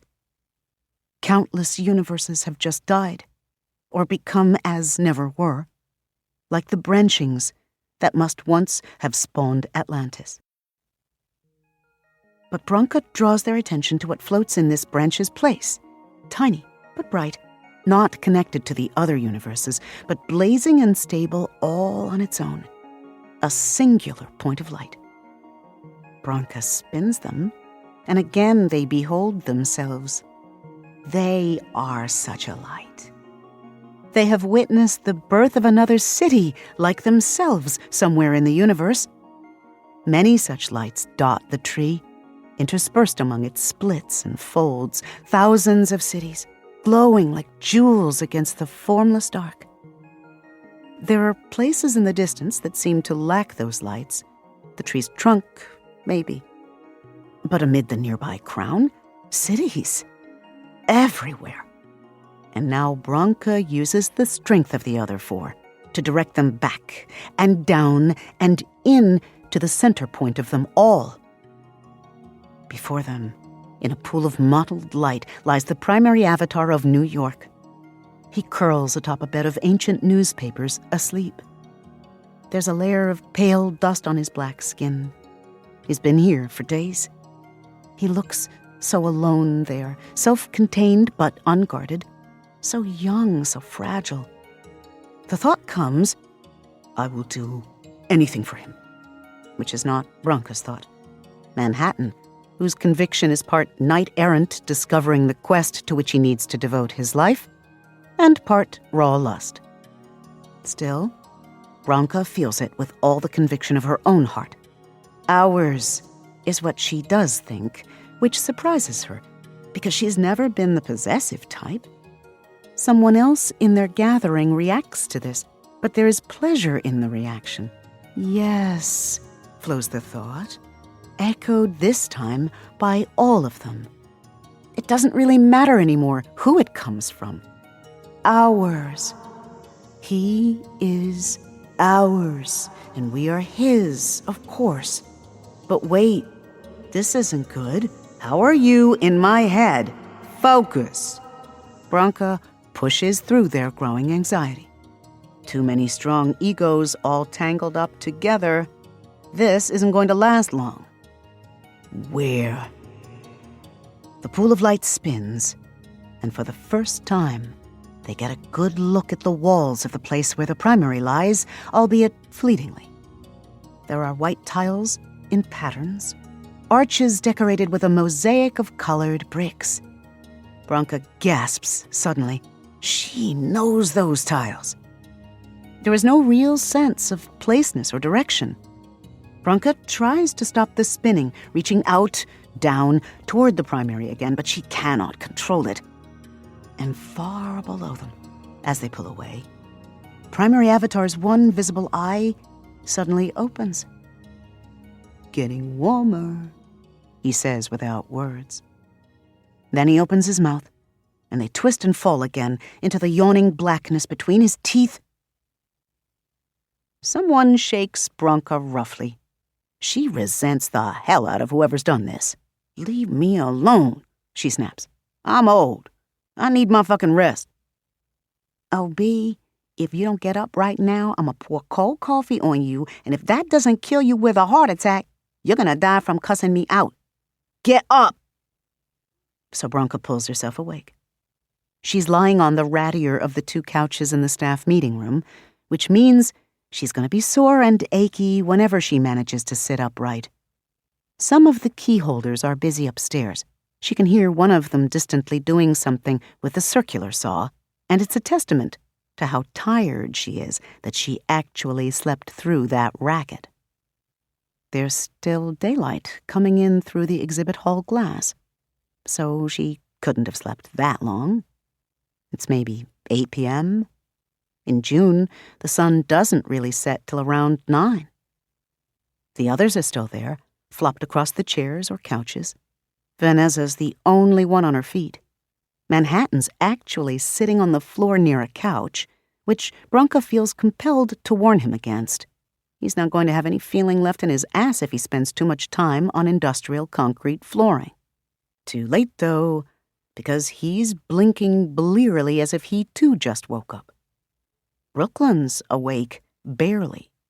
Queens is rubbing her face, but then she rummages in her backpack and pulls out a packet of chocolate-covered espresso beans, popping a handful into her mouth. She offers some to Brooklyn, and then Manhattan. And then someone else walks into their circle. A tall Asian man in a business suit, maybe in his 50s, with a face like carved marble and a mouth set in a permanent downturn. He's not Branca's main concern, however. The man is carrying someone else over his shoulder, a limp body in a more stylish suit, although grass-stained and filthy. Oh my God, Brooklyn says, reaching for her phone and immediately thumbing the emergency call button. Manhattan scrambles to his feet, shaking his head to clear it. Put that away, snaps the stranger to Brooklyn. He's got an accent, but it's unusual. Chinese-inflected British English, Branca decides. He's a city. Paramedics can't fix this. They all stare, but Brooklyn puts her phone away. The Asian man flaps his hand rudely at Queens until she gets off the couch, and then he lays the unconscious man across it. This man is younger, leaner, Latino-ishly brown, although in a more ambiguous way than usual. He reeks of cigarette smoke. There's no blood that Bronca can see, but he's gray in a way that has nothing to do with skin color. It's the strangest thing to see, as if the whole of the world is in HD color, but this man has somehow regressed to the days when televisions were just 3 channels and grainy black and white pixels. And there's something around him. Bronca blinks, squints, and then when she shifts her awareness partly into city space, she understands. There is a kind of translucent envelope surrounding the unconscious man and suffusing his flesh. It has an attached line, like an umbilicus, which trails away to someplace in South America. Brazil, she guesses, though she's only 50% sure she could pick that country out on a map. And she can't remember the names of any cities there except Rio. She blinks back to find the older man examining her. "Not useless, then," he says, which makes Bronca stiffen in fury. Then he glances around at all of them, assessing in the same way, unimpressed by all. "But none of you even notice his injury, even though he was within your own borders?" "Is a city? What's happened to him?" Queens reaches out and touches the unconscious man gingerly, though she draws back her fingers at once when the envelope around him dimples preemptively, averse to her touch. "And who the hell are you?" Brooklyn's still sitting, but she shifted her weight forward a little, aggressively. Manhattan stands at her back, his whole posture very still. That they are both braced for some kind of attack is obvious. But Bronca shakes her head, pushing herself to her feet so that she can wave them calm. Because she can see this stranger in the other place too. And he's definitely not another variant on the woman in white. "Call me Hong," he says, glaring down at the unconscious man. With a sigh, he bends and rummages in the man's jacket. The envelope does not resist him for some reason, and takes out a packet of cigarettes and a lighter. "He said the situation here was a mess, but he's dramatic. I didn't think it could be so bad. Yet, here we are." Manhattan looks around at the rest of them and mouths, "Hong Kong?" Bronca nods. She's never been to that city, but she's seen its skyline in photographs. That one dick-shaped tower is distinctive, in her memory, and in the other realm, where she sees the totality of him. The city of Hong Kong is standing before them, scowling, and lighting up a cigarette. "Hey," Bronca says. When he glances at her, she points at the sign on the nearby wall, "No smoking." "Fuck off," he says. It's said with so little heat, not even the same emotion that one would use to say no, that Bronca's mouth falls open. She's not really offended, just surprised. Then, however, Hong coughs and turns a sour look on the cigarette. "Oh, I hate smoking." "Then why the hell?" Vanessa begins. Before she can finish, however, Hong takes a deep drag from the cigarette. He leans down and blows the smoke out in a long stream over the unconscious man. It is as if his whole body absorbs the smoke. He shivers all over, and some of the grayness and blurriness fades. Now he is sepia-toned, almost as clear as a 90s-era third-tier computer monitor. Bronca gasps in spite of herself. Manhattan comes forward quickly. "Maybe you should do that again," he says to Hong. "No," says Hong, stubbing out the cigarette. "Once is all I could have done. And even that barely works because it's me that's doing it, not him. What he really needs is the polluted air of his own city.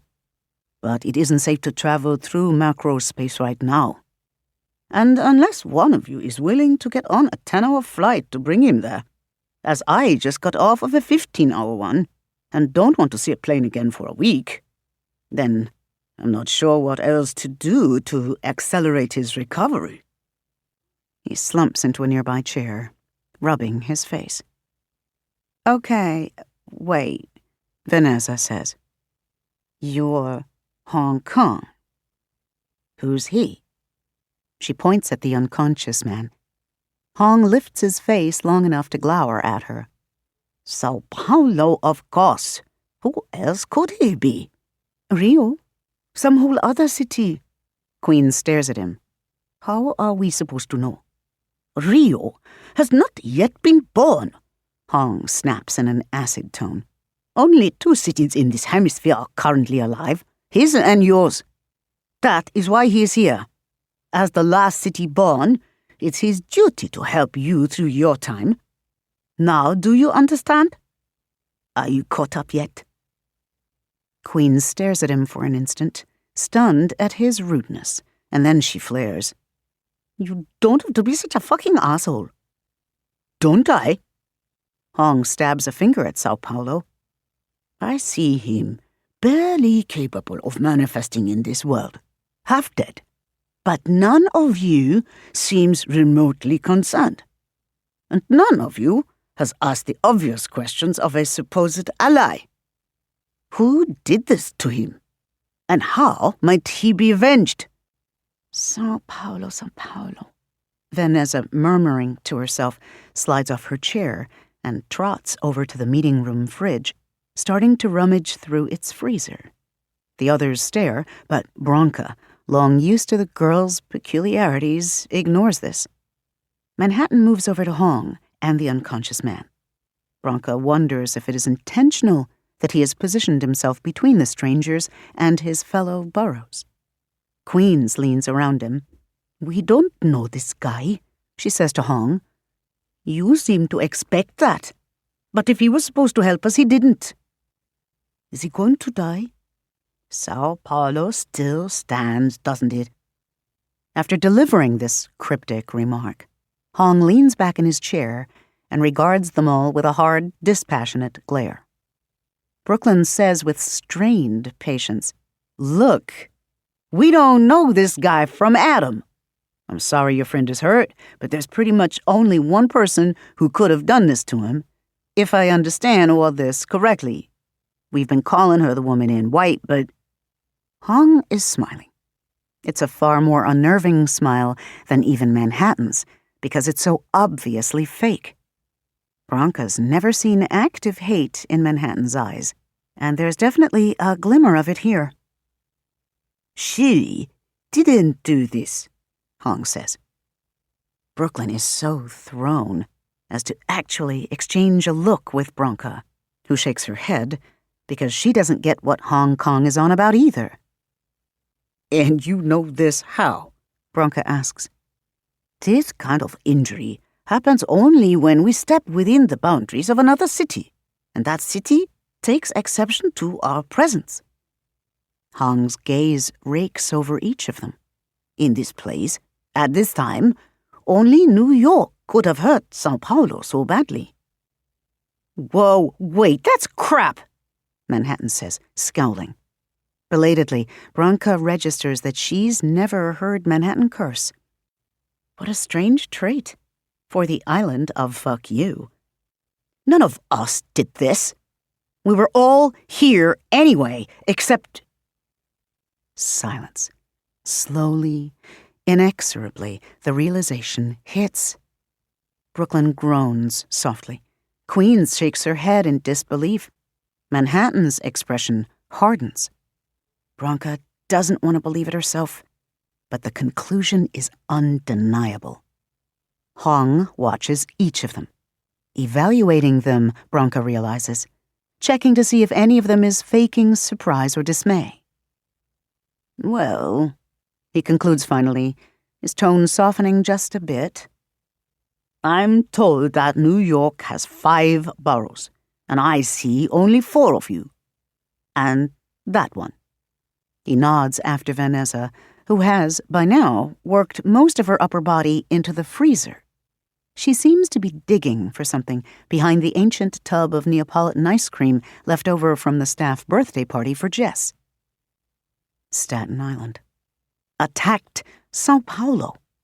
And because it happened here in New York, where Sao Paulo did not have his city nearby to protect him, the attack has injured him badly. No. Manhattan gets up and starts pacing. It has to have been some kind of misunderstanding. She's part of us. Maybe. Branka rubs a hand over her hair. She's tired. Not enough sleep in the past few days, plus gallivanting all over the multiverse takes it out of you. Maybe Staten Island thought he was the woman in white. Maybe this was an accident.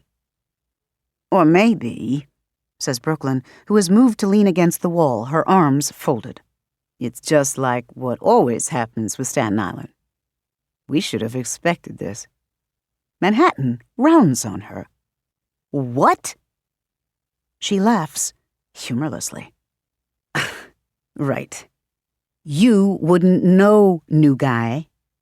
Staten Island is the sore thumb of this city. The rest of New York votes blue, the island goes red. The rest of us want better subways, the island just wants more cars. You know why the Verrazano Bridge toll is so high? They wanted that. To keep the riffraff from Brooklyn out. So if anybody's gonna stab an ally in the back, it would be that borough.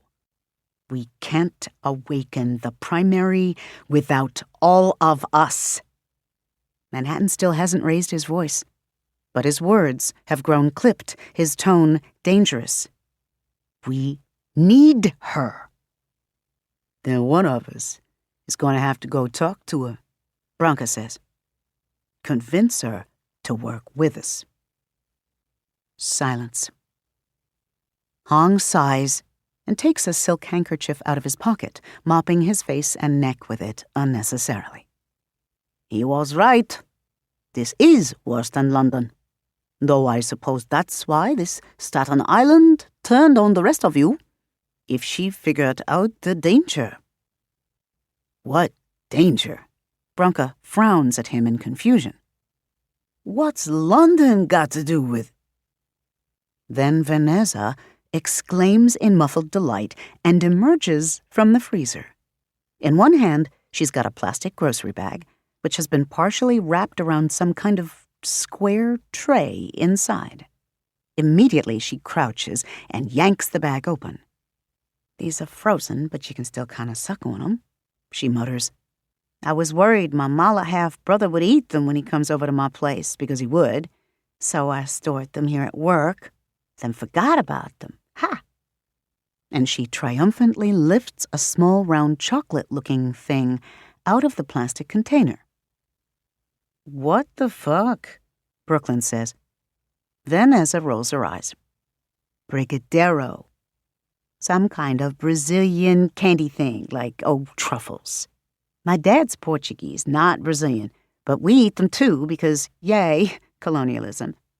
And it's not specific to São Paulo. But, hurrying over to the couch, Vanessa crouches and holds the Brigadeiro to the man's lips.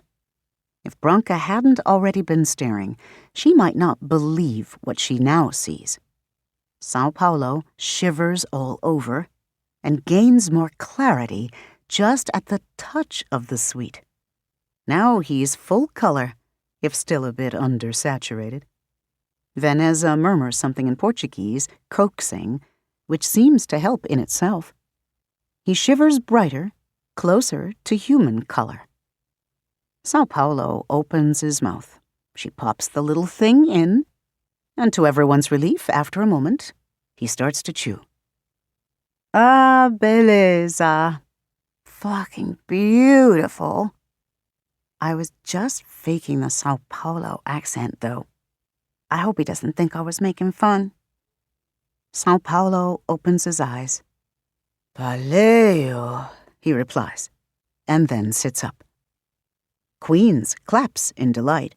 Then she slides over to crouch beside Vanessa, stage whispering, to ask if she can have one of the brigadeiros. Hong regards Sao Paulo with disfavor. Good. You're not dead. Sao Paulo glares at him blearily. It took you 3 days to get here? I had to take a plane. Planes take time. It still shouldn't have taken. Then Sao Paulo's eyes narrow. The summit. You notified them, and they balked. That's what took you an extra day. Hong snorts a little in amusement, and then he takes out his smartphone and starts scrolling through it. I've told you that it's nothing personal, Paulo. The old ones hate the younger cities on principle, and maybe they think you're arrogant. Of course I'm arrogant. I'm Sao Paulo. I'm also right, and they don't want to admit it. Paulo extends his arms for some reason, examining them as if he expects to see something other than his own limbs. He flexes his hands, and whatever he feels satisfies him, so he relaxes.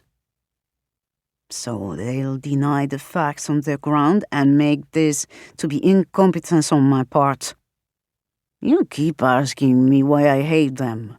This is why. I set the bones when I found you. Healed them with some Café de Punto coffee that I had in the car. Thank fancy New York airport coffee shops for that. And thank me for my foresight. Brazilian cigarettes taste like shit, by the way. Then Hong finds whatever he's looking for on his phone. Here's a thing that should concern all of us. He turns his phone around. Branca comes over to see, as do the others. Paulo glances at the image from where he is and sighs. The others gasp, but all Branca can make out is a blur. With an irritated sigh, she pushes through them and takes the phone from Hong, lifting it close enough to see.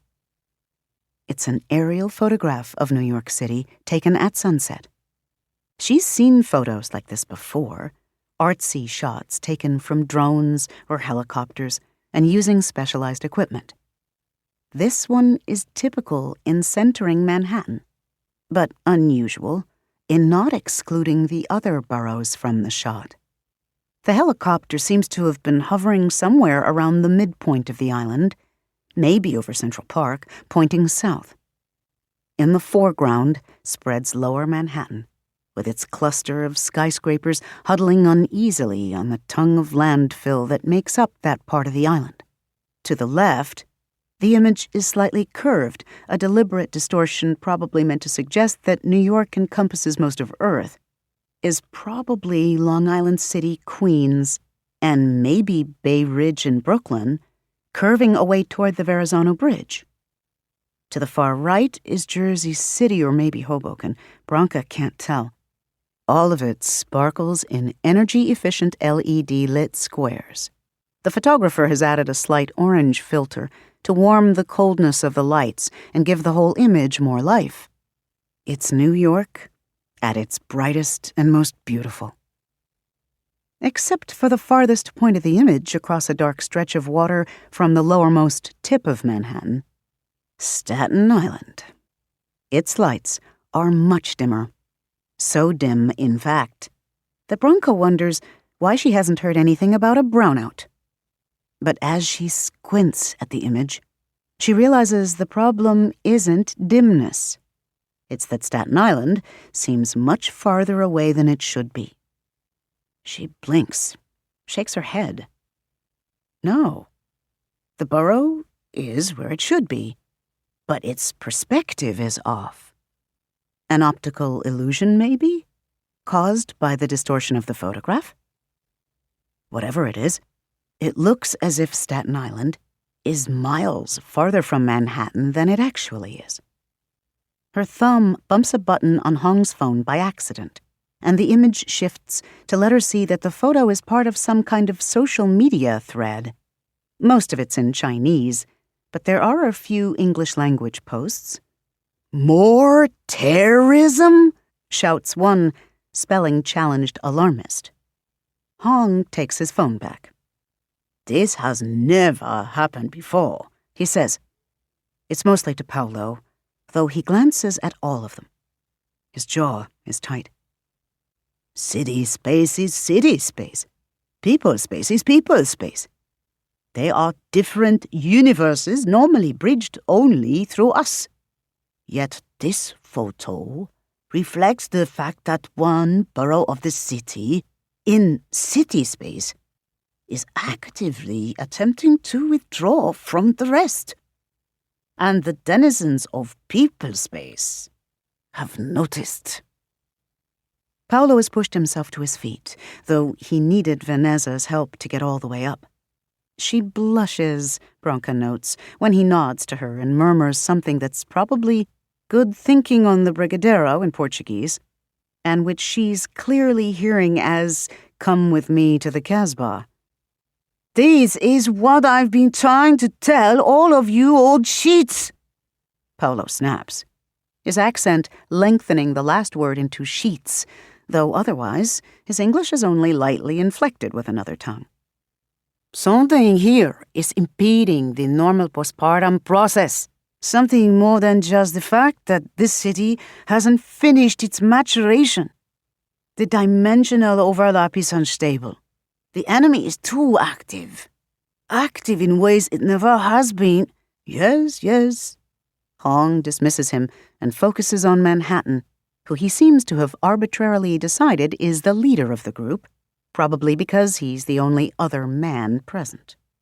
"I saw you and your cohort attempting to synchronize with your primary. Did you find him?" Manhattan shakes his head.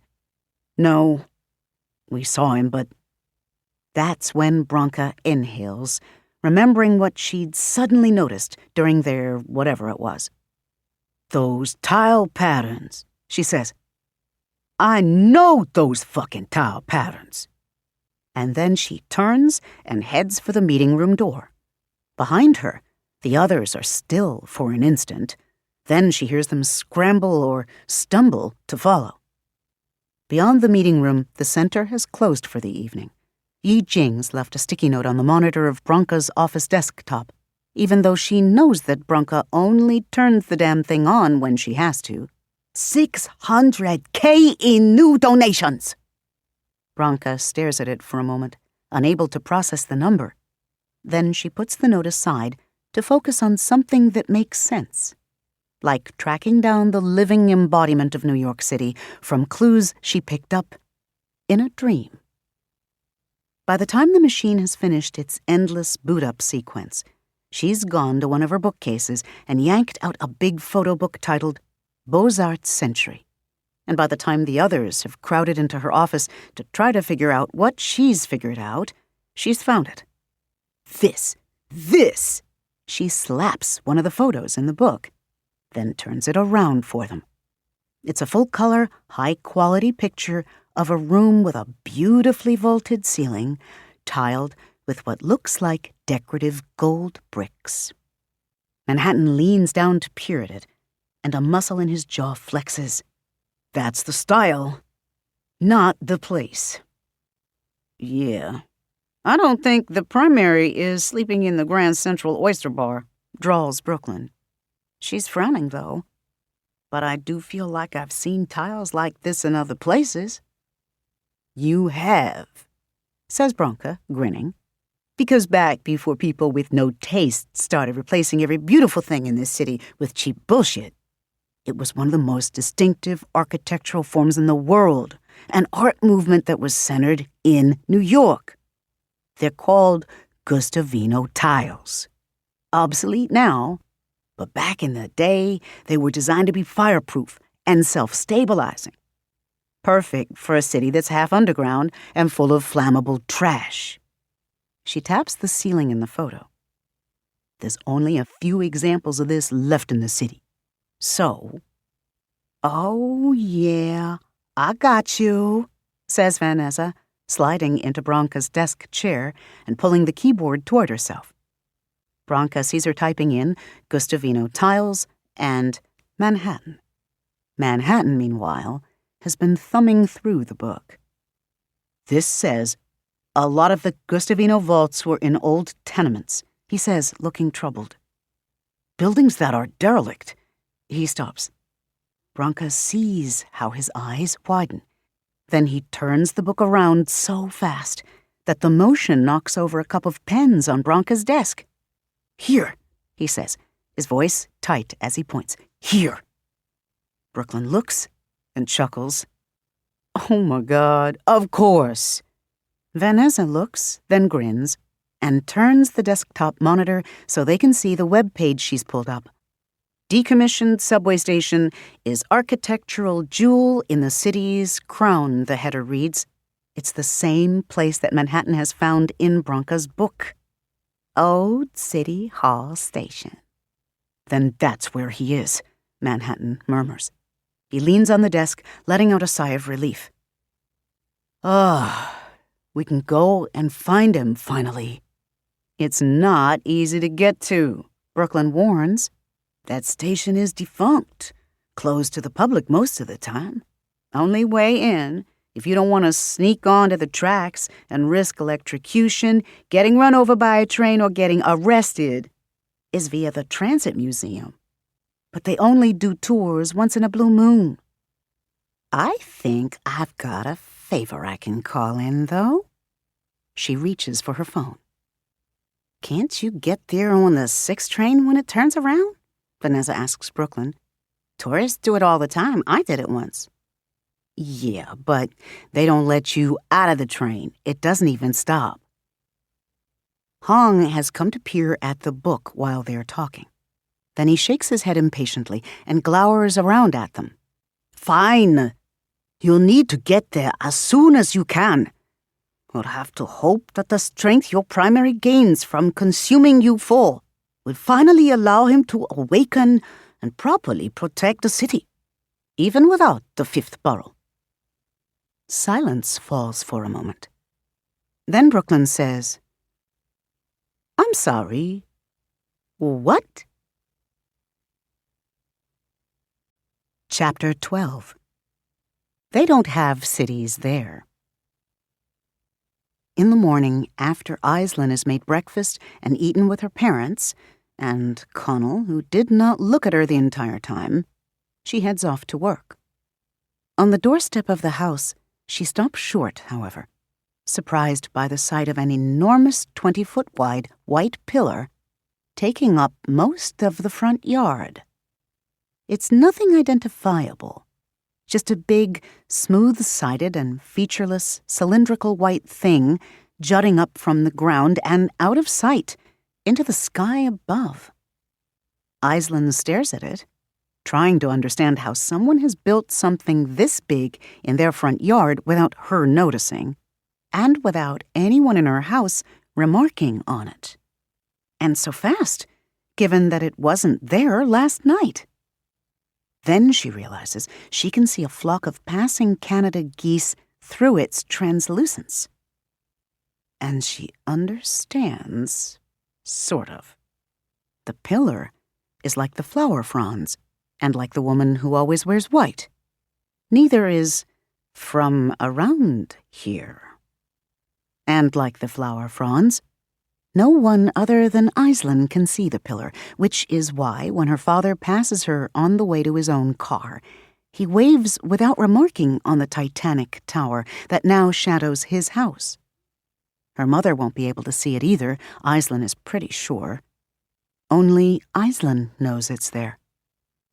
When she steps into the driveway and gets a good look at the horizon, their house is on a slight hill. She spots another similar pillar in the distance. Somewhere over near Fresh Kills Park, she's guessing. Aislinn has a car, a used Ford hybrid that she bought a few years back. Her father hates it because he thinks only liberals should care about the environment. But he put up with her choice and even gave her half the purchase price so that she could buy it outright without a car note, because at least it's American-made. She pays for gas and insurance with the money she earns from working at the local library, where she has an off-the-books job. It's nothing illicit, but it has to be off the books because she doesn't have anything but a 2-year associate's, and the city requires a 4-year degree. Her father agreed to lose some outstanding parking tickets for the head librarian. But she can't drive the car much because her father monitors the mileage, and because she suspects he's put a GPS tracker in it somewhere. He does things like that. When Aislinn wants privacy, she takes the bus.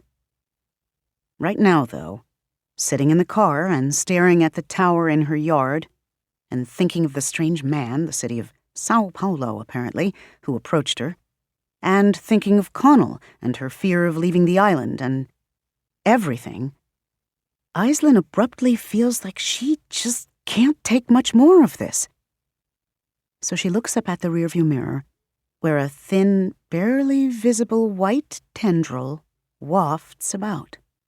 "Hey," she says, "can you come here? I need to talk." For a moment, nothing happens. Then, abruptly, the rearview mirror changes. 1 second, it features a stunning view of the Houlihan driveway. In the next, it opens onto a vast space. She can't see it well, only a hard gray-white floor, which is so stark with shadows that it feels like there's a spotlight somewhere just out of view. She can't see what's making the shadows, but then one of them shifts, and a moment later the woman in white sits up from somewhere below the rearview mirror. She's different again, Aislinn notes. Still white, but this time there is a hint of epicanthic fold about her eyes, and exotic angles to her cheekbones and the spacing of her nose. Russian, maybe? Her brows are white. Her hair... Aislinn blinks. "Lynn, my person-shaped friend. I figured out why you were angry with me last night. What a bad boy that minion was. And how foolish to get grabby with a city. Huh. You could have smushed him." Aislinn nods absently. "Are you bald?" "Am I?" The woman pauses. Abruptly, lush, tawny white hair tumbles around her face, nearly crowding her features out of the mirror. One lock falls artfully over one eye. "No, I am not bald." "Okay." Then Aislinn frowns, remembering that she is supposed to be mad at the woman after all.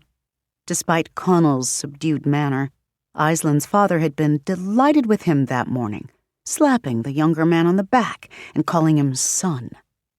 Apparently, the current story is that somebody came into the backyard, and Connell fended the intruder off, despite having drunk too much to remember the intruder's face. A real hero in Matthew Houlihan's eyes. "So you know what Connell did?" "Yes, that one." The woman smiles brightly. "You should know that the guidelines, the things you keep calling flowers, don't control people, not precisely. They just guide, encourage pre-existing inclinations, and channel the energies from same into more compatible wavelengths." What Aislinn gleans from this gobbledygook is that Connell got grabby because Connell is a grabby bastard to begin with, who might have attacked Aislinn whether he had a flower growing from his neck or not. But that, and the explanation, does not console her. "Why are you putting anything in people?" she asks. "I didn't think it meant much at the ferry station. Now, though?" It is indisputable that the flower fronds, or guidelines, or whatever they're called, have a purpose. That this purpose is something other than control makes it no less unnerving. What does happen, then, when the guidelines get inside a person?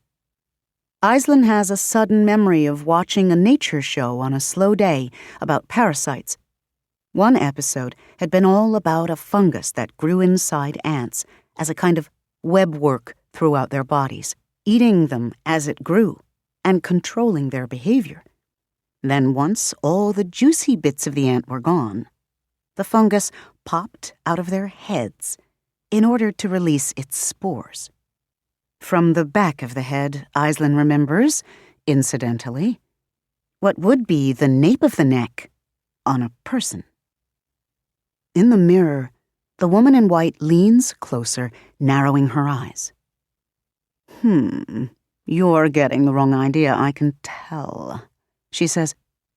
It's not, whatever you're thinking. Let me explain. But this is awkward. Hold on a moment. I'll come to you. Something shoots from the mirror, past Aislinn's face, and into the back seat. Aislinn catches her breath and jerks away in pure reflex, but she doesn't quite have time to register what she's seeing as something frightening. As far as she can tell, it's just a long, thick tongue of featureless white substance, which skeets through the mirror frame as if it isn't glass, but the opening of some kind of tube or delivery chute.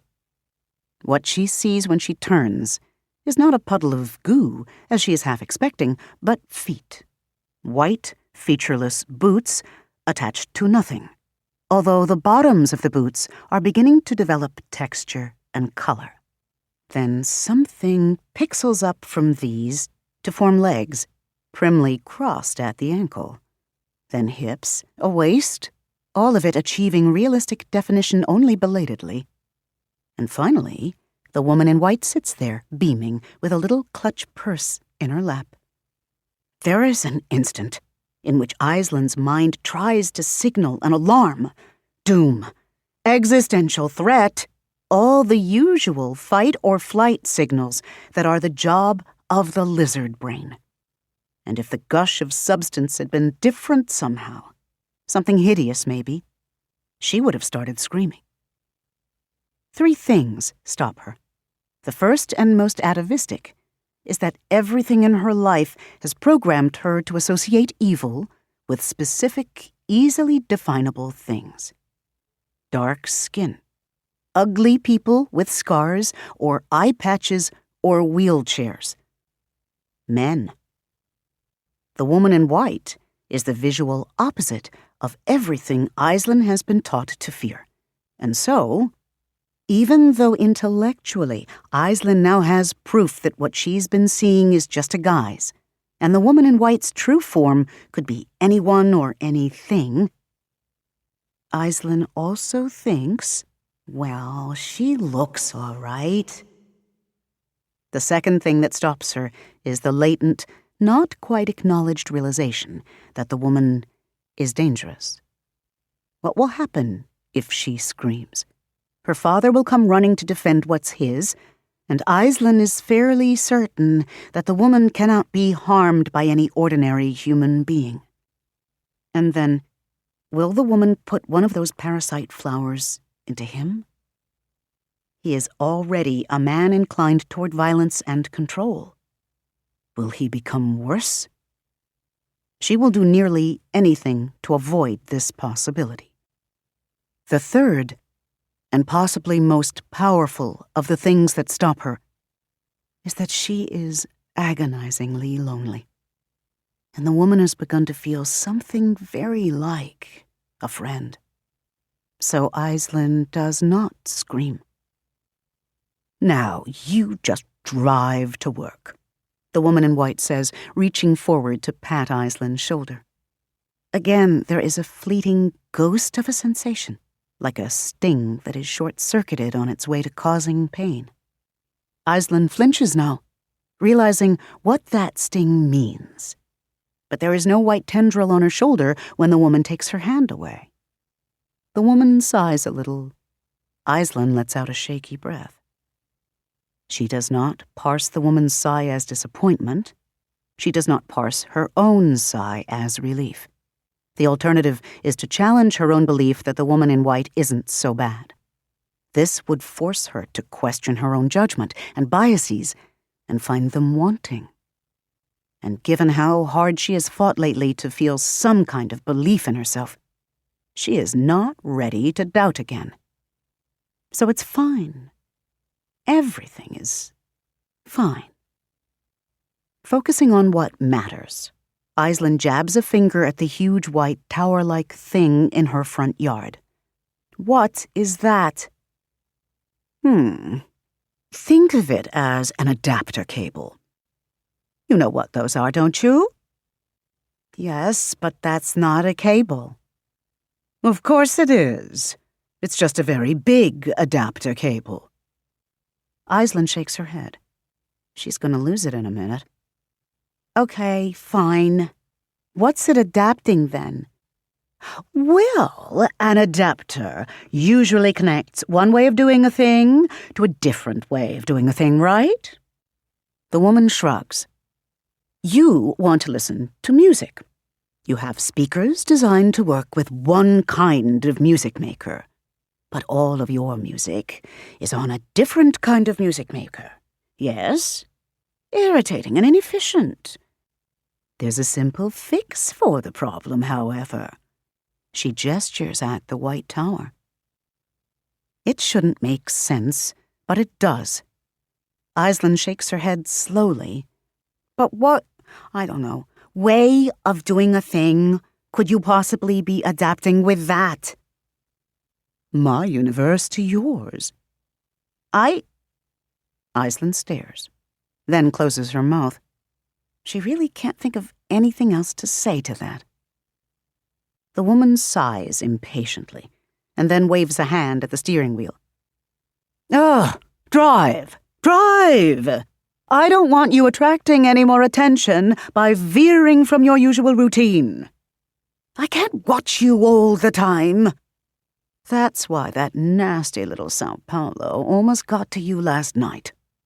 Then she grins in delight, clapping her hands in just a little too much glee. But it is infectious, her giddy delight. But you showed him, didn't you? It had felt good to send that awful man tumbling, just like Connell. São Paulo's car is gone today, she notes, and there have been no police or emergency vehicles around that morning. So she assumes he got up and drove himself away. With 2 broken arms? No matter. Aisling smiles to herself, then turns to the steering wheel and starts up the car. Yeah, okay. But if you're going to ride to work with me, you have to tell me what's going on. That's the plan, lovely. Aisling pulls out of the driveway as she hears the woman settling into her back seat. There is an odd moment when the car bumps across the gutter into the street. The whole vehicle seems to dip lower than usual. The struts groan, and she hears something in the car's undercarriage scrape loudly against asphalt. The woman in white mutters something like, "Damned gravity. Always forget the exact ratio." And then the car rises back to its usual height and pulls away with no more difficulty.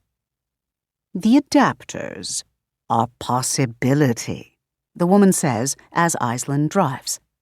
Aisling tries to look at her in the rearview because it's polite to meet another person's eyes during a conversation. But the woman isn't sitting in that area of the back seat. A just in case. And I have no choice but to put them in the few rare places where this universe's muons have become somewhat friendlier, which unfortunately means your front yard.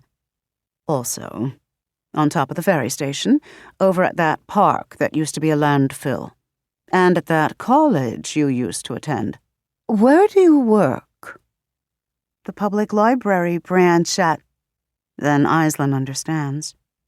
She went to the park after work once and was ogled the whole time by a Park Service employee who was picking up the trash. That was last month or so. You're putting those things wherever I go? Well, not wherever you go. Just places where you've rejected this reality to some degree or another. Even before you were a city, such acts had power. Superpositioned objects change state depending on observation, after all. Okay.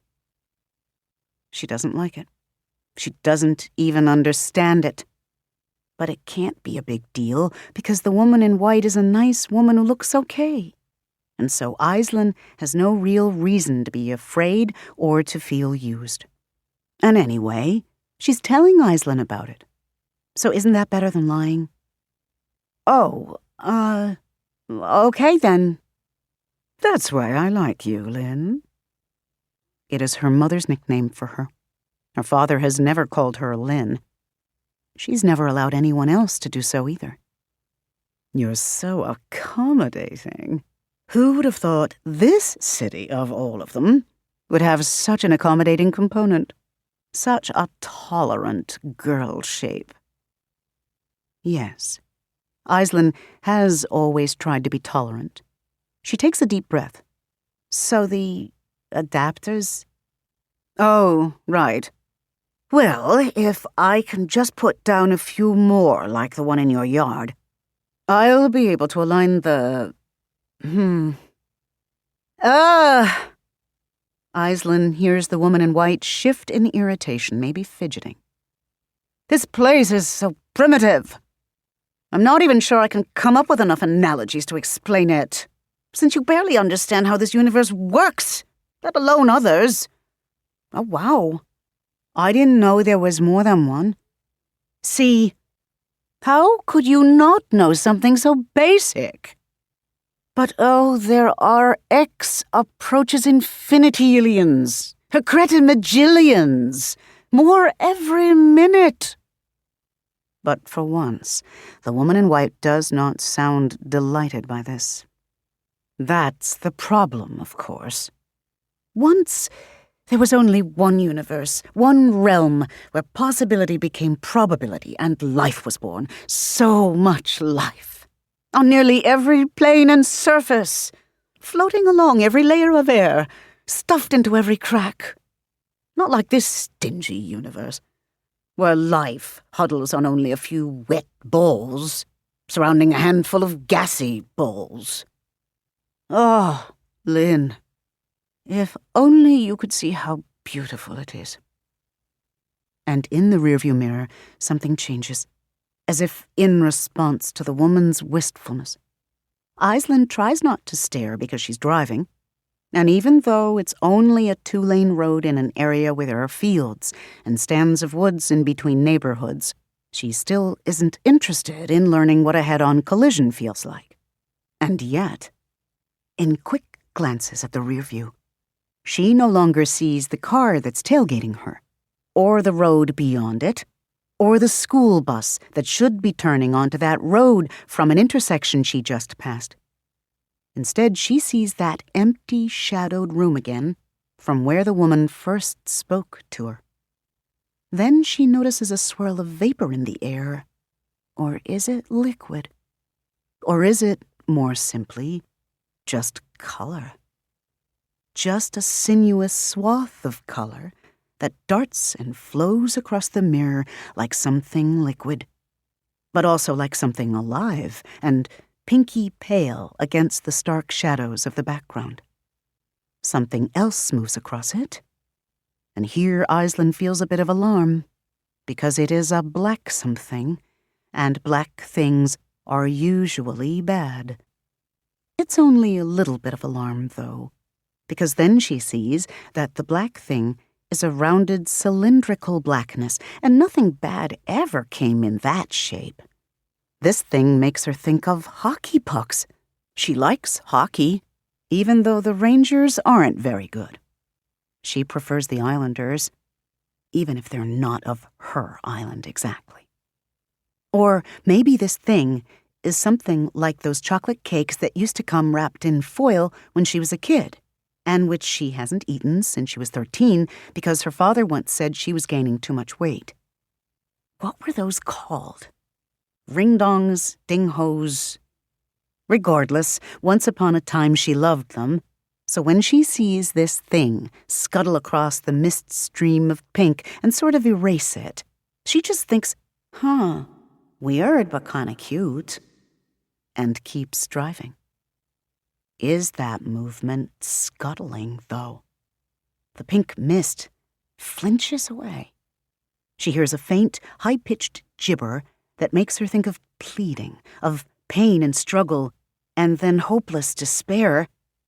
And then the mirror is empty again, and the road demands her attention. There are no cities in that first universe, the woman continues as they pass woodlands and strip malls. There are wonders you can't imagine. Convolutions of physicality and intellect beyond anything this world might ever achieve, but nothing so monstrous as cities. It seems strange to you, I know, to think of something so central to your existence, you are one, as monstrous. But to the people of that realm, there is nothing more terrifying and terrible. She utters a little sad laugh. Then cities. Aislinn contemplates this and finds it not at all difficult to understand. She has stood on the docks of the ferry and gazed across the water at distant looming Manhattan, and she has trembled in its shadow. Cities are monstrous, she says. Filthy. Too many people. Too many cars. Criminals and perverts everywhere. And they're bad for the environment, too. Yes, yes. The woman flicks a hand. Aislinn sees the edge of fingers in the rear view, momentarily occluding the stark, shadowed place. When the woman's fingers have passed, Aislinn sees that the black, cylindrical thing is back, lingering now at the edge of the mirror. It's not still. It's bouncing up and down, arrhythmically. Weird. But cute. The woman continues. All of that is true, but that's not what really makes cities so awful. You must understand some of it now, yes? You've seen beyond this realm into the edge of other realities. It is the nature of all thinking entities to know ourselves, at least to some degree. Aislinn starts to protest. She dislikes being told that she is this thing she loathes. She also doesn't understand whatever the woman is trying to say. I guess. Yes, well, another hand flutter. The hockey dong. Aislinn snickers at this. It feels dirty. Better go with ding ho instead. Abruptly stops bouncing or pulsing or whatever it's doing, as if it has noticed the woman's movement. As if the two images have anything to do with each other. But the place of stark shadows isn't real, is it? It seems farther away, somewhere well beyond the rear window of the car. She has been sure, until this moment, that it was an optical illusion, a reflection off one of the backseat windows, combined with passing shifts of sunlight, or a weird daydream. She did have corned beef hash for breakfast. Maybe the mirror stuff is undigested beef or underdone potato. Much, much, much later, when the whole business is nearly over, she will look back on this incident and think, confirmation bias is a bitch. The problem, the woman continues, now working up to a real rant, if Aislinn reads her voice correctly, is that cities are rapacious. There is infinite room in existence for all the universes that spin forth from life, even universes as bizarre as this one. Room for everyone. But some life forms cannot be content with just their ecological niche. They are born invasive. They punch through, and when they do, they turn 10,000 realities into nothing like that. And they can do much, much worse if they put their backs into it. Or even if they don't. Something odd is happening in the world of stark shadows. The ding-ho. Is it bigger? No, just closer to the mirror, although the perspective seems off. Abruptly, there's a faint waft of cold air on the back of Aislinn's neck, which feels like bliss. It's June, and the car's air conditioner isn't working well. It only sporadically spits out gusts of actual cold. Probably needs fluid. Maybe the woman in white has opened one of the vents in the back seat. That, sounds awful, Aislinn says, trying to keep an eye on her speed. She'll never hear the end of it from her father if she gets a ticket. It is a catastrophe that makes the end of your entire species a mere triviality. Aislinn actually hears her shrug. What's one more extinction after all, when numberless intelligent species are wiped out every day by the horror of cities? The woman has just lost Aislinn. Wait, what? You work in a library. Have you read any Lovecraft? Aislinn rubs the back of her neck. The cold is starting to give her a muscle spasm or something. She wants to say something to the woman in white about shutting the back seat vent, but around them, the occasional woods have given way to auto shops and gas stations and billboards for shopping malls in New Jersey. This means they are almost at the library where Aislinn works. She's got some muscle relaxants in her purse if it gets too bad. I've read him a little, she replies. Science fiction and fantasy have never really been her taste, except in romance. She enjoys giggling over stories about alien men with big blue penises. One of the senior librarians is a big Lovecraft fan, though, and he kept insisting that she read some until she finally gave in. I mean, The Shadow over Innsmouth was really rambly, but I get why people make movies about the monsters. I tried some of his short stories, too. Those had been even more rambly.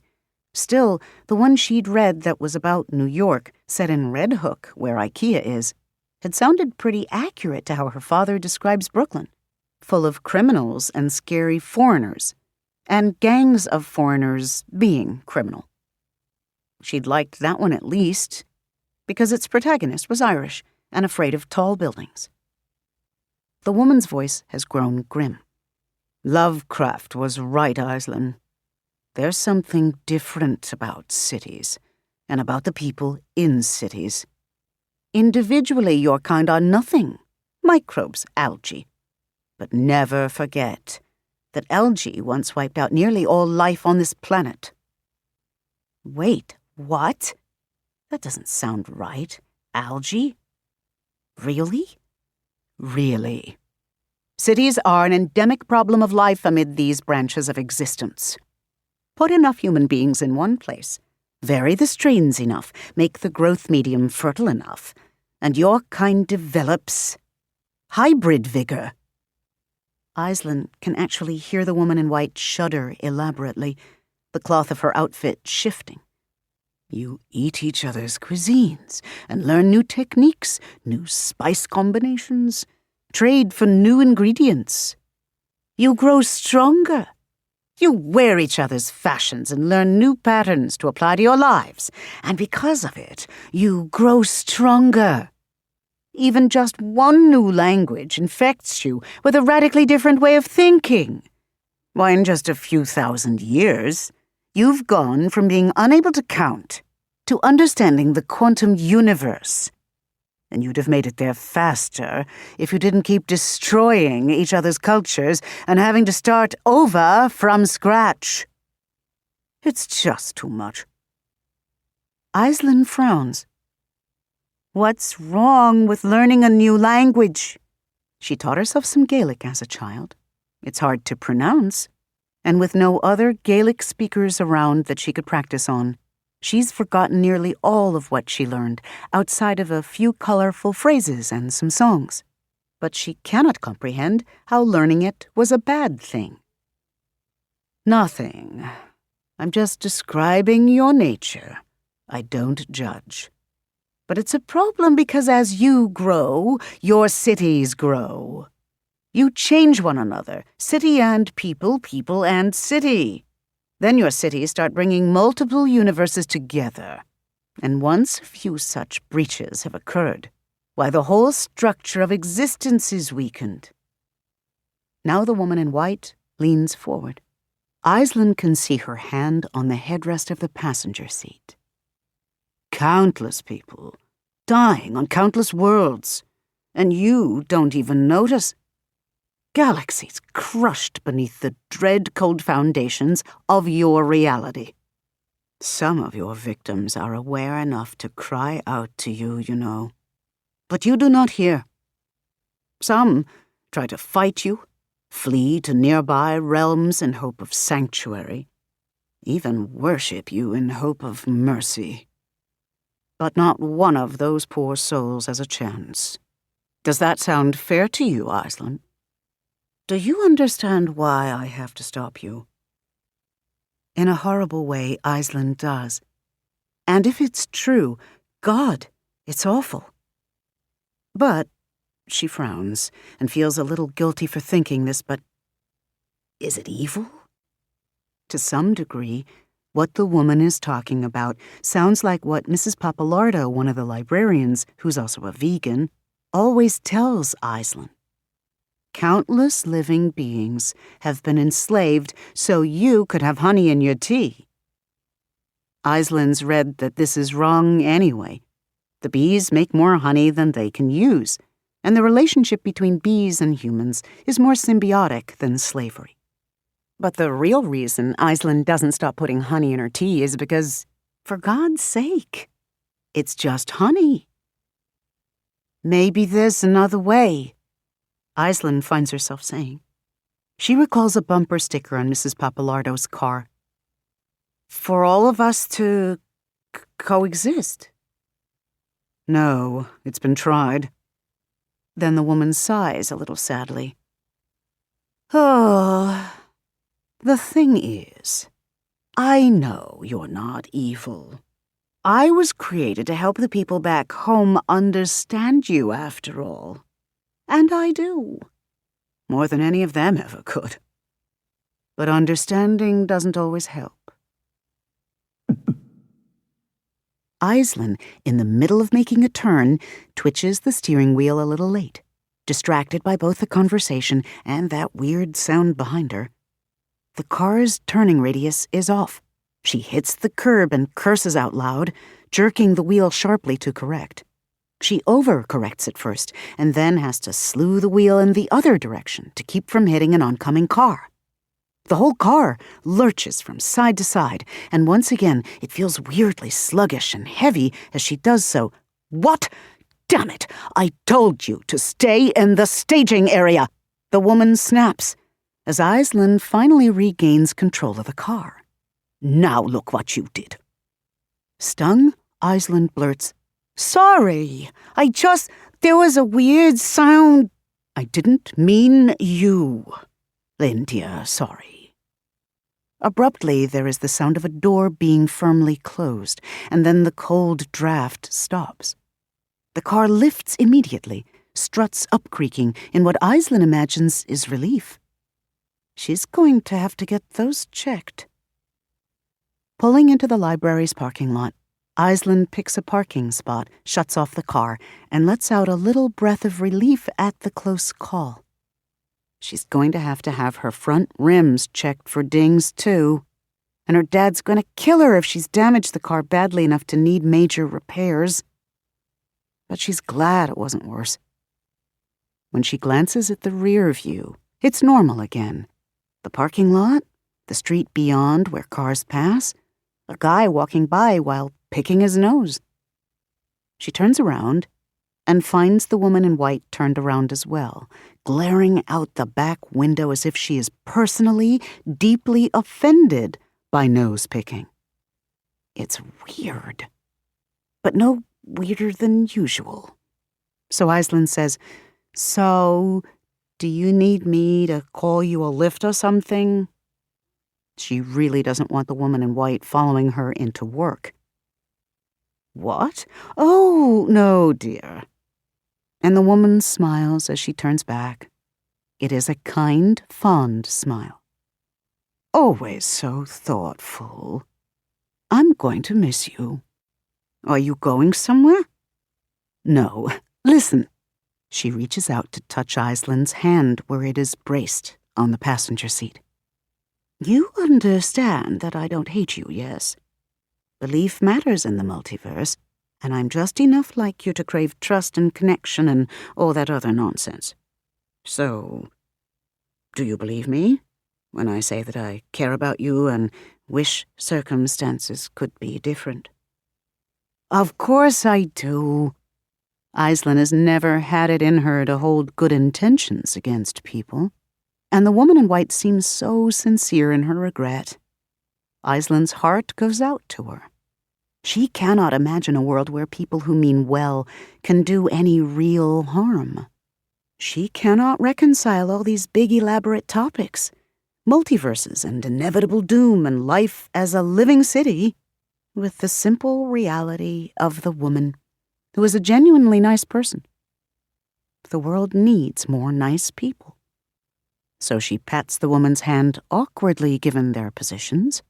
It will be all right, you'll see. The woman smiles. You're a good dimension-crushing abomination, she says. I'll do everything I can to take care of you for as long as I can. And then, if Aislinn hadn't been looking right at her, she wouldn't believe it. The woman in white vanishes. There's no puff of smoke or popping sound or magical door opening and closing. She's just gone. Aislinn sits there for a moment, stunned and confused, and wondering why she smells a whiff of ocean brine. But she's about to be late, so after a moment, she just shakes her head, accepts the things she cannot understand, and hurries into work. Chapter 13. Beaux-Arts, bitches. It's what happened with London, explains the living embodiment of the city of Hong Kong, with barely concealed impatience. There were well over a dozen avatars in that case. Then something happened and there was only one, but the city was safe from then on. Silence falls. After a moment of this, in which Manny and the others stare at Hong speechless, he seems to grow even more irritated. He glares at Paolo. You haven't told them? Paolo, still leaning on Vanessa, sighs loudly. I haven't met them until now, and I would have explained it once they were ready in a way they could understand, because I am not a blundering, insensitive ass. Consume us, Manny says, speaking slowly to be sure he understands. As in eat? As in cannibalism? Queens blurts, her eyes wide. As in death? As in Sodom and Gomorrah, Hong says, putting his hands on his hips. Although I'm told the enemy killed the former before the merger was complete, while they were in a transitional state, akin to what you are now. Fire and brimstone consumed them then, the legends say. It was a volcanic eruption. The actual event destroyed 4 cities in the region, including 2 that weren't even alive yet. Manny's shocked to realize Sodom and Gomorrah were real places. No volcanoes here, at least, he thinks, in a kind of giddy, terrifying denial. New York is islands on the edge of a sea, and climate change looms. A flood is more likely. Something like that is what could happen here, Hong continues, as if he has heard Manny's speculation. He's relentless. If New York doesn't hurry up and eat all of you, it will happen. Except given the interconnectedness of this metropolitan region, we believe the resulting cataclysm will take out parts of New Jersey, Long Island, Pennsylvania, and Connecticut in the process. Possibly western Massachusetts, too. There is a significant fault line in this region. Okay, maybe not flooding. Or maybe an earthquake, and then flooding, followed by chunks of the East Coast falling into the sea. So many choices, really. Everyone looks floored. Manny's feeling it too, but maybe the person he used to be has a lot of practice at reacting quickly to shocking, horrific news. You're lying, he snaps. Hong's jaw tightens, though he seems more disgusted than angry. You're trying to manipulate us, scare us into doing what the city requires, into sacrificing themselves if that's what it takes to keep the woman in white from turning the tri-state area into a crater. I'm telling you what has to be done, Hong says. He says it slowly, in icy, crisp English, as if they are all bad students whom he's been forced to teach. I'm telling you what has happened. In every other case, where a composite city, a city made of cities like yours, has been born. There's a primary avatar and one or more sub-avatars of the boroughs or exurbs or shanty towns or whatever they're called. The birth is incomplete, and the city isn't safe until the primary devours the others. If this is a story you've heard, devour doesn't have to be literal, Branka says.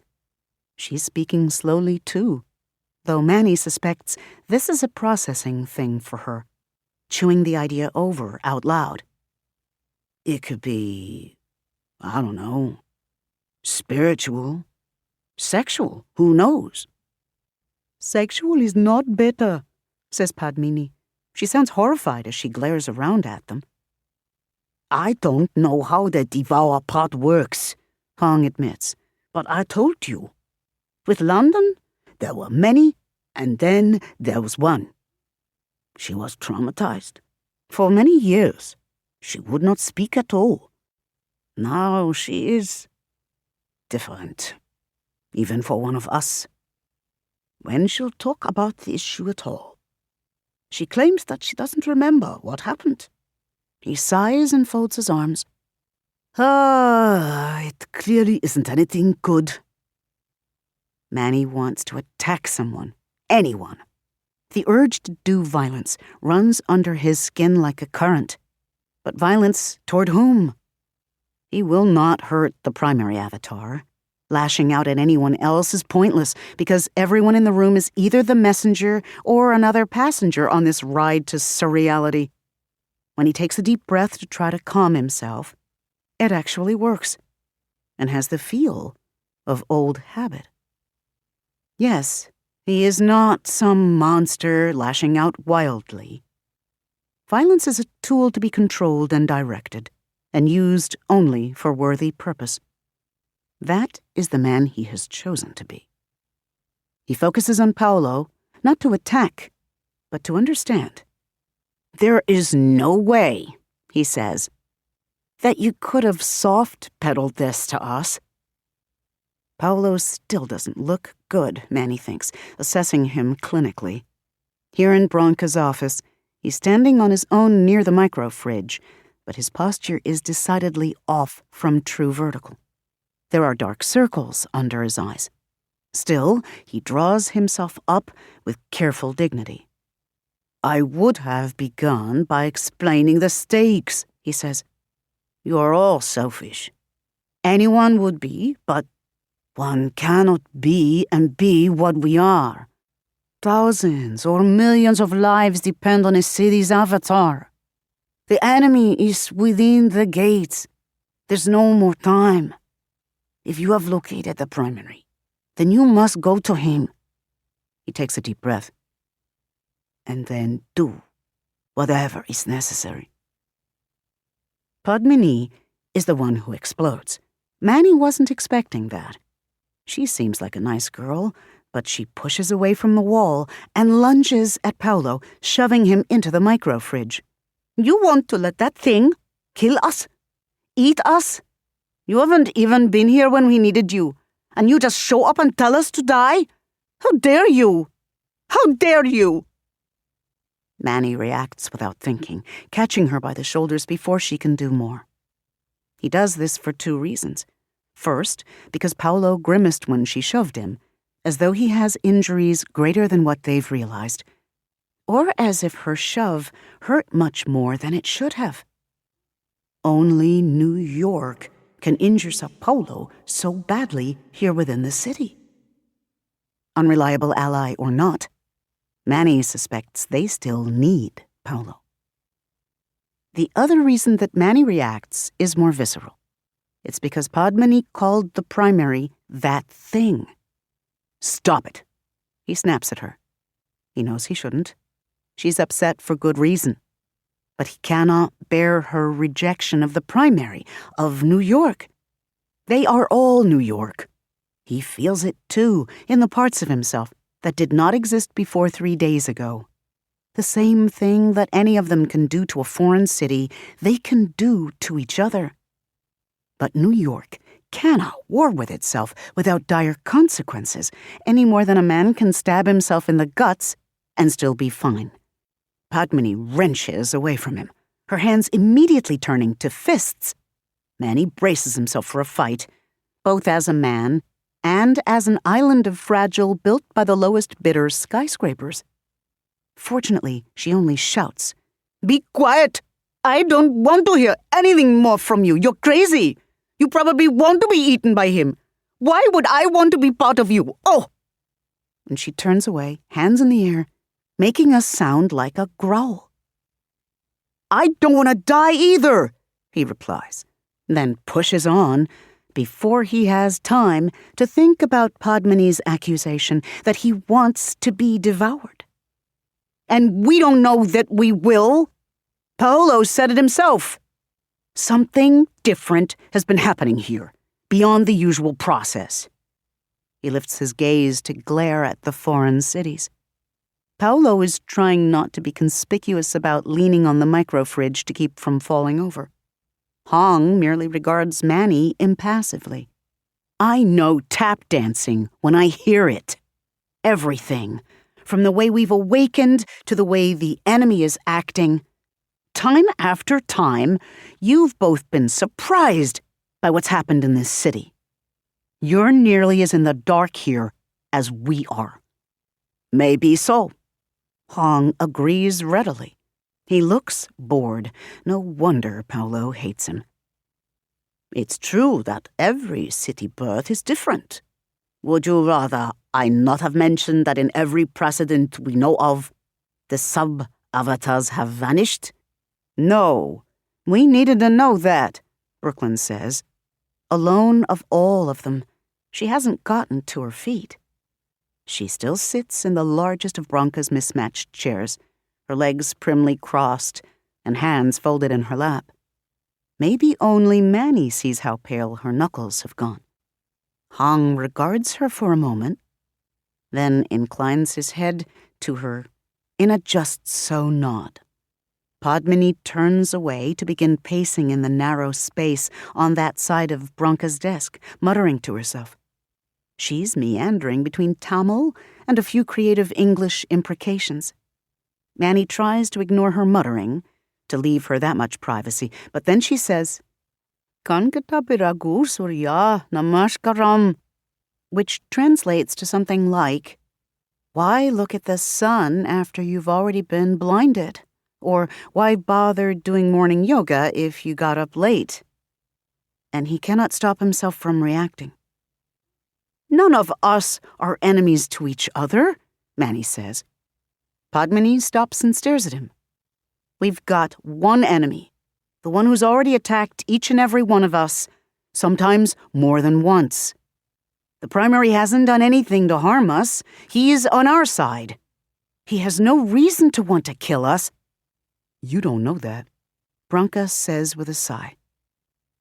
"It doesn't matter if he wants to kill us or not, new guy," Brooklyn says. Her voice has hardened. She folds her hands, regarding Manny over them. She's still showing the toll of both her battle against the creatures that attacked her family and the shock of learning that she's lost her home. "Lots of bad things that happen ain't personal.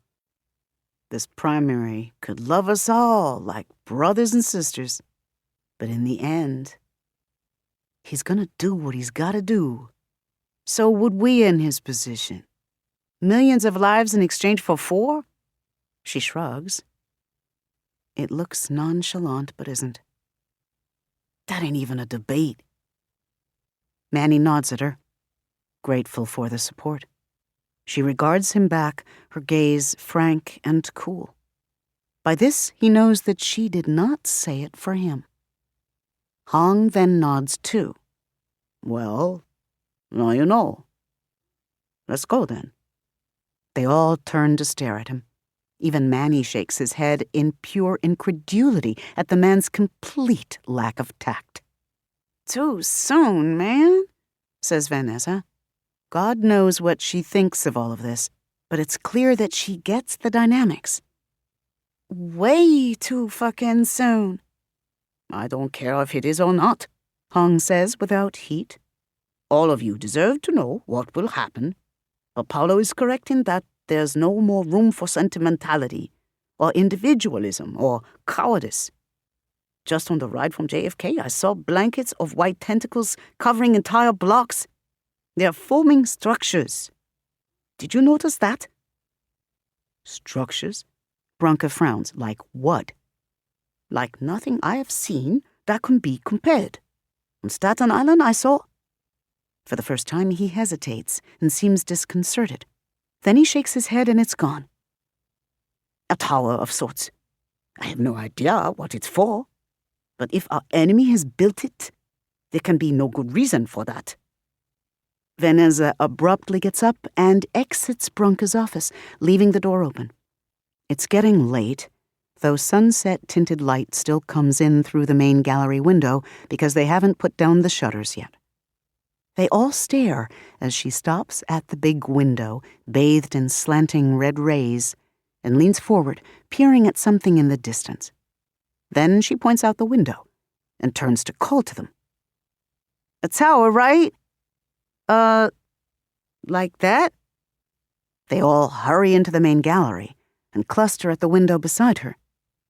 It's difficult to see from here, small, with distance, though it arcs above the trees and buildings and the zooming cars of some kind of highway. Manny has to squint to see it, but it looks like a cross between a giant toadstool and the Gateway Arch in St. Louis, an arch that is irregular, misshapen in its twists and curves, and flattened at the top. There are slowly undulating streamers coming off the flat top's edges, attenuated into a thinness too difficult to see clearly from this distance and angle. It's easy to guess where most of those streaming, moving tendrils are going, though. Down, thinning into filaments and spreading onto the streets below. I saw that when I went out for lunch today, Vanessa says softly, as they all stare. I thought it was, a guerrilla art installation, bad marketing gimmick, whatever. I was going to go check it out after work today, but when I texted a friend about it, she lives there, it's Hunts Point. She said she didn't see anything. Oh, I live in Hunts Point. Fuck. That thing is probably right over my house. Hong regards Vanessa for a moment. It wouldn't be a good idea to go near it. Yeah, you think? What is it? Paolo asks. No idea. I suppose you were right about this city being an unusual case. Yes, I was. Paolo glares at him. Thank you ever so much for throwing me under the bus, by the way. You're welcome, Hong says evenly. Look, says Branca in a soft tone of horror. She's pointing at the street right in front of the center. On a sidewalk across that street, a group of Latino teenagers walks by, perhaps heading home from an after-school activity. They're laughing and joking with each other, punching each other as boys do, making a lot of noise in their young joy. There are 6 of them. 3 have tendrils curling up from the backs of their necks or shoulders. One of the infected ones has fronds all over his arms, too, and a small one growing from his face, just below one eye. Everyone falls silent for a while. Bronca breaks the silence with a noisy, deep breath. I need... Shit.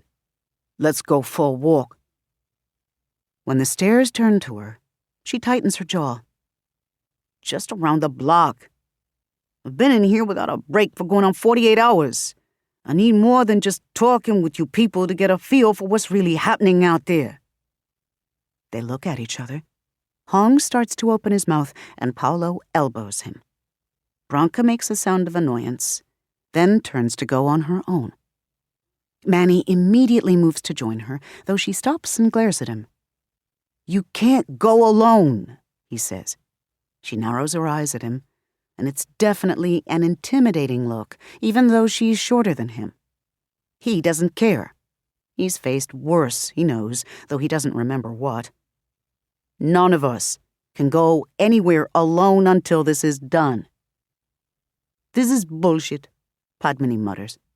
Vanessa claps her on the shoulder awkwardly, but then moves to join Bronca and Manny. Do you have a construct ready to defend yourself should the enemy attack? Hong asks. Bronca curls her lip at him. It's not a smile. I always have my boots. She's not wearing boots at the moment, Manny notices, but Hong seems satisfied with that. Hong eyes Manny, who grimaces as he realizes he doesn't. It's not difficult to guess what Hong means, but what quintessential Manhattanism can he think of to weaponize in a crisis? He's been here 3 days and spent less than one of them in his own borough.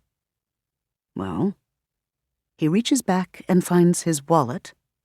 There's the debit card, as long as he's not broke. Hong gives him a skeptical look, then nods at Bronca. Well, it's her borough anyway. Try not to get in her way.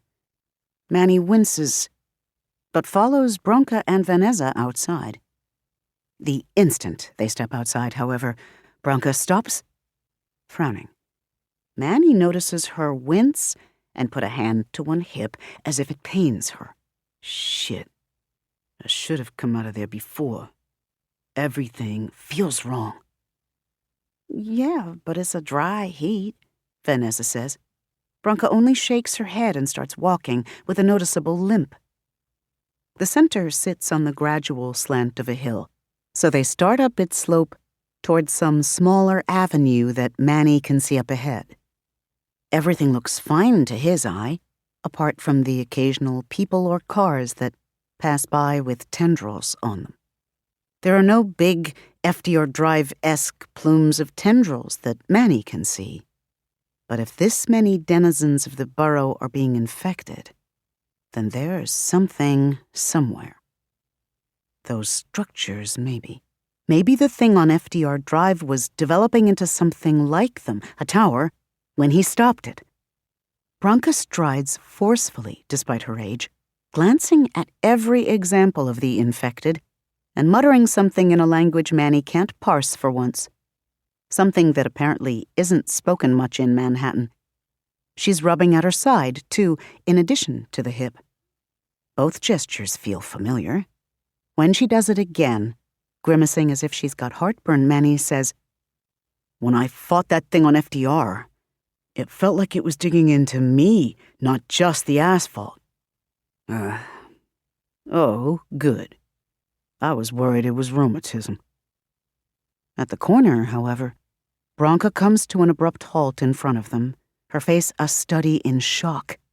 Manny tenses, sliding a hand into his pocket for his debit card, but what she's staring at is simply an empty rubble field on the opposite corner. It looks like a building there has been recently torn down. There's nothing left but tumbled bricks, and a newly painted plywood fence announcing whatever's coming soon to replace it. He can't see anything to be upset about, but Vanessa, too, inhales as she sees it.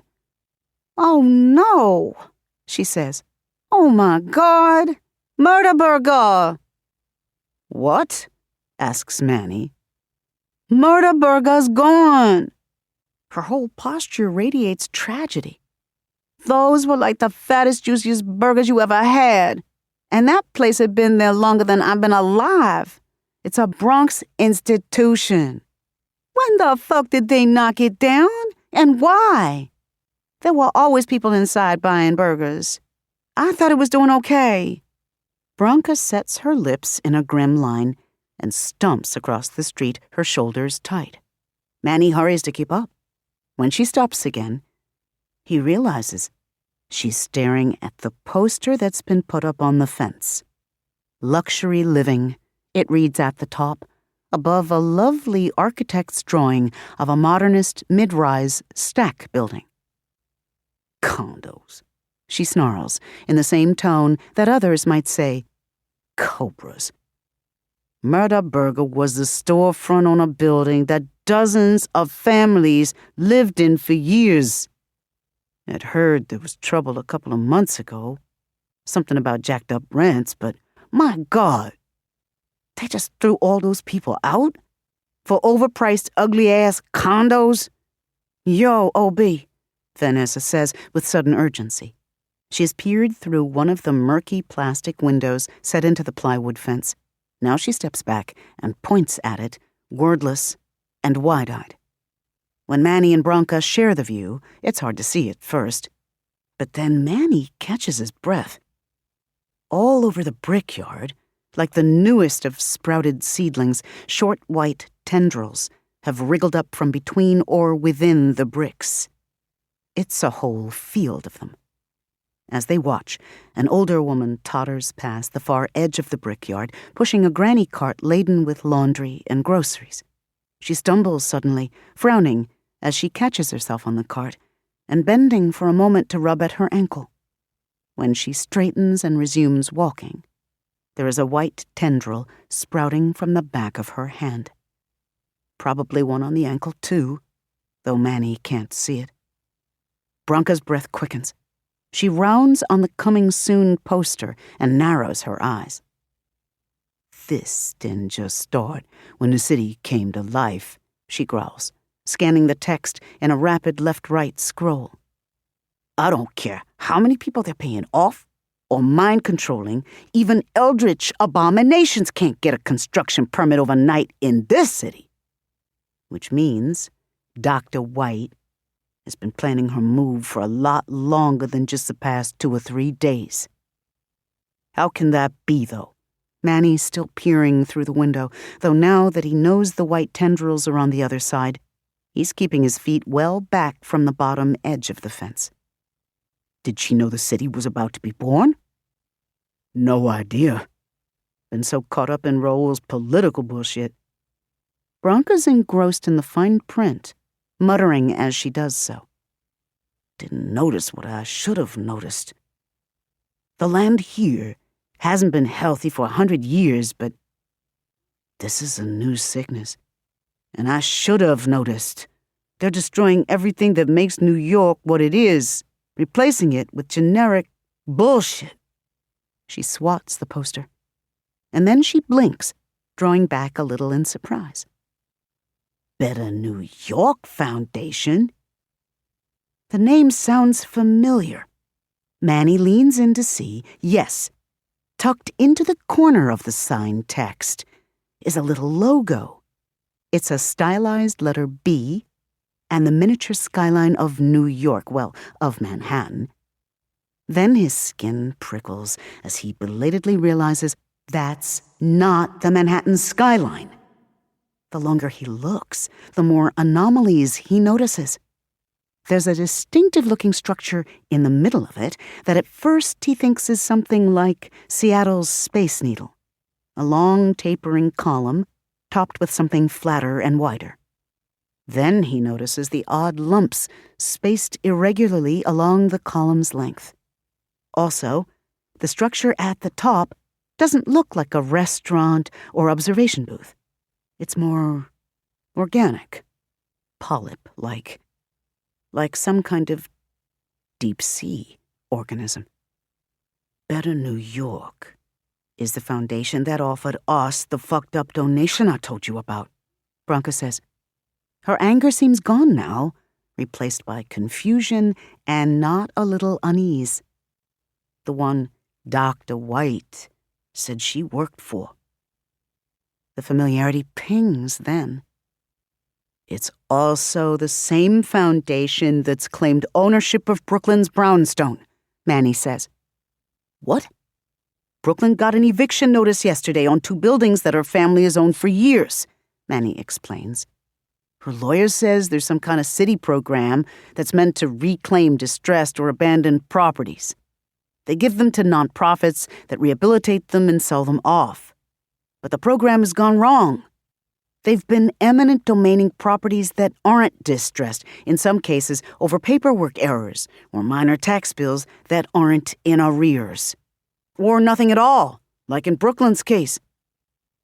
Branka raises her eyebrows and whistles a little. Oh, so that's what's wrong with her, apart from being Brooklyn. Manny nods. Brooklyn is more connected than most, and she's already gotten some kind of injunction against the eviction notice, putting everything on pause while an investigation takes place.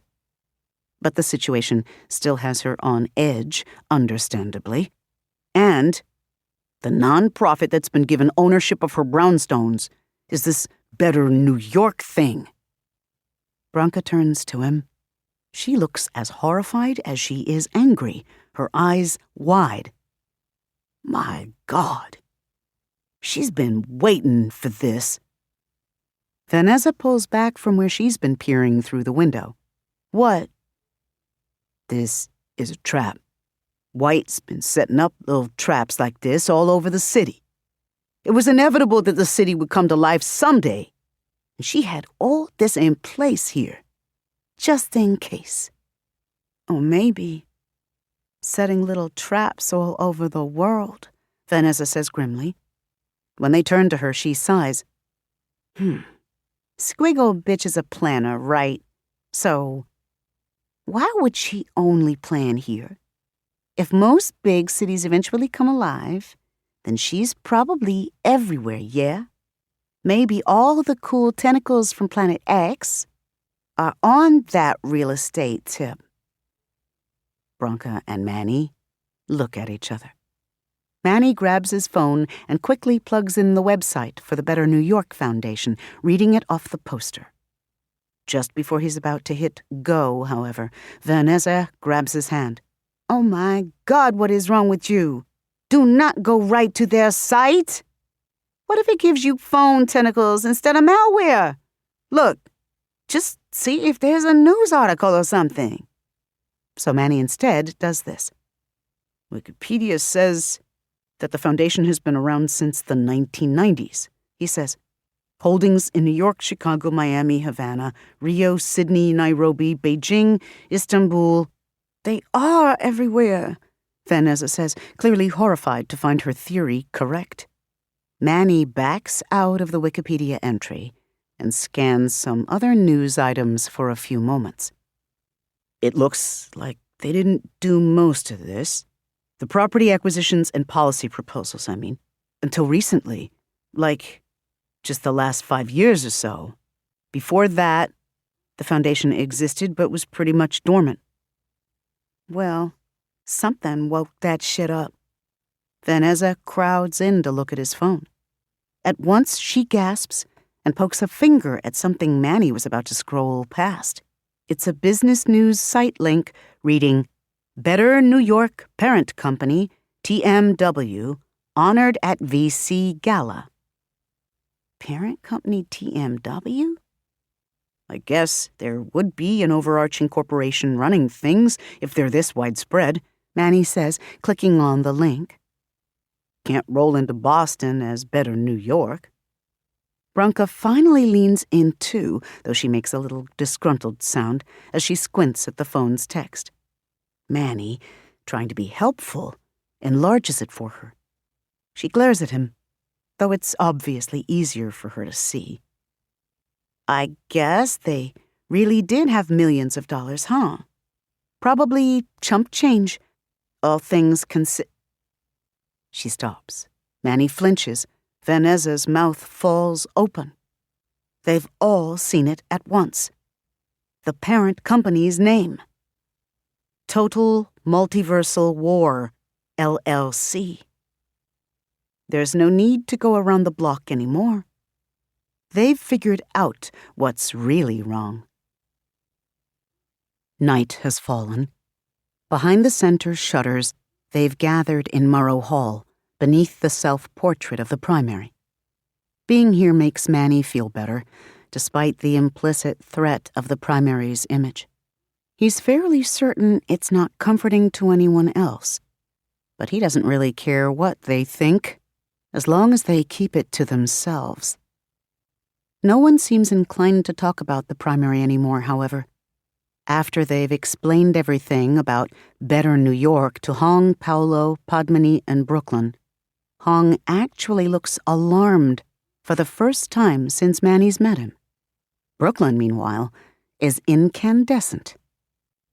"They stole my property," she snarls, getting up and starting to pace. Her politician voice is gone entirely, and once again, Manny hears MC Free in her anger. "My father bled for them buildings, and these multiversal motherfuckers stole my goddamn house. What do you know about this?" Now she rounds on Hong. "It isn't something the other cities and I, have noticed elsewhere," he says slowly. Padmini stares at him, incredulous.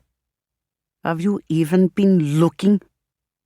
Paolo sighs heavily. There's a whiff of "I told you so" in it, but less than there probably should be. Paolo is too clearly exhausted for proper schadenfreude. Hong scowls at him, then shakes his head and says to all of them, "Before a city is born, it's nothing. Just buildings, people, and possibility. We've focused on actualities. So while you and the other cities have been doing business as usual, reacting, this thing has been planning preemptive strikes everywhere," Branca says. She's pacing on one side of the main gallery. On the other side of it, Brooklyn is nearly her mirror, pacing as well, though faster and with her arms crossed. Branca pokes at points on an imaginary map. Little corporate traps in every city, in case it comes to life.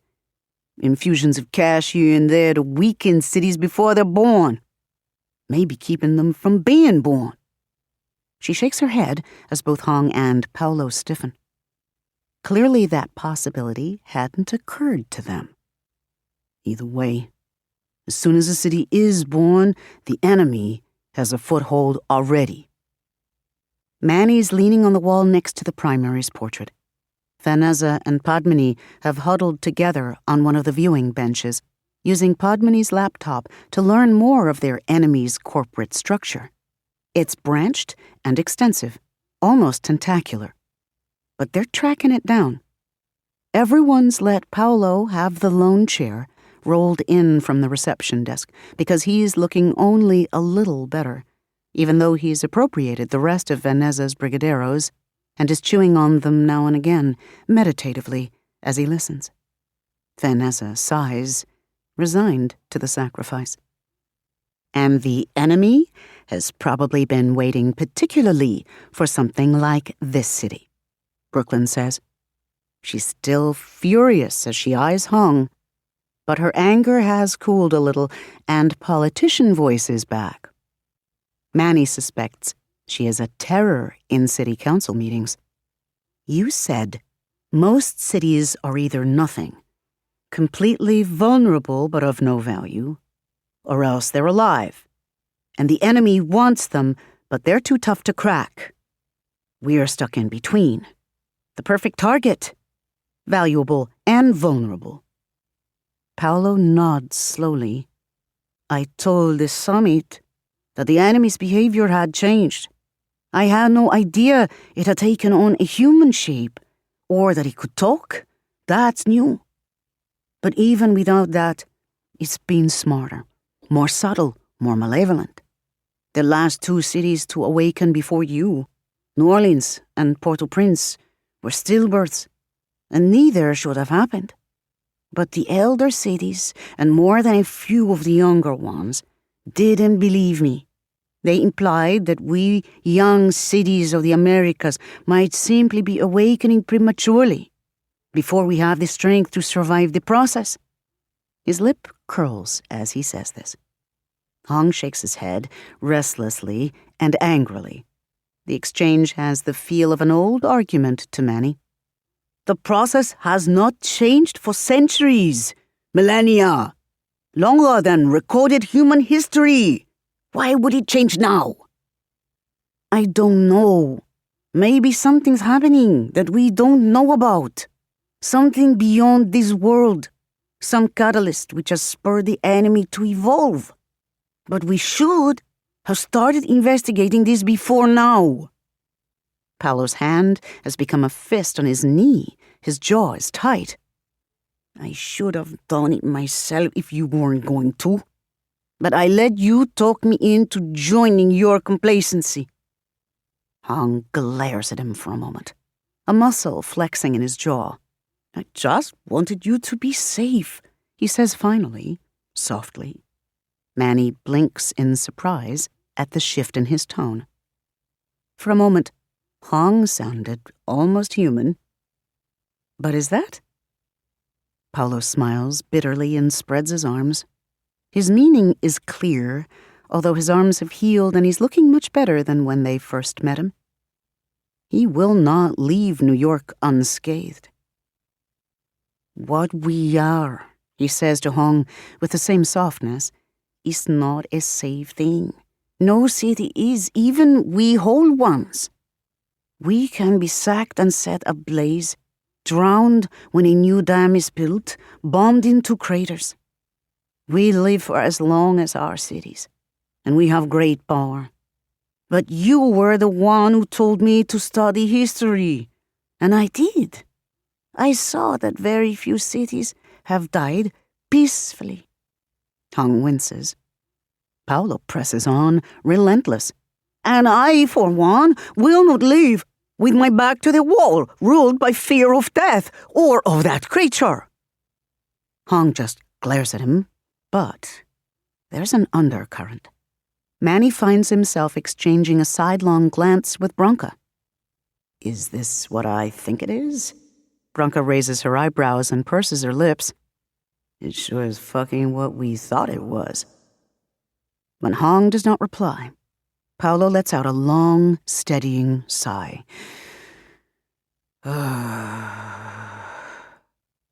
Then he gets to his feet. He seems stronger, but he's still holding a hand to his lower ribs, where Padmini shoved him earlier. She notices this, Manny sees, but sets her jaw and lifts her chin, not sorry. Blame Hong and me for your misfortune, Paolo says to them. Blame the other cities too, if that comforts you. But unlike all of you, I've seen a living city die. I don't want to see it again. New Orleans? Manny guesses. He's been wondering about Hurricane Katrina. Hong is the one to shake his head. I handled that one. There are often complications with smaller cities, so the summit was concerned enough to send someone more experienced in that case. He looks pointedly at Paolo. Then he sobers. So much went wrong there, however. Its avatar was shot in an attempted robbery, before the birth.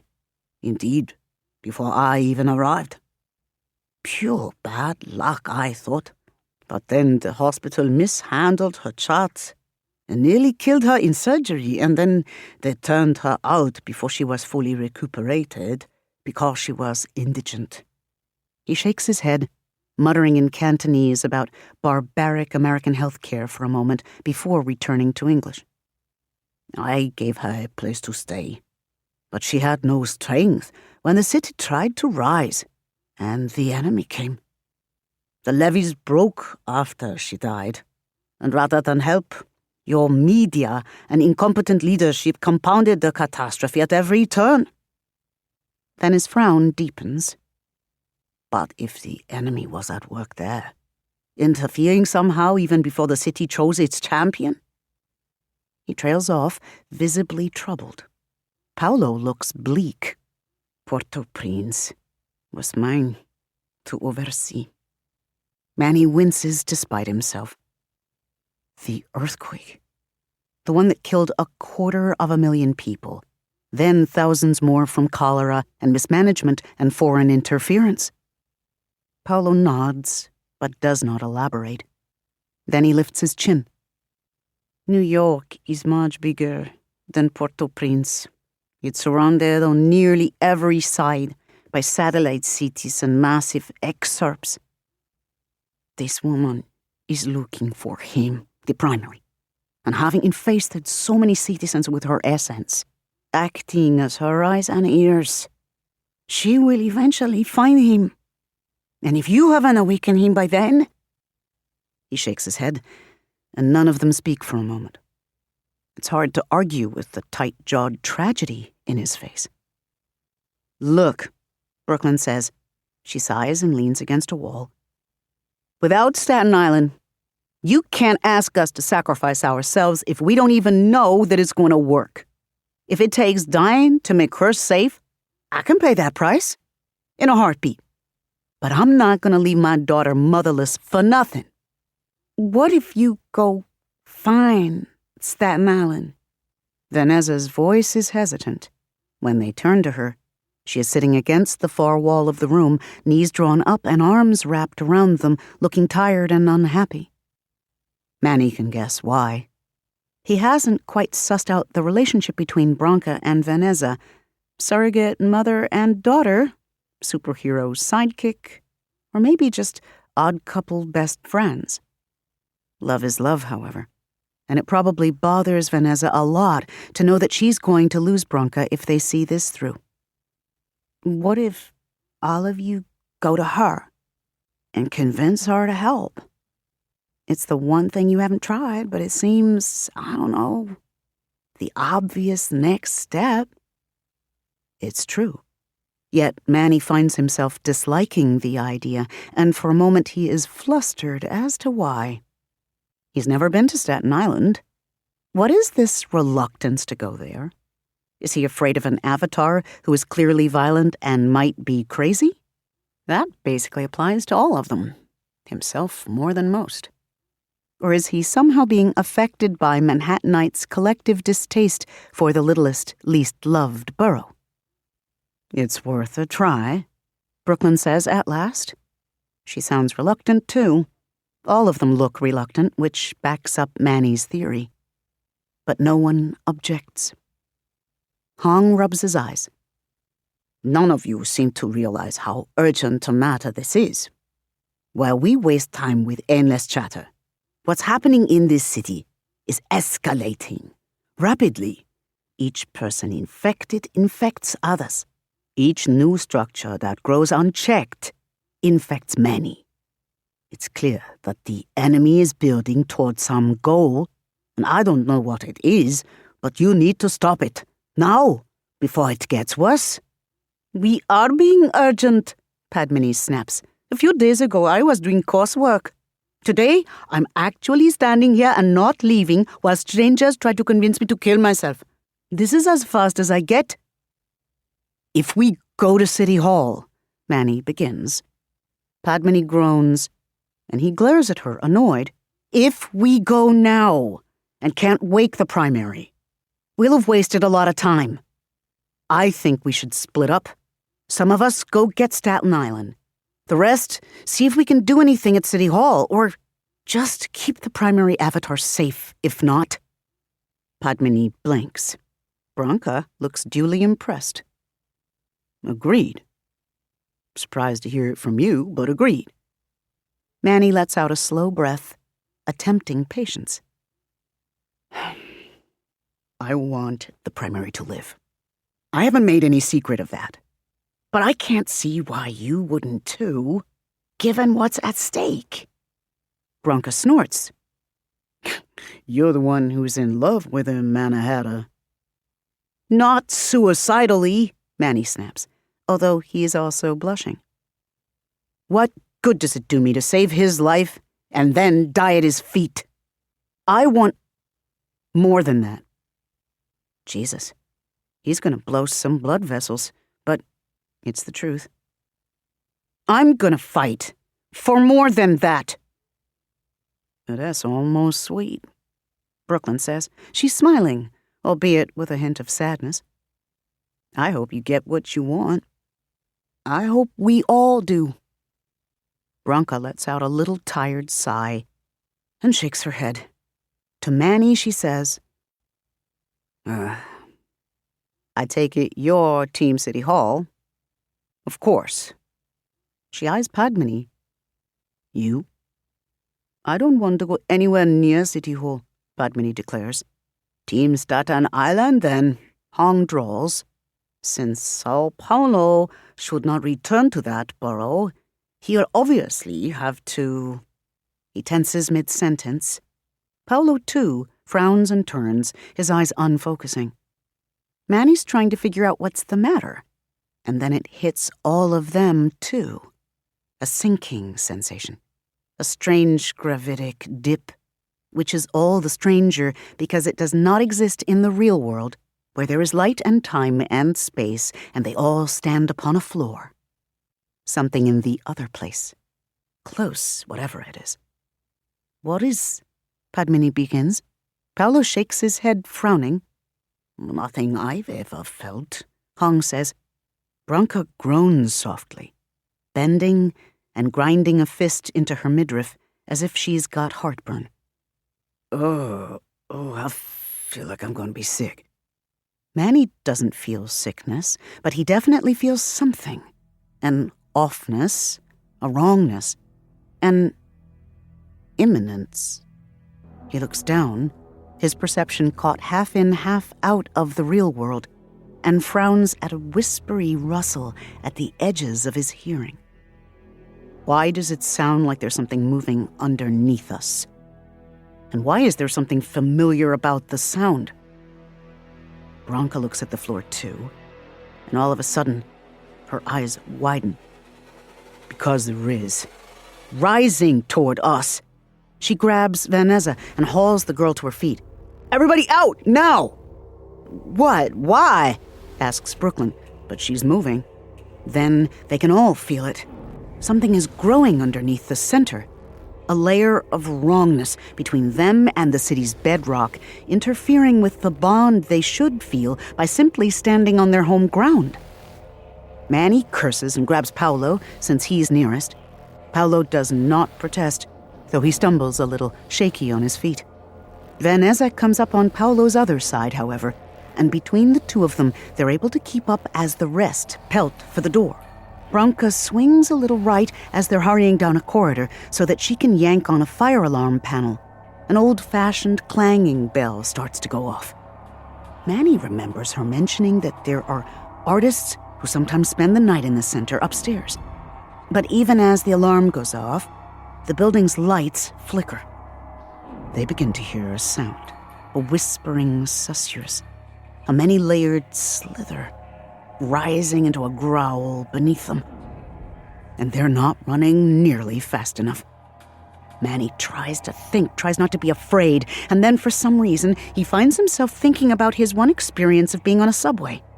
That rush between express stops, hurtling through the dark in the belly of a gleaming metal sheath. That sense of endless, perilous, chaotic speed. It isn't much. He's not in his home borough. Still, abruptly, there is a stir of city energy, and the ghostly shape of a subway car shimmers into visibility around them as they run. Manny's feet seem to lift off the ground, and he zooms forward, fast as a train's acceleration. Padmini yelps, and Branka curses as they're all swept along.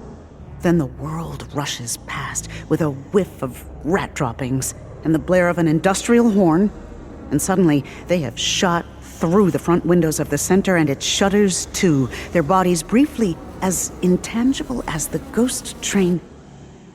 Then they're on the sidewalk across the street from the center, stumbling and crying out as the train screeches to a halt there. "Holy shit," Vanessa blurts. "That was wilder than the cyclone." But as the phantom subway fades away and they turn back to the Bronx Arts Center, a column of white erupts from the ground around the building and flings itself skyward. It is not completely here, not quite in this world. For a moment they can still see the center within the rising mass, and the building itself seems undisturbed. But the column rises to quickly become thousands of white tendrils, each more massive than the flare that Manny once battled in an FDR fast lane. They interlock as they grow, enveloping the entire block in seconds. Manny can only stare, reverberating with the same stunned horror as the others while the tangled wall of white rises before them. 50 feet high, 60, and the tendrils have begun to tighten their weave and solidify together into a singular mass. 80 feet high. A tower. Oh, no. No. No. Bronca breathes as they crane their necks, watching the thing form. It will be as high or higher than the strange arch over at Hunt's Point. It's already clear. The key holders. I don't think any of them could have. I have to get them out. And she actually starts back across the street before Brooklyn and Vanessa both drag her back. "You can't," says Hong. It's softer than Hong usually speaks, but no less brutally true for that. Bronca shudders all over and groans, anguished.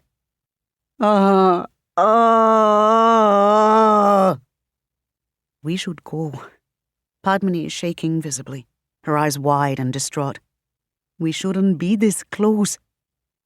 Manny heartily agrees. Traffic on the street in front of the center is a wreck. Cars veering away and stopping in the middle of the street, others speeding up and getting the hell out of Dodge. None of the drivers can see the tower, but they're all reacting to it regardless, sensing the presence of an interloper.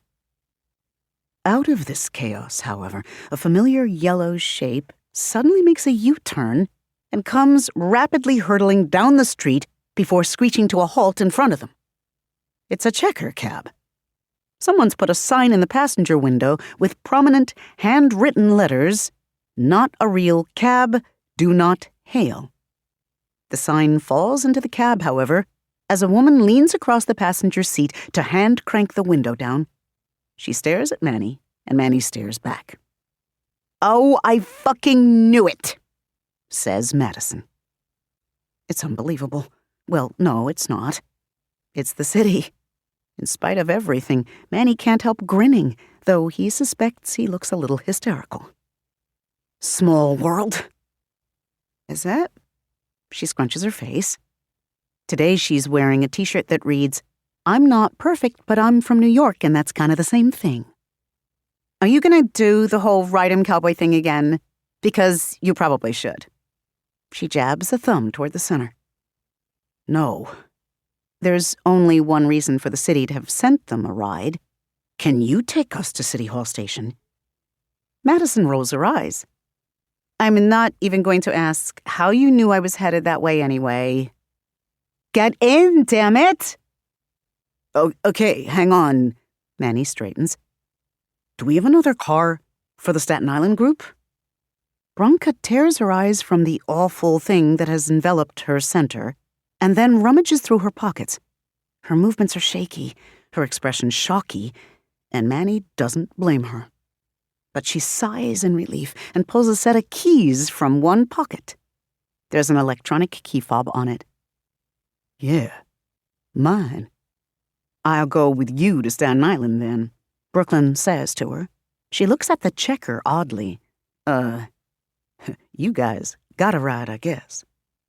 Yeah, Manny says. It is a need now, the pull toward City Hall that sits in his breast. Everything in him that understands strategy, violence, warfare, is certain that this tower, this direct attack, is a sign. The woman in white has abandoned pretense. She's making her move, and they aren't ready. Manny's going to City Hall, even if none of the others want to go with him. Paolo says to Manny, as if hearing this thought, "I'll go with you." He's still not looking great, but he moves with tolerable speed to climb through the cab's rear passenger door, nodding politely to Madison inside. With a sudden gasp that makes all of them jump, Vanessa slaps at her pockets, then groans in relief as she finds her car keys too. "Oh my God, thought I was gonna be walking home." "I can also carry." Bronca makes a growling sound. "The only place you're going is home." They all jump again, except Brooklyn. It was a mom voice, sharp and incontrovertible. Brooklyn just nods grimly and takes out her phone. Vanessa stares at Bronca like she's crazy. "Oh, B, come on.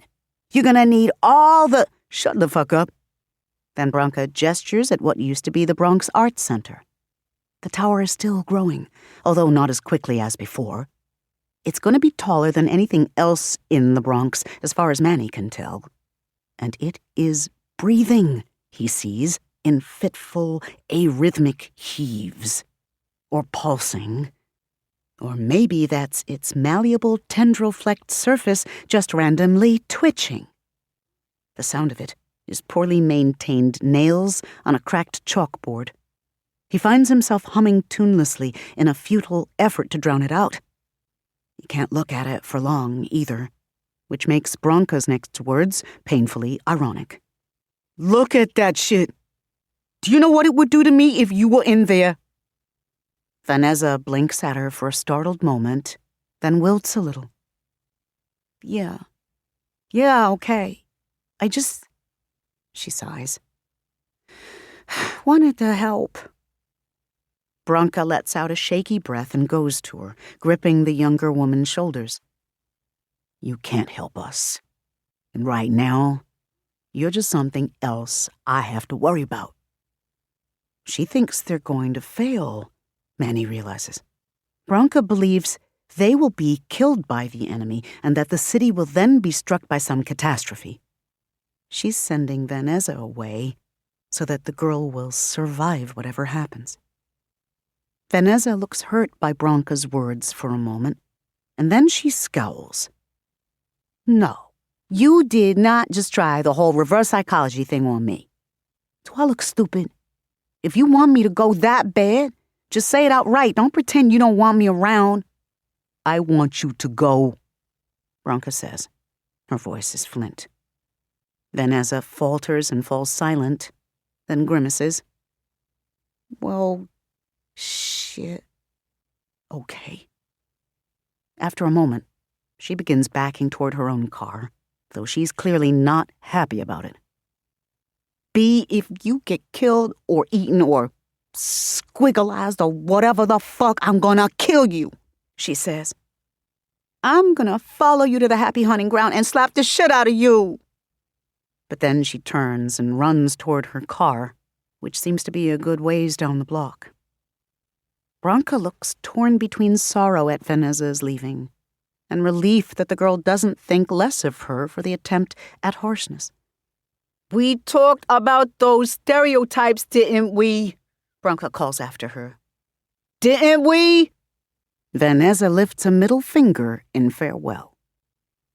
Bronca gazes after her for a moment, smiling a little, though her lips are tight. Then she takes a deep breath and beckons to Brooklyn and the rest. "Gonna be a tight squeeze in my car," she says. "And somebody else is gonna have to pay the Verrazano toll. I don't have any cash." "That's all electronic now," Brooklyn says, though she is distracted. Manny can see that her phone is dialing someone. "They snap your license on camera, send your bill later." "Well, whoop-de-doo for the surveillance state." "I'm right here."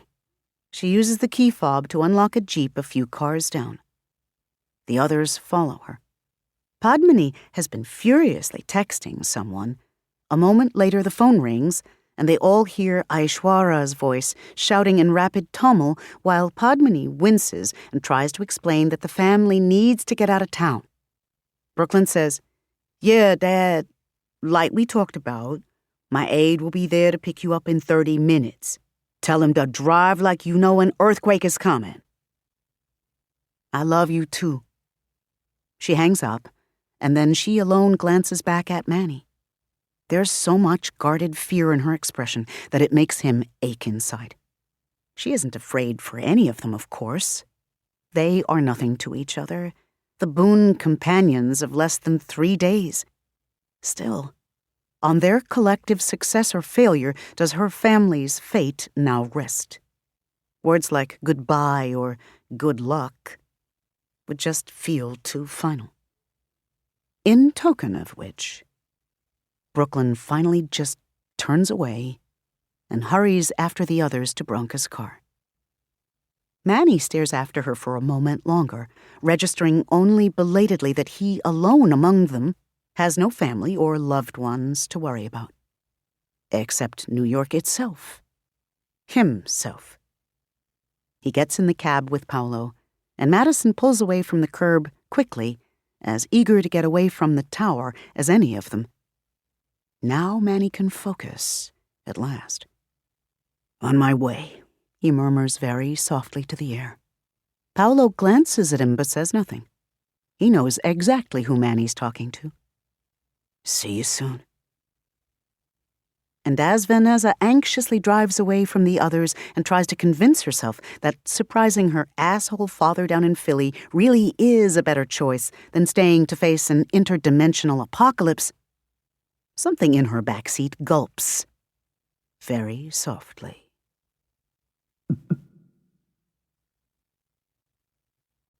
Chapter 14. The Gauntlet of 2nd Avenue. It starts as soon as they're in the car. Bronca takes out her phone so that she can use navigation. She squints at the thing as she always does, laboriously pecking out letters and numbers with one finger until Queen says, "I'll do it," and reaches up from the back seat to take the phone from her. "Just start heading for Staten Island." It's no worse than what she's put up with from Vanessa, but Queen's isn't Vanessa. "Ask before you take things from people, heathen." "I'm just trying to be efficient." "I need a destination address." Her fingers fly across the keyboard with the uncanny speed of anyone younger than 30. Bronca starts driving. Since Brooklyn's on the phone in the front passenger seat, Queens looks at Hong. "I'm Hong Kong," he snaps. "Oh, yes, I guess you wouldn't know."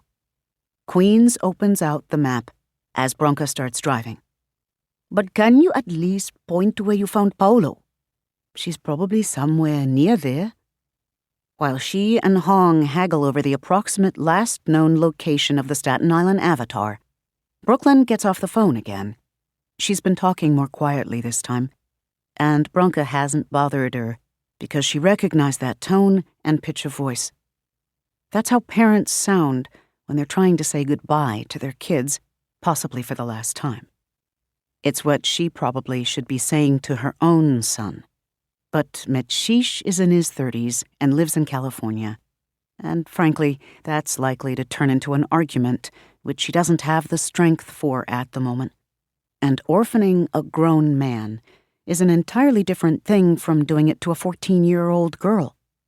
If anything, Bronca wishes she could say farewell to her grandchild, due to be born in 3 months or so. But maybe it's best that she be only a mystery to the child, and not a tragedy when they tell stories of her.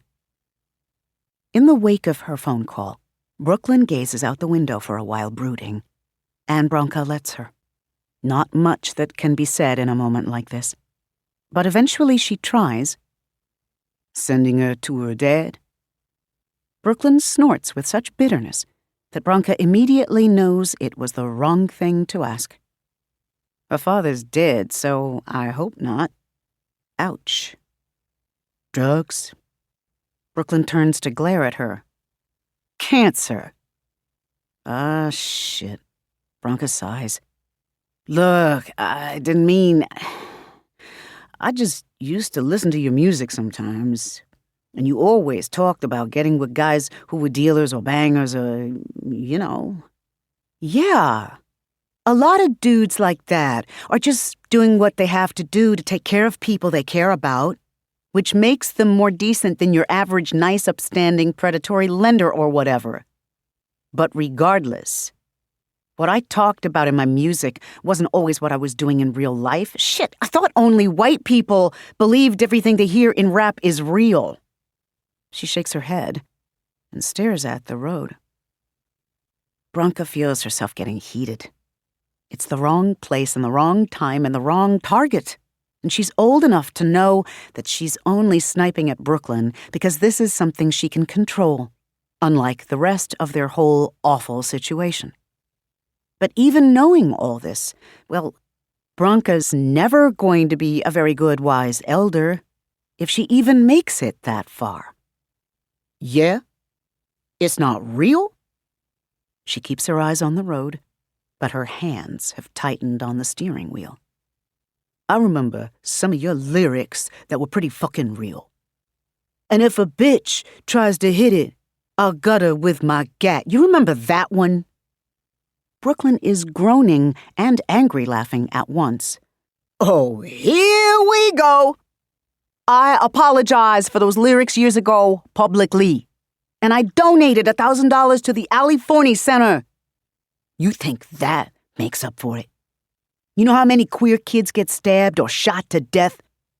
She takes a corner to get them lined up for the Bruckner Expressway and slews a little, forcing her to cross-control the wheel more than usual to get them back on track.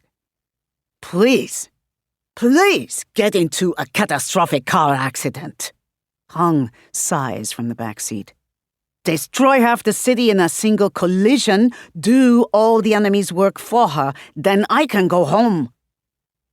Branka sets her jaw, fuming. But in the silence, Brooklyn lets out a long, slow breath. I know an apology don't make up for it, she says. She's slipped back into her old-school Brooklyn accent, dropping the politician voice, and somehow this eases a little of Branka's temper. Neither Brooklyn is false, but this one feels a little truer to MC Free, and that's the part of her Branka's got beef with. I know it don't, okay? I damn sure got called a dyke enough myself just for stepping into a ring that dude rappers thought was theirs by default. Motherfuckers tried to rape me, all because I didn't fit into what they thought a woman should be. And I passed that shit on. I know I did. But I got better. I had some friends slap some sense into me. And I listened when they did. And I figured out that the dudes were fucked in the head, so maybe it wasn't the best idea to imitate them. Shit, back then, most of us were just... bullshitting, right? High on the hype. Cooning for a record deal and suburban white boy dollars. I just... Fuck. It's done. Branka looks at her, reading the deep weariness and sorrow of her, and sincerity. So she drives on in silence for a while, letting the ethers settle before she finally says, Sorry about the drugs. That was racist. Technically prejudiced because the power dynamics are basically flat, but she grins in an attempt to ease the awkwardness. I have black friends, also aunties and grandmothers. She can almost hear Brooklyn roll her eyes. Still, after a moment, quietly, I did lose a lot of friends to drugs, so I'm a little touchy, yeah. Me too. I am the Bronx. An answering snort followed by a tired, dry, and I am Brooklyn. You fight crime, says Queens, beaming. Brooklyn turns and looks at her until she sits back and shuts up. They're taking a route that should get them there fastest, even though it means paying a pirate's ransom in tolls. But right before they're supposed to transfer from the Bruckner to FDR, Branka's phone bleeps a warning. There's an accident or something on FDR, Queens says, frowning, as she leans forward to peer at it. She reaches forward and taps something. There's an alternate route through the city that seems clear. Fine, Branka says, and follows the directions issued by the bland computer lady voice of the navigation app. Through the city is actually faster than the FDR? Brooklyn asks. Huh. Must be a hell of an accident. I don't think. Branka's been half listening to the radio. It's just on for noise, but the DJ mentions the FDR, so Branka turns the radio up. And now authorities have actually shut down the FDR drive, the guy is saying, sounding incredulous. Police are describing this as a spontaneous demonstration because apparently there are no permits on file. But news agencies in the city have received a statement from the group sent several hours before the protest began. They call themselves the Proud Men of NYC. Not to be confused with NYC Pride. This group is right-wing and has been linked to violent incidents such as... The report goes on for a bit, and then there is a brief audio clip. Branka hears many voices, all of them male, as far as she can tell, chanting indistinctly with police sirens in the background. "We're here to let New York know," says one young man's voice, shaky with movement and adrenaline. "We took over Greenpoint and Williamsburg, and now it's time for Manhattan to see that the men of our group are not going to take no shit no more." Someone jostles him. "Dude, come on, these shoes are new. The men of New York City aren't going to take any more shit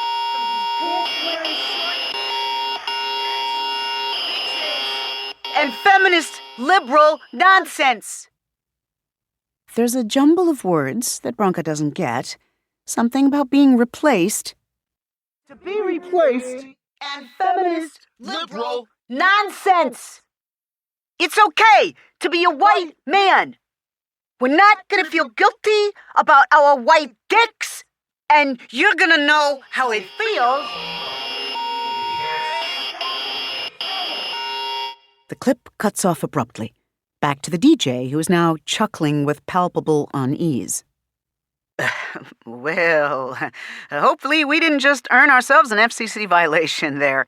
Anyway, folks, stay away from FDR Drive for now, unless you want to park and look at the view. The station's music resumes. Brooklyn stares at the console.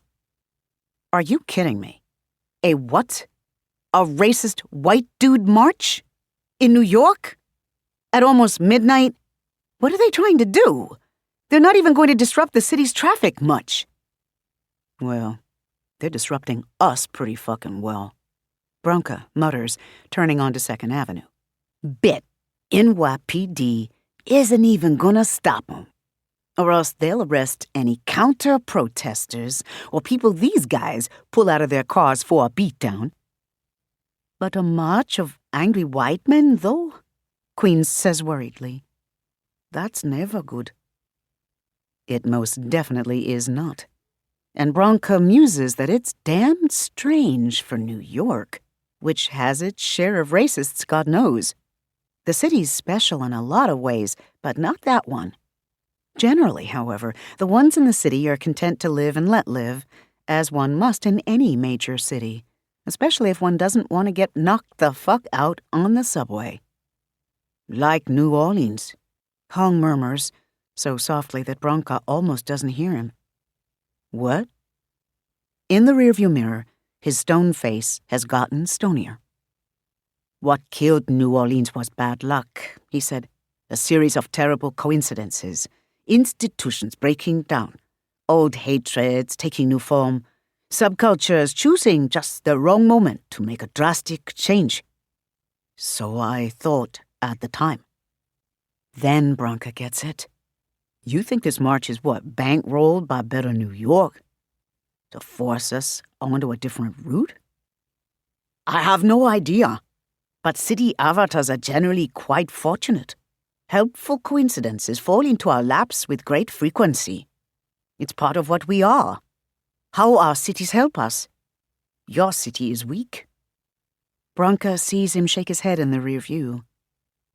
Or perhaps something else is working even harder to counter its efforts.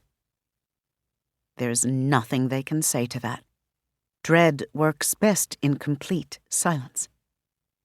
They hit 2nd Avenue at Spanish Harlem, working-class neighborhood, late on a weeknight.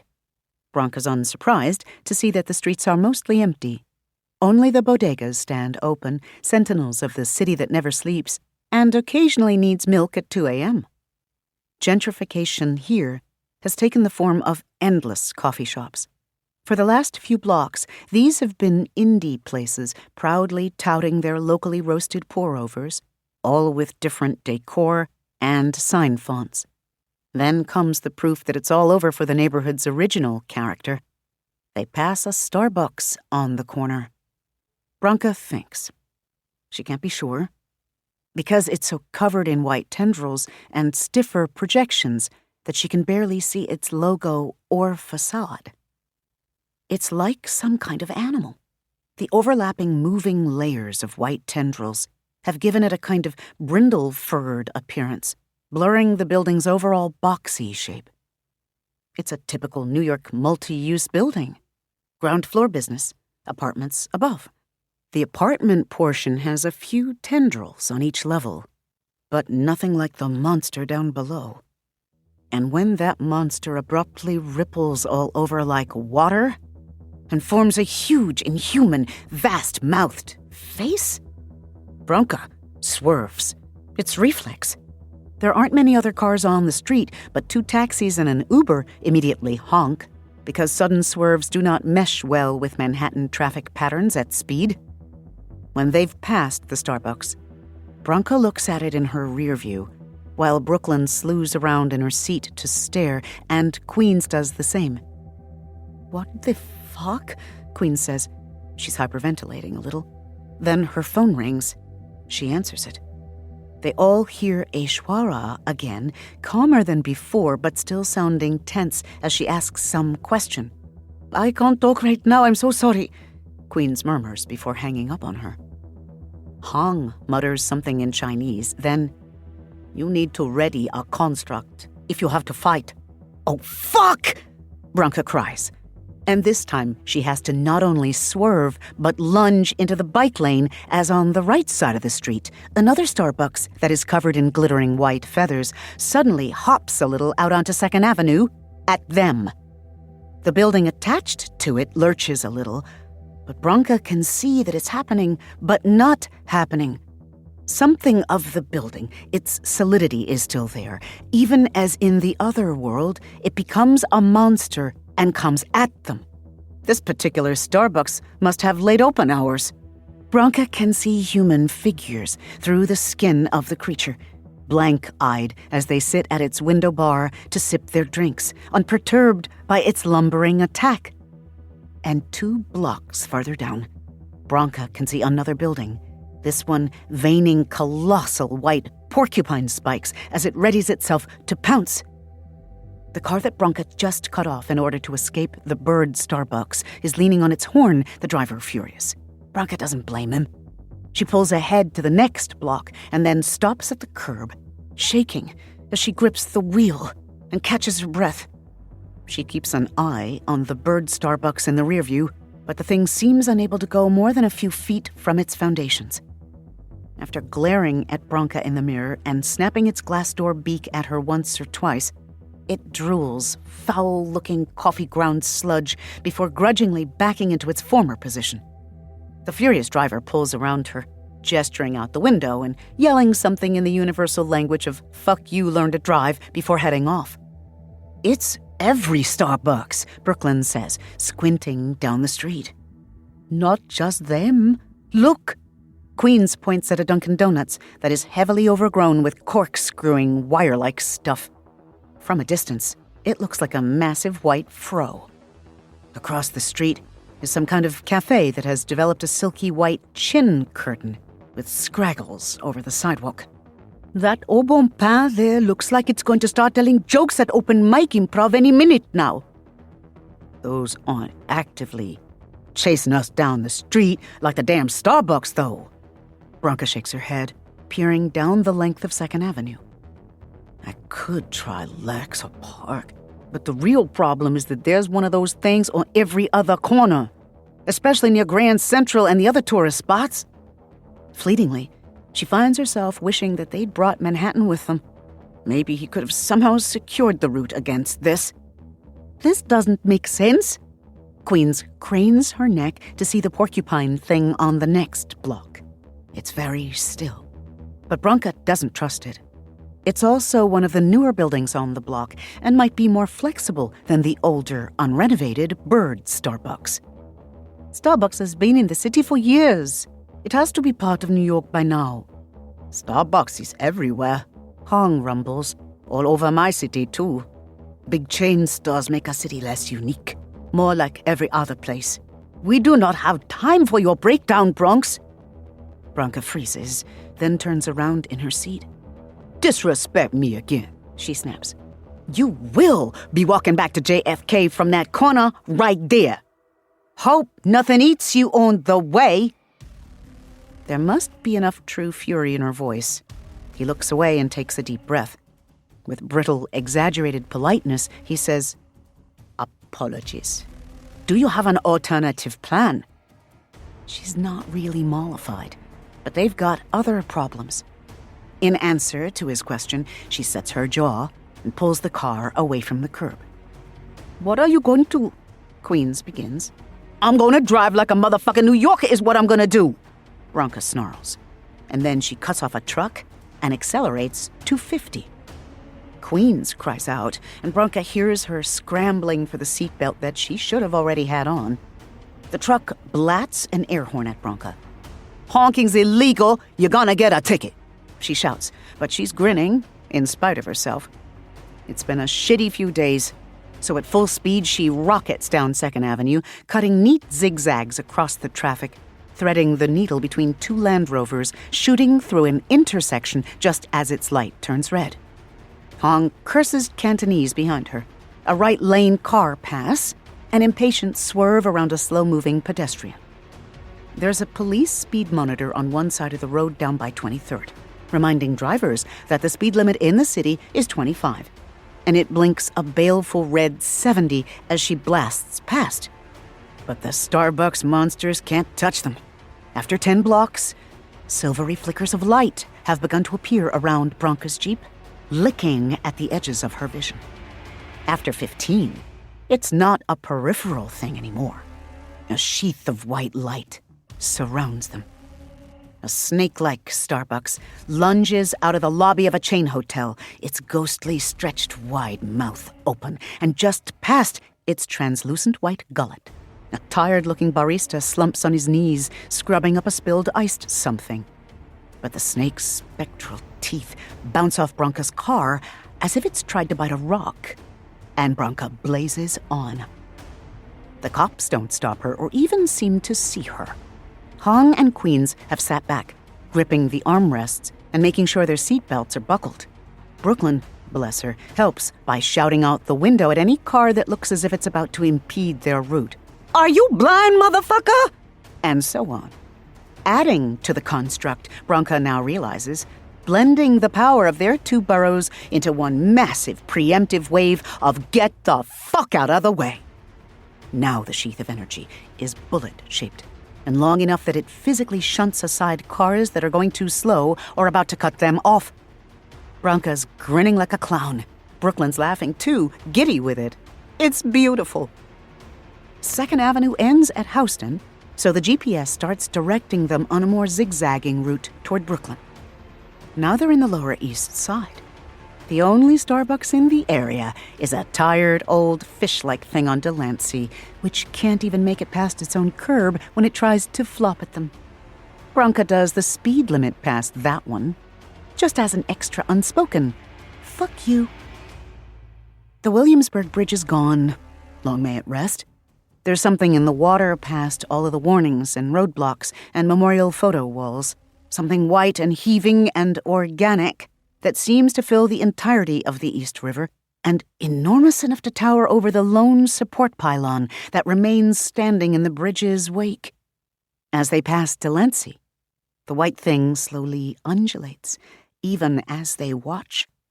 It radiates a sickly greenish-white light that hurts Bronca's eyes, and she swerves off Delancey sooner than she might have because of it. "Oh no," Queens murmurs in a soft, horrified voice. "That's the thing that broke the bridge. It's real, but I didn't think it would still be there." No one answers her, mostly because there's nothing to say. Instead, Brooklyn taps Bronca's phone. "I'm adjusting the route to take us over the Brooklyn Bridge. No chain stores on the BQE." "Yeah, okay," Bronca says. Then she pulls over to the curb again while they're on one of the smaller streets where this is still possible. "What? I hate driving in Brooklyn," she says, unbuckling her seatbelt. "Handle your own damn borough." Brooklyn laughs in spite of herself and gets out to switch places with her. "You want to drive once we get to Staten Island?" she asks Queens while they buckle in. "I don't drive, remember?" Queens looks sheepish. "Oh, right, forgot." "How can you not know how to drive?" Hung asks, scowling. "Because usually, New Yorkers don't need to," Bronca snaps at him. Not that she's any big fan of Queens either, but it's habit to defend other women when men start ragging on them. And the fact that Queens is New York and Hong Kong is an out-of-towner just adds impetus. "Now shut up again. I was starting to not hate you." The rest of the ride to the island is uneventful. Still, they all see them as they crest the Verrazano, which gives them a good view of the island. More towers. 2 of them, at least, though there's also a humped, nodule-covered thing in the distance that is either a really ugly stadium or yet another weird structure. Brooklyn slows down in Staten Island, not just because the streets here are narrower and there are a lot of cops around, but also because they can sense the avatar of Staten Island now that they've entered her domain. It's a strange feeling, but not altogether different from that new deep awareness they all have of the primary, which has lingered in them since they did their little group vision thing. It's as if there is a lodestone in their heads, sort of, with one end that points toward City Hall instead of north. The other points toward somewhere in the middle of Staten Island, an area that Hong pointed out to them on Google Maps, which is called Heartland Village. To get there, they must drive through a sprawling, hilly woodland, which that night is full of strange shadows. They're tense the whole way, watching the spaces between the trees, ready for anything. Nothing happens, but the unease lingers, getting worse, Bronca notes, as they move deeper into the island's territory. Before long, they've pulled onto a neat little street where all the houses are cute 2-story single families interspersed with semi-attached double houses. They are eerily similar in frame, these homes, though they've all got different paint jobs and siding and hedges. It's the suburbs, where conformity trumps comfort. Bronca's never liked places like this. Here they stop, however, because growing from the lawn of the house that probably belongs to their target, there is another white tower. That's a bad sign in itself, Bronca thinks. But as they start toward the house, white, curling, vine-like things appear out of nowhere, erupting from the soil and spinning down from the nearby tower and thickening and drawing together and solidifying, forming a human-sized tangle, until the woman in white stands before them, arms folded, legs braced apart, and feet planted solidly on the lawn. This time, she has a mane of white hair that is long and raggedly straight. Very 70s chic, which matches the pointed, narrow, slow-eyed face that she currently wears. Incongruously, she's wearing booty shorts and a loose tank top. She looks like an evil, mid-career Joni Mitchell. And this time she isn't alone. Looming out of the hedges behind her and from the neighbors' lawns, Bronca can see huge, attenuated, spindly shadows, which had at first seemed like just ordinary castings from the street lamps, It quickly becomes clear that they are something more when they begin to sway and move. There are sounds accompanying this movement, a lilting series of hoots, dry cracklings like the breaking of tree limbs, faint, low vibrations as something heavy but mostly unseen humps across the lawn sods. No pretty paint people here. Branka almost misses them after she gets a not good look at a few of the shadow things. "I can't see anything well," Queen says in a hushed tone. "Why can't I see them? I have to look off to the side. When I look at them directly—" "Yeah," Branka says. "I'm getting the sense that she's got new tricks every time she shows up." Something to her left is swaying from side to side, though occasionally it stops and jerks upward in an awkward, vaguely amphibian-esque movement. It's not close, hiding amid the hedges of one of the neighboring houses, but she really doesn't like that movement for some reason. It feels like the thing is practicing for a jump. "None of this is how it should be," Hong says. He's got a hand inside his suit jacket, grasping something out of sight. "She has always been enormous, monstrous, attacking when a city is newborn and weak. Not human in shape, not speaking. Never this." "When you assume," says the woman in white, "you make an ass out of you and me." And all of a sudden, all four of them are yanked into the other place, where time and space have no meaning, and all of them bristle and vein with cranes and rusting girders and blurry Beaux-Arts glass. Massive Hong Kong looms at their backs, but this is not his city. Branka can see Manhattan's skyscrapers better, even though he's a little apart from them as well. Staten Island is here too, somehow apart from the rest of them and more subdued in size and shine, even though they stand within her borders. But between her and the rest of them stands something else. Another city, positioned as if to protect Staten Island. It's not any part of New York. It's enormous, bigger than all of them combined, and everything about it feels so wrong that its very closeness makes Branka flinch back, raising construction scaffolds in automatic defense. The new city is precisely circular in its footprint. Its towers gleam, its neighborhoods sprawl, its parks teem with animals and trees. But all of it is wrong. Those aren't towers, Branka thinks in rising horror. They're breathing. Those aren't buildings. I don't know what the fuck. She can't think. It's too close. Just the sight of it hurts. And every skewed-angled building, precisely marked street, and suppurating organism of this city gleams in brilliant, perfect, unnaturally bright white. They snap back into people's space, are thrown back, and there every one of them stands stunned by the awful, nauseating realization that the woman in white is a city, another city, a monstrous city from nowhere in or even close to this universe, whose very streets are inimical to their entire universe. "Welcome, avatars of New York," says the woman in white, as they stand frozen in the near shadow of her tower. Her eyes, acid yellow this time, not even pretending to be a human color, flick at Hong and away dismissively. "And Hong Kong! Is it time for the final confrontation, then? Shall we play some exciting music? Shall I deliver a villainous monologue?"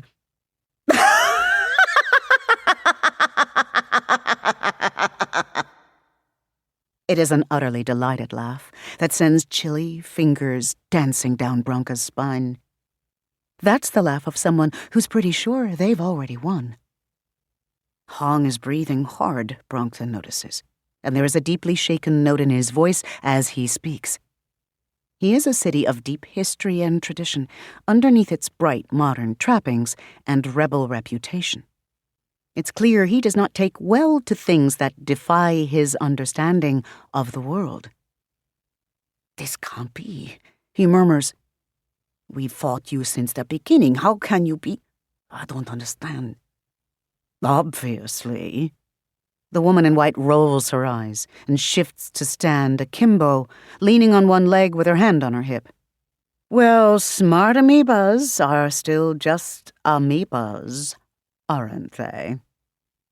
Bronca is still trying to reconcile Crazy Daisy Duke with the prim, sophisticated Dr. White, even though every newfound instinct within her affirms that they are the same person, who isn't a person at all. "What the hell are you then?" she demands, hoping that her voice doesn't shake. "Really?" "Really?" The woman in white grins, delighted, as if she has waited whole ages of the world to be asked this question.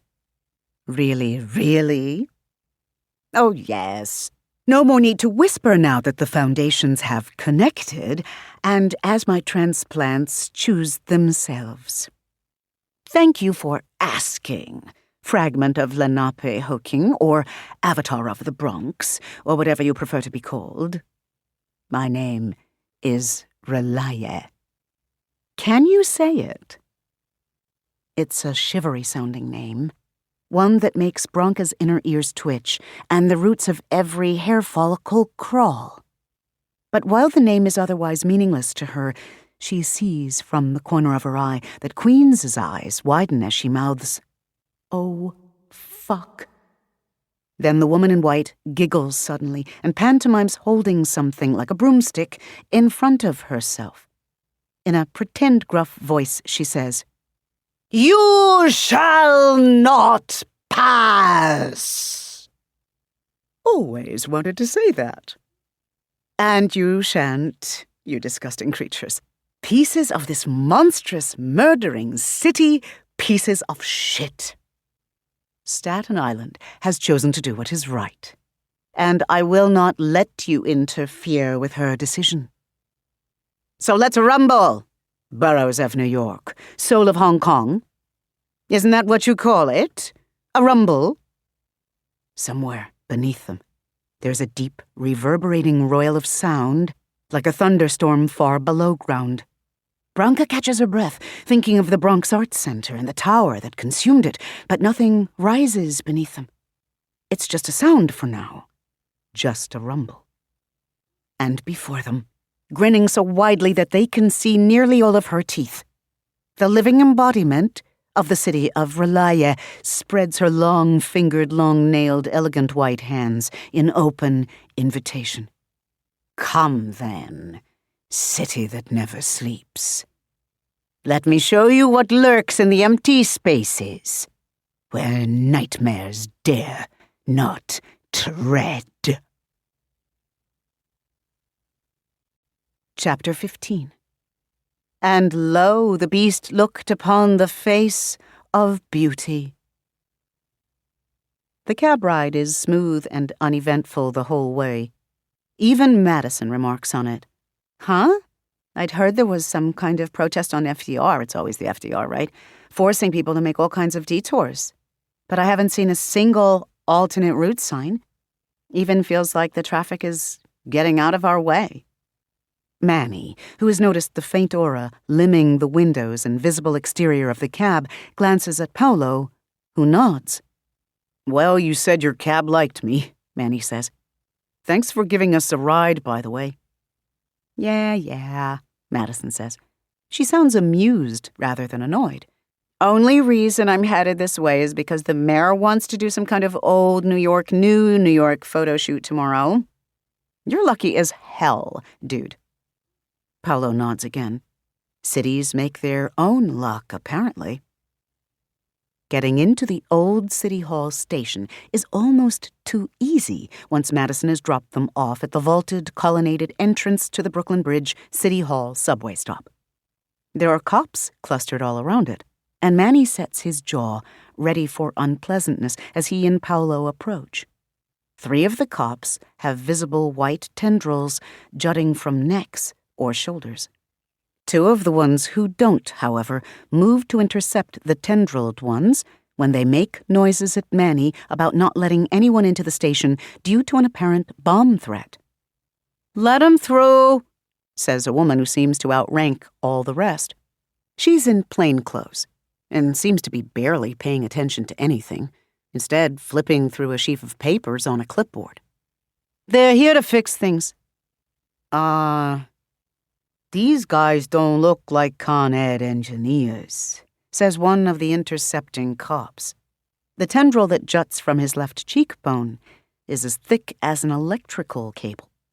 The plainclothes woman fixes him with a glare. "There's some reason why I have to tell you things twice, Martinberg?" "No, Did I ask for your opinion, Martinberg?"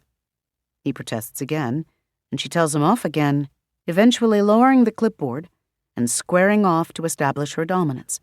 While the 2 cops' companions watch the combatants, Manny and Paolo walk into the station unmolested. "Want to tell me what just happened there?" Manny asks as they walk. "Because we really don't look like Con Ed. Those who would help protect the city see what they need to see." "Well, alrighty then." The 6 trains aren't running, shut down due to police investigation. They pass a few more cops, MTA engineers, some uniformed people who might be Homeland Security, and some actual Con Ed engineers. But no one else stops them, or even seems to see them. These people thin out as Manny and Paolo descend to the train platform, but the tunnels amplify their laughter and jokes. It's clear they're not worried about any bomb. Manny can't see any signs of construction. Someone in authority has simply shut the station down for no clear reason. On the platform, an empty train sits with doors open and no conductor inside. "Do we just wait?" Manny says, stepping into the lead car.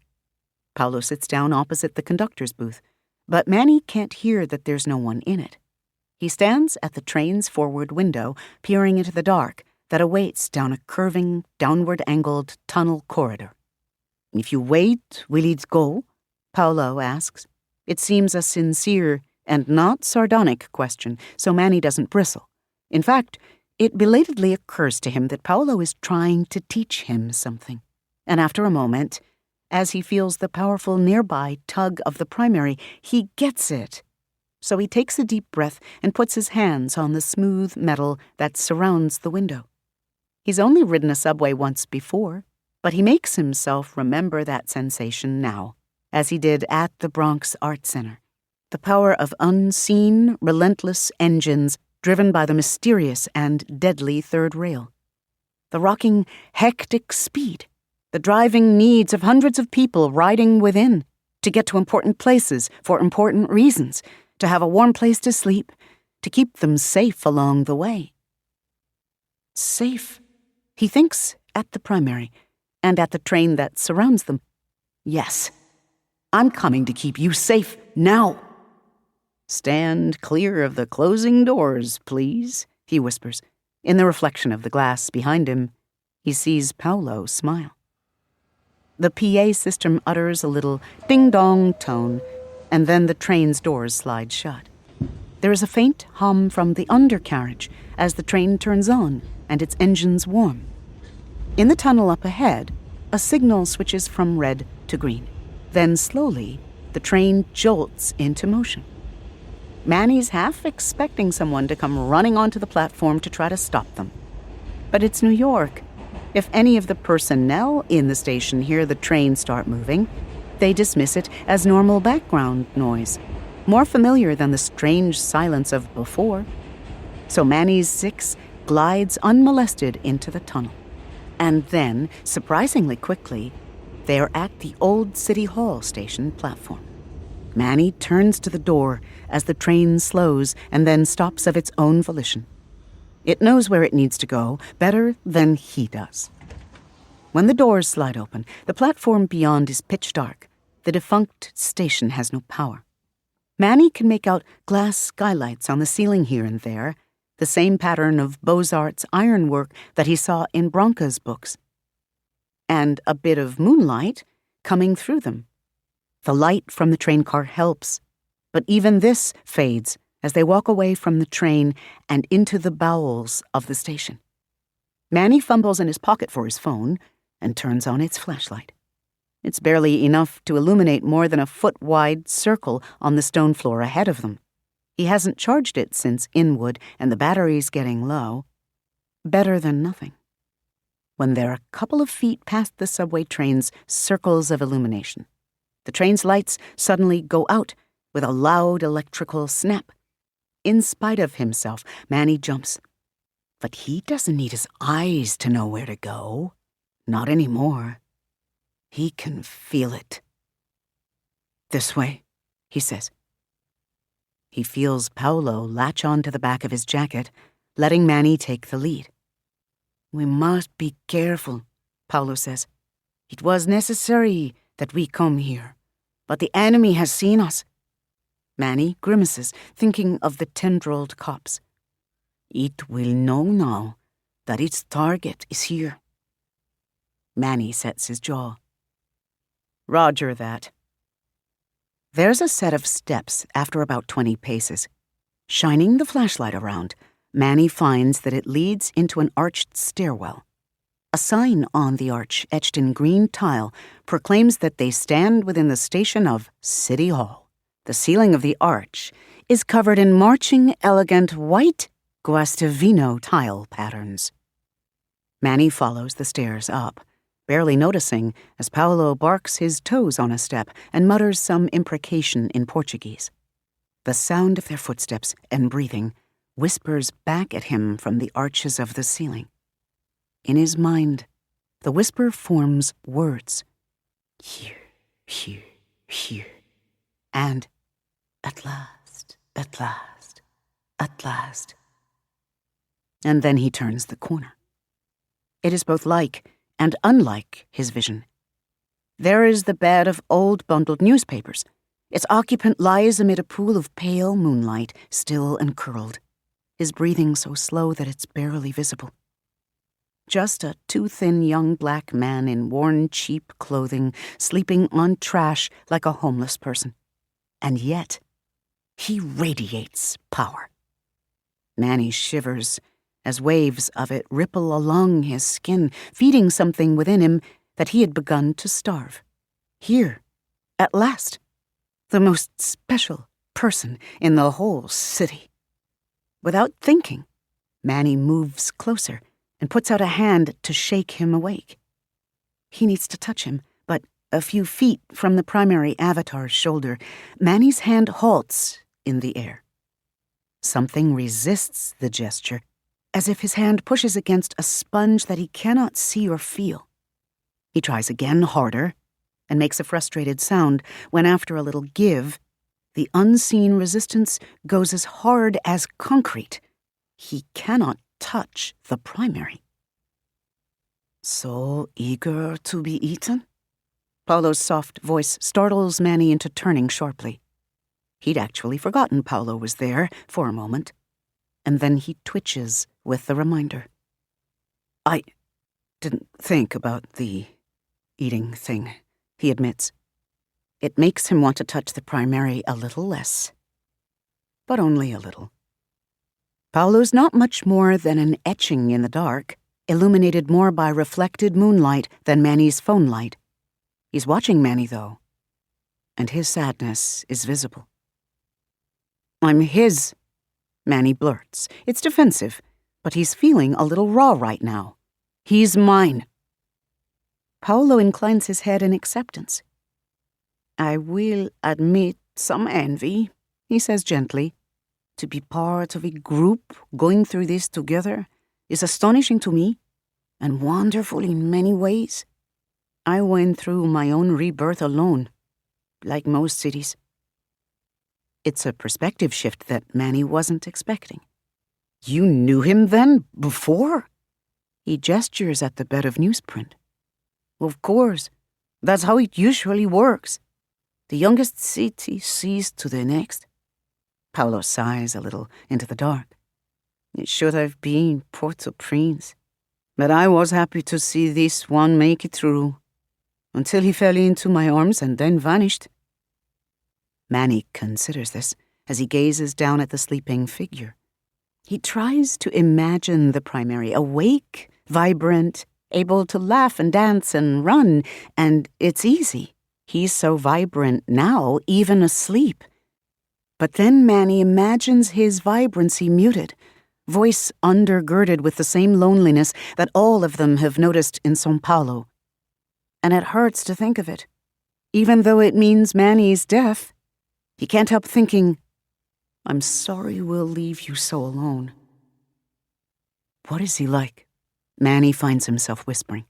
In the close, quiet confines of the alcove, even this carries. He can actually hear Paolo smile. Arrogant, angry, frightened, but unwilling to let his fear restrict him. After a moment, Paolo moves around the bed of papers to the primary's other side. He's smiling down at the boy with unmistakable fondness. He pretends to be less special than he is, because the world has punished him for loving himself. And yet he does. He knows he's more than whatever superficialities strangers see and dismiss. Is that what the city of New York is like? Manny's been here 3 days, but it feels right so far. He sighs. It's a shame. He really wanted to make a life here. He looks up at Paolo. I need the others to touch him. Yes, I can see that. We must rely on your comrades and Hong, then. Manny's lip curls. I'll rely on my comrades. Hong can go to hell. Paolo laughs once. Don't be too hard on him, he says, to Manny's surprise. Before he was a city, he lived through the Opium Wars. He's watched so many die, cities, as well as ordinary people, that his attitude is understandable, if infuriating. Manny frowns, trying to remember what he can of Chinese history. Jesus, that's... Hong is almost 200 years old? What, are we immortal? Unless we're eaten. No, but we live as long as our cities do, provided we don't go picking fights with our fellow city entities. He grimaces, putting a hand to his ribs, though he lowers it just as quickly. Healed at last. If I were home, the bones would have knit in moments. Just other cities? The enemy can't harm you anymore? Oh, I imagine it can, now that it has taken this more virulent, intent form. Paolo shakes his head. The process has been wrong since at least New Orleans. Probably longer. Maybe now the others will finally listen and do something. And I pray it is not too late already. Something Paolo has said troubles Manny. Have a lot of cities been killed in the process of being born? Countless numbers over the millennia. More lately. When Manny's eyes narrow, Paolo half smiles and then begins rummaging in his pockets for a cigarette. Yes, it is exactly as you think. The deaths are accelerating. I suppose that follows if the enemy has been weakening new cities even before they quicken. What a horrifying development. It wasn't like that for you. Finding his cigarette and lighting up, Paolo regards him over the faint orange glow before exhaling smoke. No, there was unrest in my city, certainly. The military dictatorship that had taken over the country, most likely backed by your country's government, thank you for that, decided to clean up the favelas by destroying them, evacuated or not. As I was from one such favela, I objected. So did São Paulo, which chose me to become its voice and champion. Manny sees the memory warm his eyes for a moment. Then Manny recalls that the military coup Paolo just mentioned was sometime in the 1960s. Paolo looks great for a 70 or 80-year-old. When the enemy came, Paolo continues after another long, appreciative drag on his cigarette, he tested my resolve, as was traditional. I and my city met it in the rubble of a shattered marketplace, where I blew its harbingers to hell with a rocket launcher I had stolen from the soldiers. Manny laughs, startled. Paolo so often has a genteel air. But there beneath the stylish professional veneer, Manny can see a cold brutality to match his own. He strongly suspects that Paolo did his own share of hurting people back before he became a multidimensional entity. Did you choose to be different? Manny wants to ask. Is that why the city claimed you for itself? But just as he opens his mouth, a loud clack echoes throughout the empty old station. It's a familiar clack, Manny realizes, the same thing they heard when the subway train's lights went out.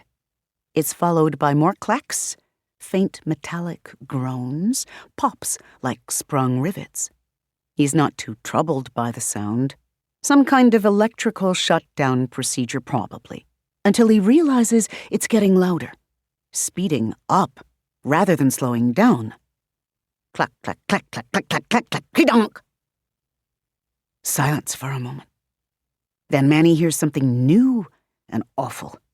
A low, grindingly slow, distressed metal screech.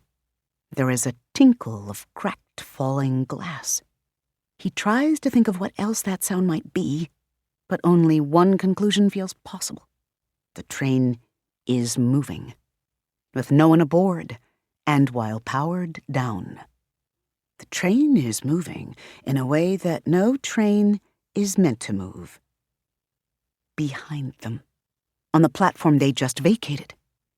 Paolo throws him a wild-eyed look. Manny knows he must prepare a construct to channel the city's power. Think of some quintessentially New Yorkish thing, a habit or a gesture or a symbol, then wield it as a weapon.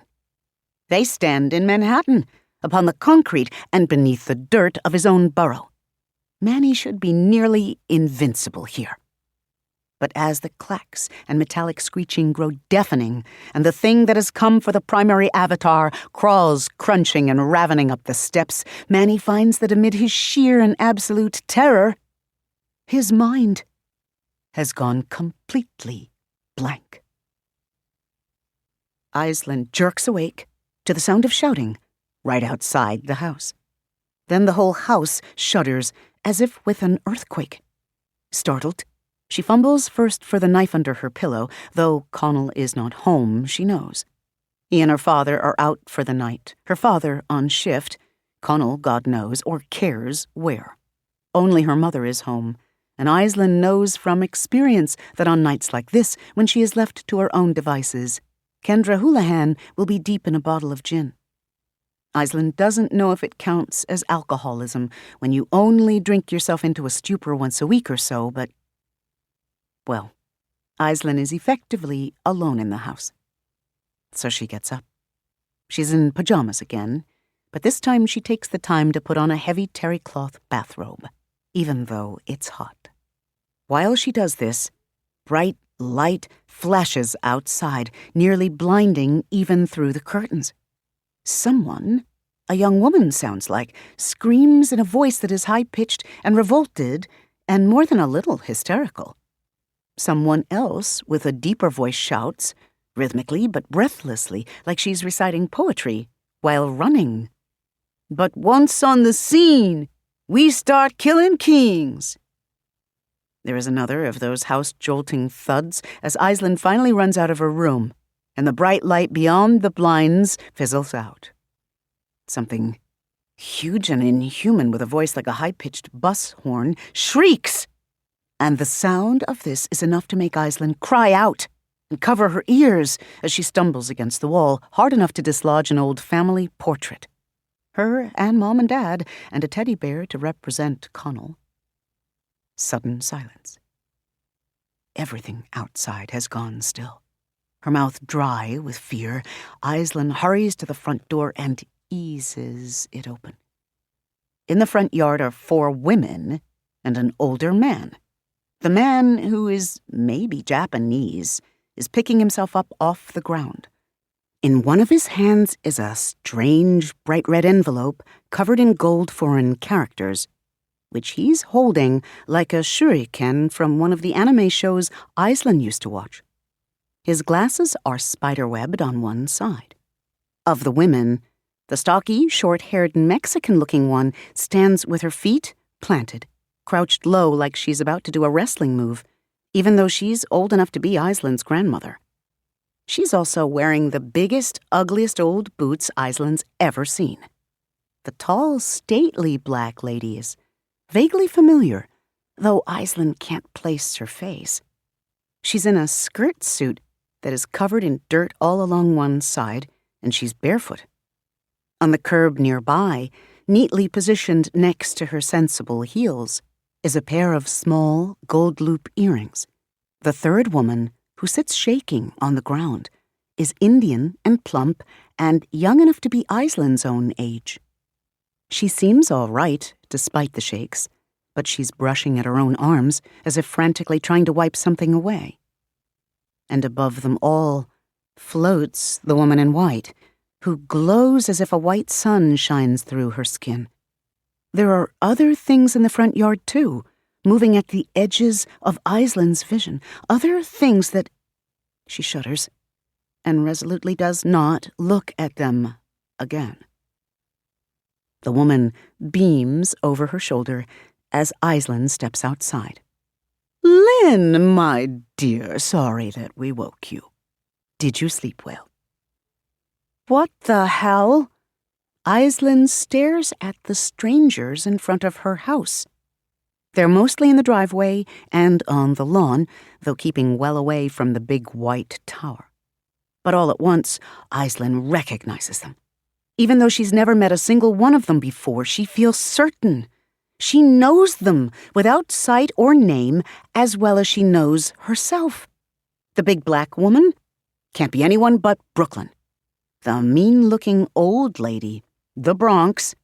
The nervous-looking Indian girl? Queens. They are her, and she is them. "We are New York," she murmurs, and then flinches. No, they're missing one, because the old Japanese guy definitely isn't Manhattan, although Aislinn senses at once that he, too, is a city. Another substitute, who's standing, or trying to remain standing since he seems unsteady on his feet, in the flower bed. In Aislinn's flower bed, where she grows herbs and chamomile for her tea. She can see his filthy foreign foot planted square on the dill. The anger comes on faster than Aislinn's ever gotten angry in her life. It is as if Connell has broken a dam within her, and now every bit of fury she has ever suppressed over 30 years just needs the barest hair trigger to explode forth. She steps out of the house and onto the walkway, and there is shimmering, terrible light around her as she summons forth every drop of belonging that her island can give her, which is a whole heapin' lot. The foreigner and her other selves all turn to stare at her, eyes widening at the manifestation of her power. They are awed by her, and it's delicious. She bares her teeth. "Get off my lawn," she says. What happens next is instantaneous. One moment, they're trampling Aislinn's herbs and the grass that her dad worked so hard to keep neat. Next moment, all 4 of them have been picked up and flung backward by some invisible force, hurtling them away from the grass and driveway onto the street. The woman in white, who isn't technically standing on Aislinn's lawn, remains where she is. The rest of them land on the asphalt of the street with cries or groans or curses. The woman claps in delight when she sees what Aislin's done. The other avatars look shocked, except the Japanese guy, whose expression is unreadable as he picks himself up. Queens, grimacing and stumbling a little, helps up the one who is the Bronx. The Bronx rubs her hip, then picks up each of her booted feet, and then puts them down carefully, as if she cannot believe they have been moved without her volition. That's what you did to Paolo, says the Queen's girl, sounding both astonished and horrified. My God, why are you attacking us? Because I don't know you, Aislinn snaps, and you were standing on my lawn. You know who we are, says Brooklyn. She's frowning and favoring her right wrist. You have to by now, and you know what that is. She nods toward the woman in white. Yeah, Aislinn says, offended now. That's my friend. You're crazy. The Queen's girl is shaking her head in disbelief. Oh my God, you are really batshit crazy. You know what she's going to do to you? To the whole city, if she can? Aislinn hates being called crazy. Her father says it all the time. All women are crazy as far as he is concerned. She loves him, so she does not protest when he says it. But these are strangers, so now she feels free to hate. She doesn't want to, Aislinn says coldly. She has to. Sometimes people... Aislinn's father, her mother, herself. She flinches with this thought, then sets her jaw. Sometimes people do bad things because they have to. That's just life. Aislinn folds her arms.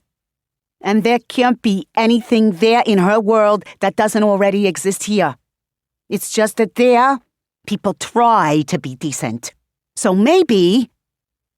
She falters at the looks on their faces. They're just staring at her as if they don't understand. As if she's wrong. Who the hell are they to judge her, though? Yes, maybe they're the destiny she's spent her whole life yearning for, but it has shown up on her front lawn and trampled her herbs and slapped her in the face with insults and disrespect.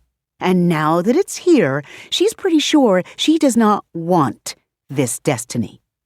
Destiny is rude and ugly, and maybe I don't want the rest of the city to be okay, Aislinn snarls. Maybe it should all go to hell. Eyes widen. There are gasps. The Japanese guy's mouth is set in a hard, resigned line. Then the black lady's face contorts with anger and she starts forward. Now see, what you are not gonna do is leave my daughter to die because you're a selfish, xenophobic little heifer. Come the fuck on here. The Bronx, obviously having reached the same conclusion, also strides toward Aislinn. Both of them plainly intend to force her to go with them. Aislinn stumbles back. You can't.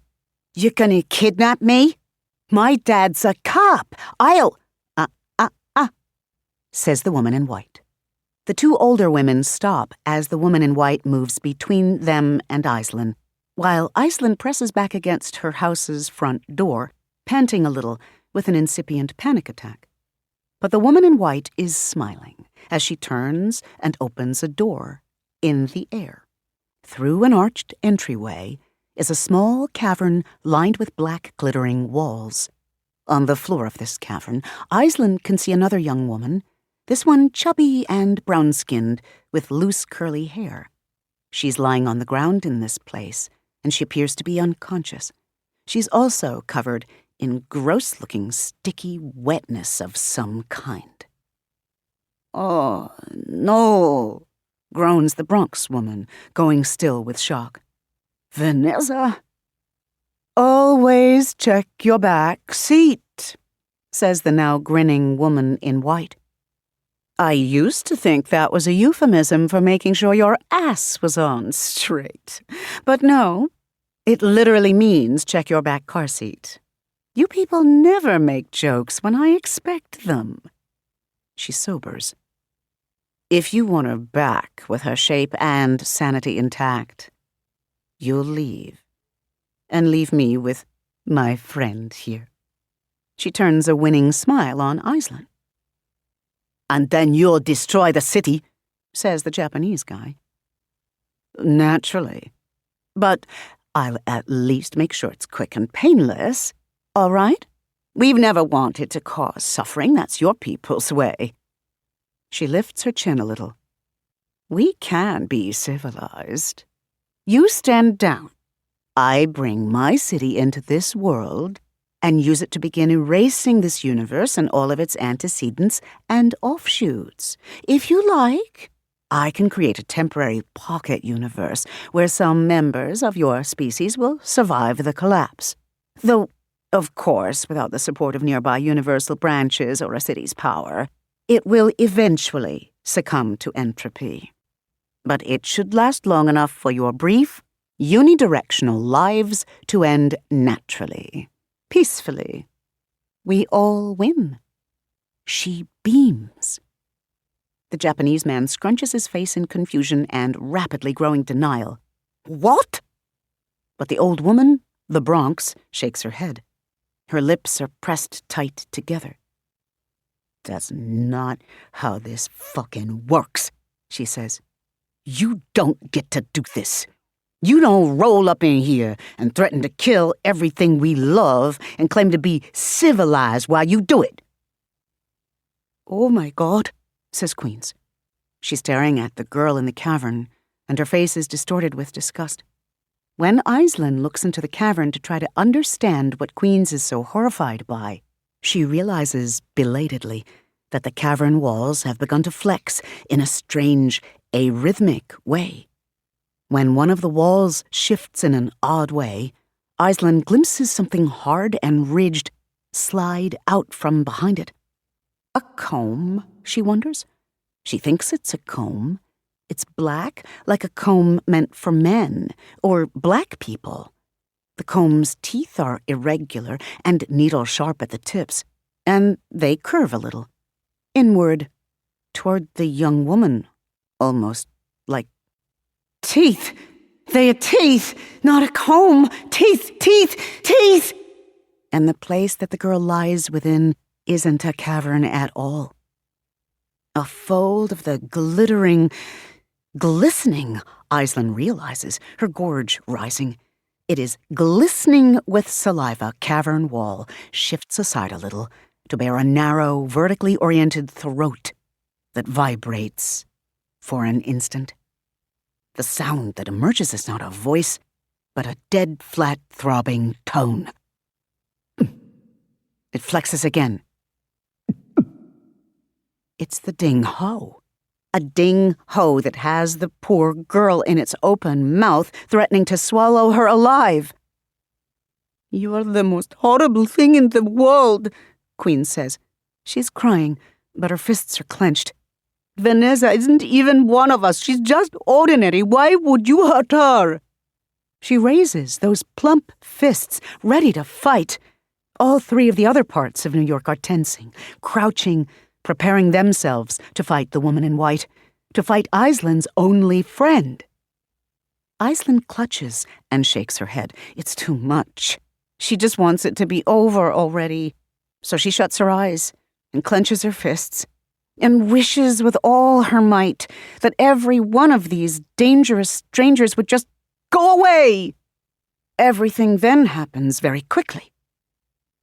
The thing emerges from the stairway tunnel slowly, more of a bulging forward than an active movement. Fast, glacial, ghostly in its shifting, fluttering white shapelessness. It's easy to see the bones of the subway train that it used to be underneath what it is now.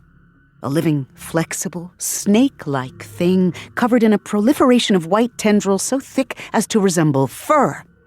That fur ripples back in waves, pressing against the tiled stone, easing the passage of the train through the narrow archway mouth in the same way that cilia move things through the small intestine. As Manny and Paolo watch, the elongated nose of the train oozes to the side, turning and questing about like a living thing on the hunt, reshaping itself by the moment and finally focusing on Manny, Paolo, and the sleeping primary. Paolo holds a cigarette, the way Manny remembers holding a knife. He blows a hard puff of smoke at the train beast, and despite a gap of yards, the thing flinches, its unearthly light flickering momentarily as the tendrils covering its nose die away. Underneath is the metal and wire of the former front train car, now horribly distorted into a bullet-like shape. But after a moment, tendrils from the unaffected portion of the car grow rapidly forward again. The new ones sprout on the denuded nose, and within seconds, the whole thing is as it was before. Then a line seems to peel its way down the length of the thing, and it splits apart from the tip. Two halves of a whole. A mouth. And at their core, a black throat lined with jagged, broken-off subway seats. Paolo curses softly, stepping back. There is fear on his face. Manny flexes his fists, stepping forward, as fear for the primary eclipses any fear for himself. He still hasn't thought of a construct, but there is a growl in his chest. All has faded into a red haze of instinct. "He's mine!" he snarls. His voice has deepened, reverberating. Paolo throws him a startled glance. "Mine! You can't have him!" The train monster hisses like sliding doors and spits further. Now it's a mouth in 4 parts, worm-like. And wrong. The lower mouths end in molars formed from the train's metal wheels, now razor-sharp and spinning with manic, devouring speed.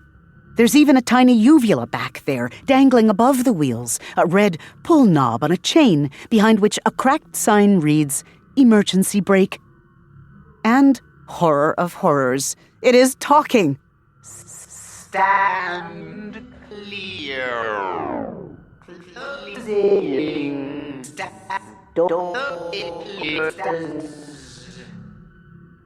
But Manny does not stand clear. He stands to fight.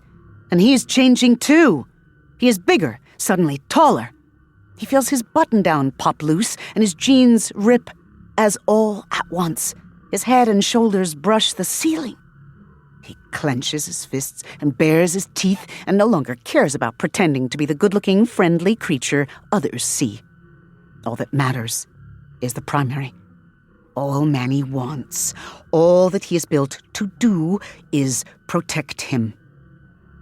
And as black fur and shimmering city power sheaths Manny's limbs, and as his shoulders broaden and grow heavy with superhumanly strong muscle, he has one last fleeting thought before he becomes, in sum total, the beast he has always been within. I am really going to have to watch some better movies about New York. Then, King Kong pounds the floor and charges forward, fists raised, to do battle. The world ripples around Aislin's house. "Go away!" Aislinn screams. "Leave me alone! None of you belong here!" And because belonging is as quintessential to Staten Islandness as toughness is to the Bronx, and starting over is to Queens, and weathering change is to Brooklyn, and because they stand upon Aislin's ground where she is Staten Island, and her will becomes supernatural law, her voice echoes, and the wave of city energy that ripples along the grass and leaves and air and asphalt is like 1,000 clarion hurricane blast. And then they are gone. Their car is gone. All of the awful, spindly creatures that have been drawing closer around Aislinn, their movements too illogical and jittery to contemplate, and their voices rising and falling in soft, inhuman gibbers, are gone. Even the one that held the unconscious girl in its mouth. When it vanishes, there is a faint, startled but then Aislinn's front yard is quiet and empty again. At last. Only the woman still floats nearby, because Aislinn didn't mean her. Aislinn stands trembling in the wake of all this, her hands loose, her head swimming. She's tired, exhausted suddenly. It takes a lot, she realizes, to drive away so many parts of herself. But sometimes to survive, that's just what you have to do. She folds herself down into a crouch and covers her head with her hands and sits there on her house's doorstep, shaking and rocking back and forth. After a moment, the woman lands with a light tap of feet on the concrete beside her. Then a hand touches Aislin's shoulder, gentle and warm. Friends, right? Facing the big, scary multiverse together. It's surprisingly comforting.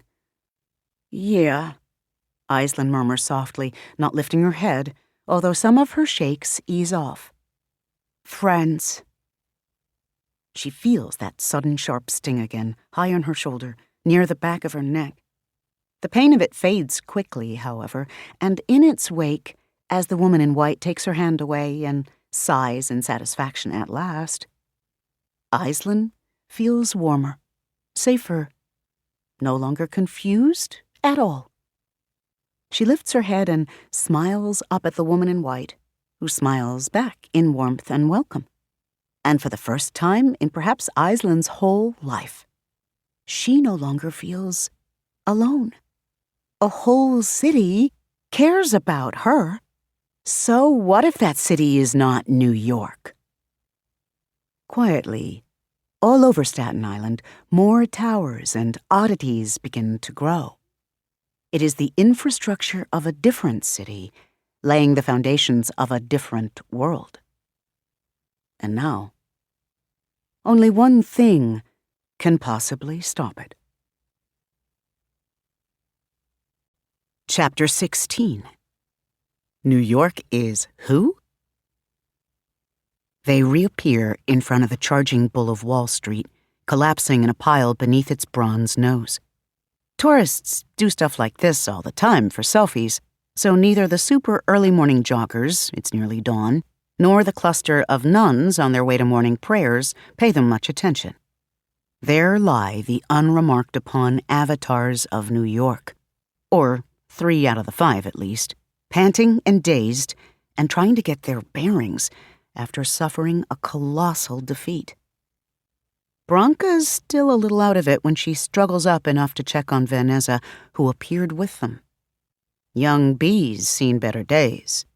Her brown skin is more sallow than it should be, and her hair is lank and still wet with something that stinks.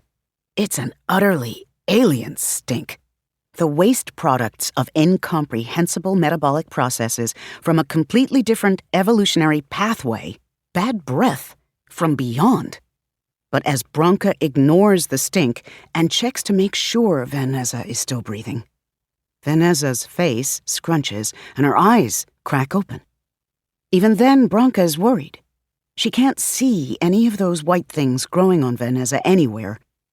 But the poor girl was in Squiggle Bitch's hands, mouth, for a while. As soon as Vanessa sees Branca, however, she groans. I was headed out of town. I was. Don't start with me. The complaint eases a lot of Branca's fears at once, and she lets out a weak laugh. I wasn't going to. Just glad you're alive. Yeah. Ooh, também. Vanessa sits up, rubbing her eyes. God, fuck, I thought I was gonna die. Just looking at some of those things. I felt like everything in me was just ready to shut down. They shouldn't exist. That place shouldn't exist. What? That's Brooklyn, who was climbing to her feet and ineffectually trying to hide the giant split torn into her skirt. It's nothing indecent, but she's the type.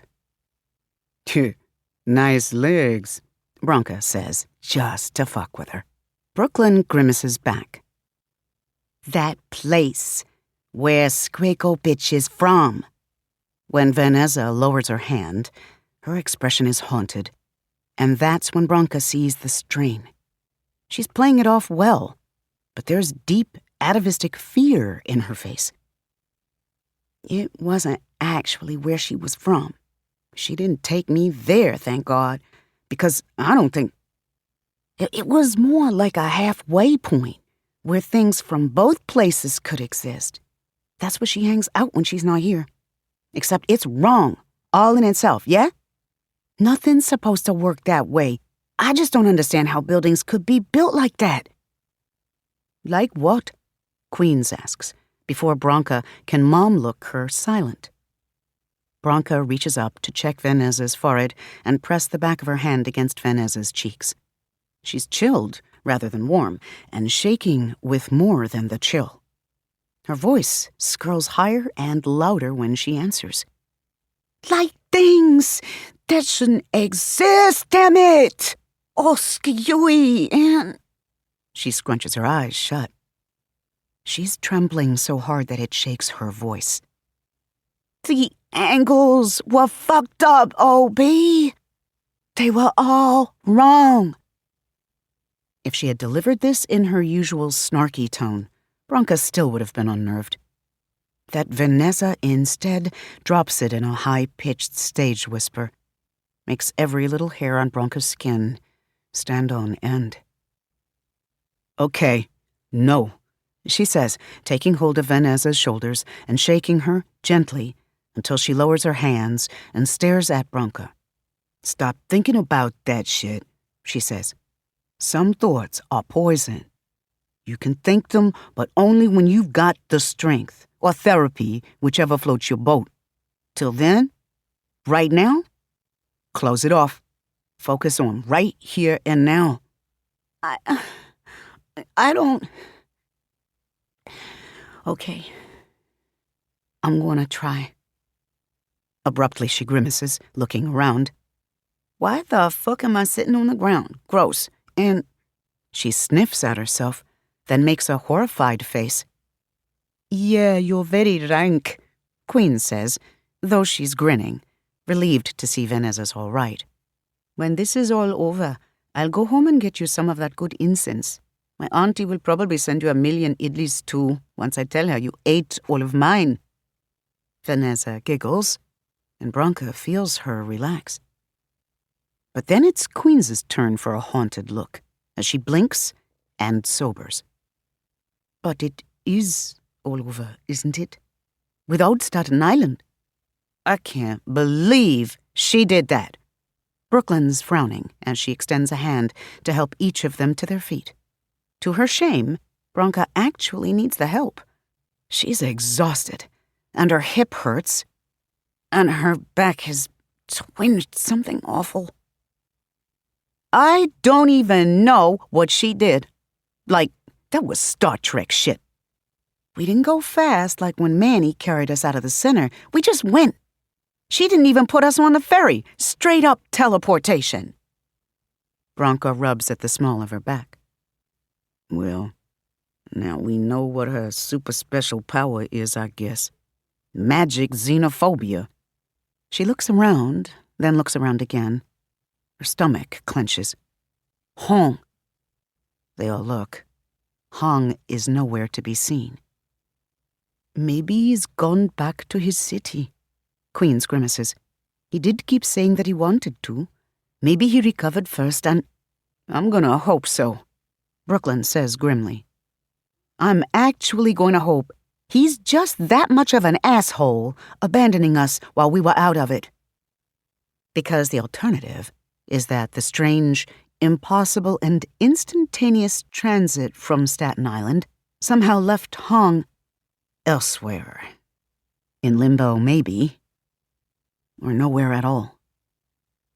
That's too much for Branka to contemplate, so she doesn't, focusing instead on practical matters. And where's my fucking... Oh, her old Jeep, none the worse for having been teleported across New York Harbor, is sitting next to the Bull. There's already a parking ticket stuck under one of the wipers. Well, at least it wasn't towed. She sighs. Come on then. I'll drive us to City Hall. She starts forward, then stops as Queens grabs her arm. You're not listening to me, Queens snaps. This is pointless. We can't wake up the primary, not without the 5th borough. What are we going to do? Go there and let him eat us for nothing? Yes, Brooklyn says, glaring at her and moving around them to go to the car. Either that, or we go back to Staten Island and knock that little dumbass in the head and bring her along anyway.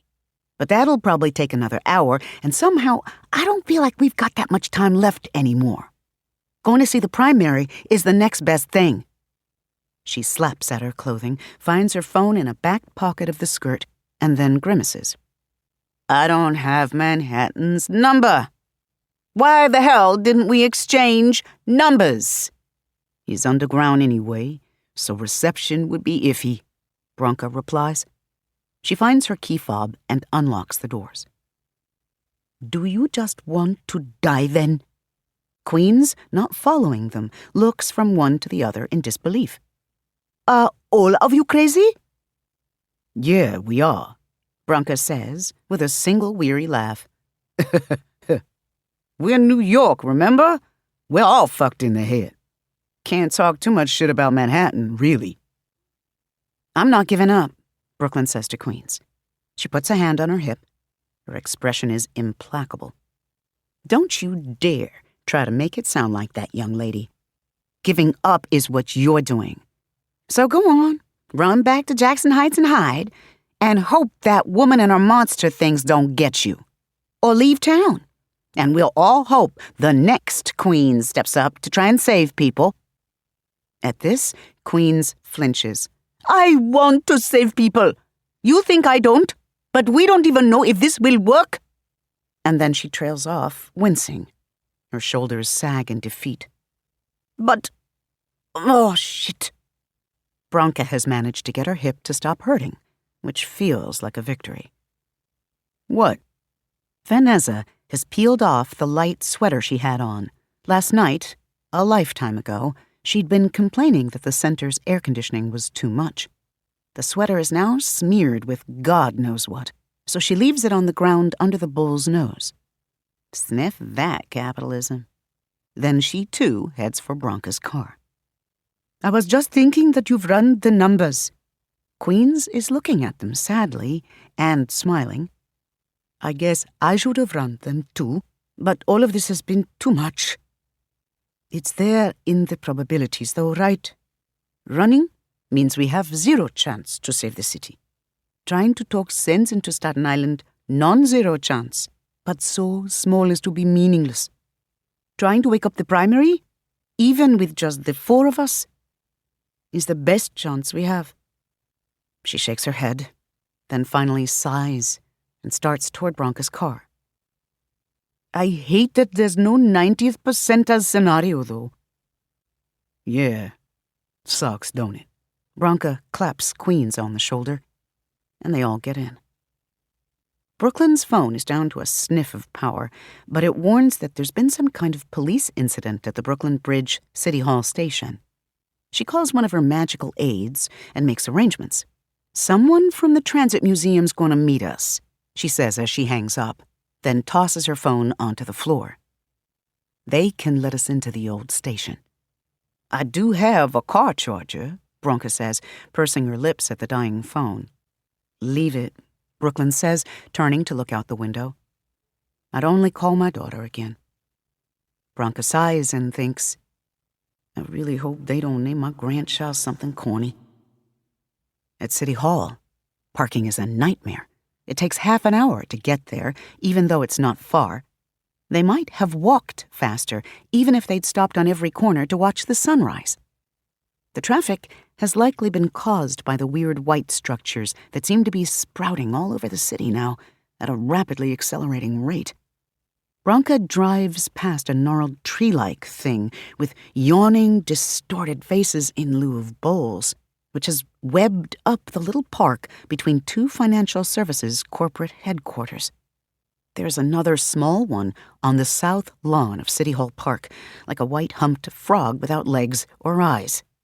Just a mouth and warts, rooted to the ground and shivering as if it's cold. Worse than the structures are the people. More and more of the financial and political warriors Branka sees have tendrils growing somewhere on them. Some have just one or two, but a few are covered in the things, like albino Sasquatches strolling along in Manolo Blahniks. Getting worse, Vanessa says unnecessarily. Yeah, noticed, Branka replies. She feels Vanessa turn to stare at her. You know she's like you, right? A city? Just not from this world? Branka sighs, questing briefly for a parking spot before finally grabbing a narrow slot that's very likely going to get her towed. Fuck it. Yep. Noticed that too. And you know she wants to come here. That's what those white things all over the city are about. She called them connector pylons. Vanessa grimace smiles. She's trying to connect herself to us. Bring her city here, right on top of New York.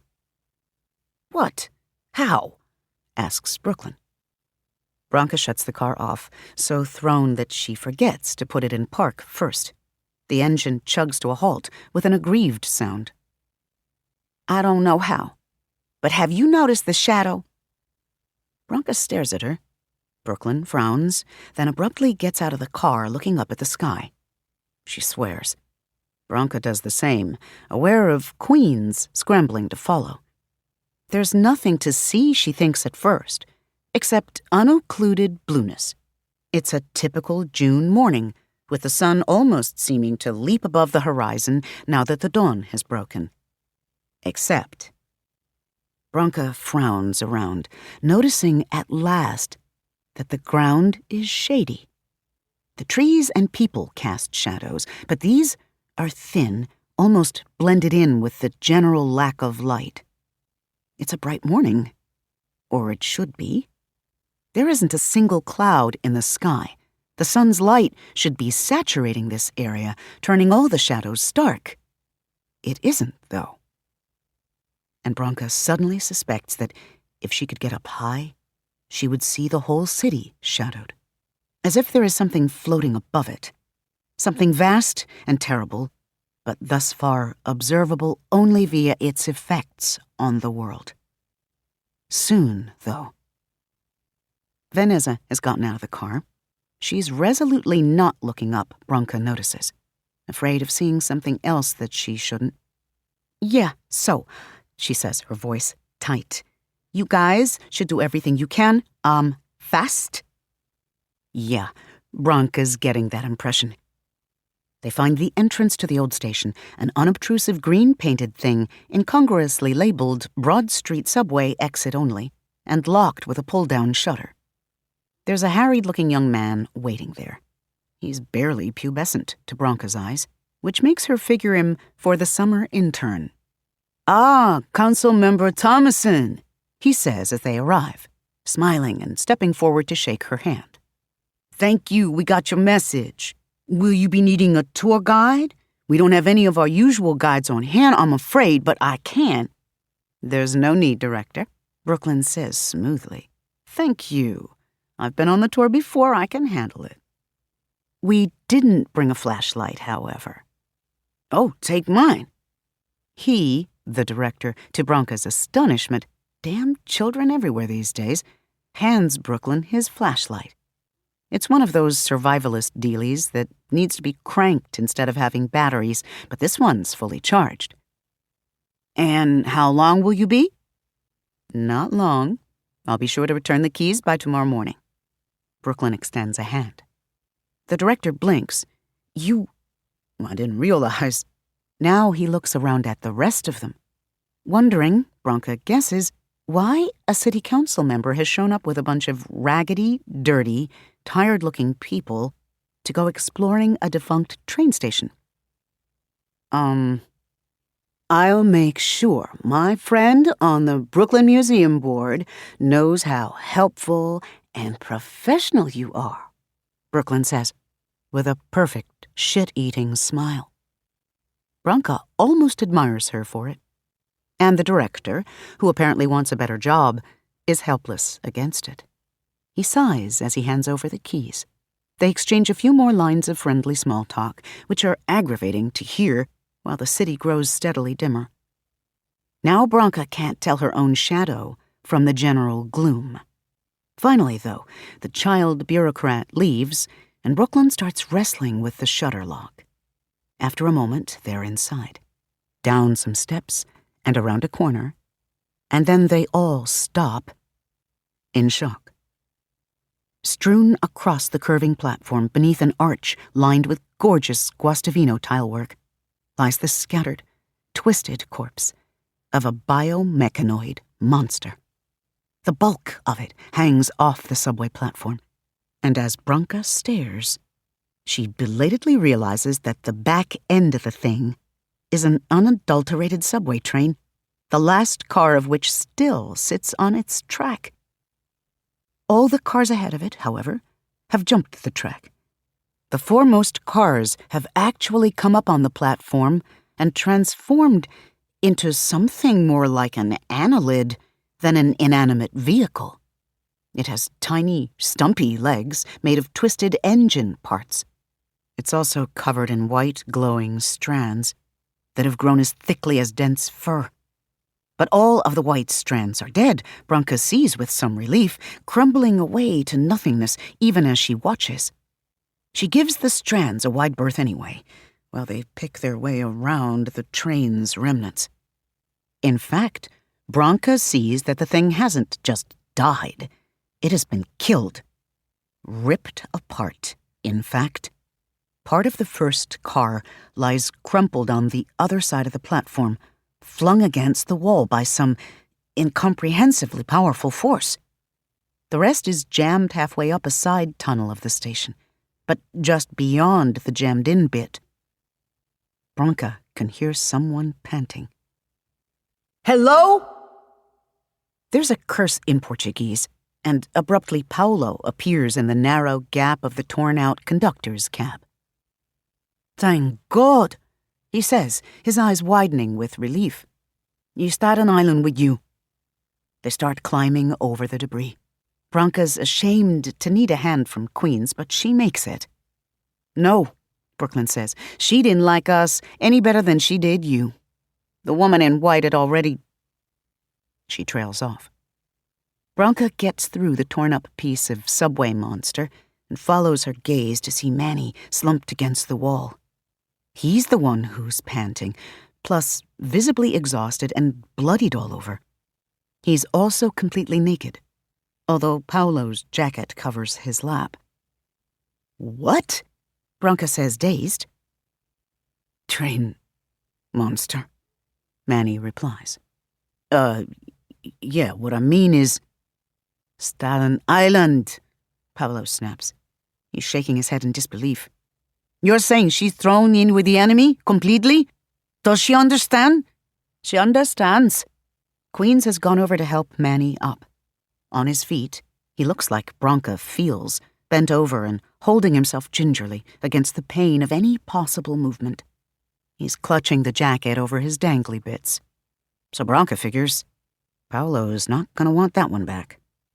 And then she threw us off the island. We don't know where Hong is, by the way. Paulo stares at all of them, speechless in his horror. Manny sighs, then turns and stumbles towards something in an alcove beyond them. We'll have to do what we can then. And if it isn't enough? That's Brooklyn. It'll have to be enough. Manny's so obviously hurting that Bronca goes over to try to help him. Her back seizes up the instant she bends, though, and she has to quit. Vanessa shakes her head and runs over to both of them, glaring at Bronca till she backs off. Vanessa slides a shoulder under Manny's arm. Will we at least be able to protect our boroughs? Brooklyn smiles in a pained sort of way that makes it clear she knows exactly how fucked up the question is. Bronca doesn't blame her, though. How should I know? But then, so that she doesn't sound completely heartless, Bronca adds more softly, Did they get out? Your father and your girl? I hope so. Brooklyn turns away then, and heads toward the alcove, moving more briskly than is strictly necessary. Branka limps into the alcove as well, to behold the primary just as the portrait depicted him. Too slim, too young, and entirely too vulnerable here within the fading light of the city. Doesn't look big enough to eat more than a couple of mouthfuls of each of us, Branka quips. No one laughs. Paolo comes over and takes Veneza's arm, pulling her back, much to Branka's relief. Then it's just them and the primary. 4 out of 5 stars. Good, but not great. Branka takes a deep breath, waiting, trying not to be afraid. She finds herself watching Manny, though, who seems to get this part of it better than the rest of them. Manny, however, just looks troubled as he gazes down at the primary. Nothing's different, he says. He reaches out toward the shaved side of the primary's head, but stops a few inches away, as if he is afraid to follow through on the gesture. His expression tightens in frustration, and Branka abruptly sees the scene a different way. His hand has been stopped by something that she cannot see. There's only one way to know. Branka steels herself. Let me die, as tunde ewi lo oksoks que eu, she thinks. As fire burns, woman. As Turtle Clan. As the warrior Chris always called me. And then she reaches for the boy's head, too. Something stops her hand. It doesn't feel like anything at first. Just a progressive slowness, until her hand grows still and will go no farther. Queen's starts, then stretches out a shaking hand. Hers stops, too. They all look at Brooklyn, whose expression has gone bleak. She knows it's pointless, but because they need her to, she reaches out. Her hand stops on the same invisible barrier. Above them, through the skylight, the daylight fades more. It's like an eclipse, Branka recalls, thinking of that strange, eerie twilight she's seen a handful of times over the course of her life. Brelaya draws near, she thinks, and flinches at the welt this whips across her thoughts. He's coming, Paolo says unnecessarily. He's looking up. They're all looking up. His expression is grim. So she's really going to do it, Queen says, her voice now full of despair. She's going to put a city from that place here, on top of this one. What does that even mean? That a lot of people are going to die, Brooklyn says. You heard her. Bringing that city here will somehow cause this whole universe to collapse. How can that be? I don't understand any of this. Queen's groans, rubbing a hand over her hair. You should have gone too, Branka says to Paolo. It's useless, but she's never been able to keep herself from saying, I told you so. Probably the biggest reason why she's single now. Paolo takes a deep breath. There's a not insubstantial chance that whatever happens will simply push me back home to my city. Until the universe ends, in any case. Do you think home, then, obey? They all turn, startled. That's because Veneza sounds dazed. When she looks up, she's breathing harder, her face all over sweat. But she doesn't look ill or faint, which Branka's glad to see, because she doesn't want to think about what it means if that awful creature stung her, or bit her, or poisoned her in some unearthly way. Maybe it's foolish to fret so over one person's life when the entire city is about to get cosmically curb-stomped. But that's how the human heart works sometimes. So she goes over to Veneza. Yeah, kid? What? And then she stops. Veneza abruptly backs up a step. Branka stops too. They stare at each other, eyes widening. She is a dirty, tired little thing, struggling in the shadow of greatness. but proud of what she has.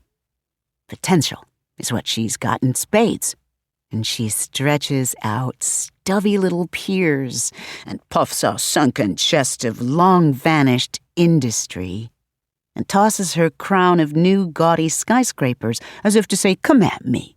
I don't care how big you are. I'm just as badass as you." No. Branka breathes, stunned. Vanessa says. She's shaking a little, but she's also grinning. "Man, what the fuck?" What? Manny looks from Vanessa to the rest of them and back. Queens is just as visibly confused. Nothing that matters, Brooklyn murmurs. Her head is bowed. She's already mourning her family. Paolo, however, is staring at Vanessa, his eyes wide with realization. A strange look comes over his face. He scrambles around the newspaper pile fast and grabs Vanessa by the arm so hard that she yelps. Branka reacts immediately, grabbing his arm in turn. "Hey, what the hell are you? Leaving cities aren't defined by politics," he says. It's almost a shout, so urgently does he speak. "Not by city limits or county lines. They're made of whatever the people who live in and around them believe. And there is no other reason for her to have instantiated here now than..." He gives up on words and yanks Vanessa again toward the newspaper pile. Branka gets it this time. Her hand has gone numb. She lets him go, then hurries to follow. The little room has begun to darken. Part of that is because the museum director's flashlight is starting to run down. But it's also because the sunlight is gone, completely gone. When Branka looks up, she can see blue sky. But it's a dark blue, as if the stars are about to come out. And when she squints, she sees that something is solidifying out of nothingness. An unearthly foundation forming in the air, high above New York. Vanessa resists Paolo, looking wildly back at Branka. B, this is freaking me out. What? Branka bats at Paolo until he lets go. Then she pulls Vanessa into the circle around the primary avatar. "Every single person I've ever met from Jersey City says they're from New York," she says, speaking with low urgency. "Not to New Yorkers because we're assholes about it, but to everybody else. And the whole world accepts that, right? Because to most people with sense, a city that's in spitting distance of Manhattan, closer even than Staten Island, might as well be New York, right?" There is a sound building around them, above them, throughout the city. A rumble would come from the earth. This is a low, howling siren, like a choir of 10,000 voices screaming at once, or no, like wind howling as it is displaced, shoved aside so fast that the air grows hot. Branka has not heard anything like it since Hurricane Sandy's freight train blasts of destruction, and this is much worse. Relia comes. But the others get it now, even Vanessa, who's staring at all of them. Tears have welled in her eyes. She's grinning, elated, because, Branka realizes very belatedly, this is what she's hoped for. She's been with them since the beginning, after all, watching and wanting to help, understanding enough to envy, perhaps. And the city of New York, which gobbles up any newcomers foolish enough to want in, has reacted accordingly. It's impossible not to smile, too, even here at the end of the world. Joy is joy. Branka takes one of her hands, letting her love show. They are family now. Manny takes the other, his expression intent. "What are you, young bee?" Branka asks her. She's grinning.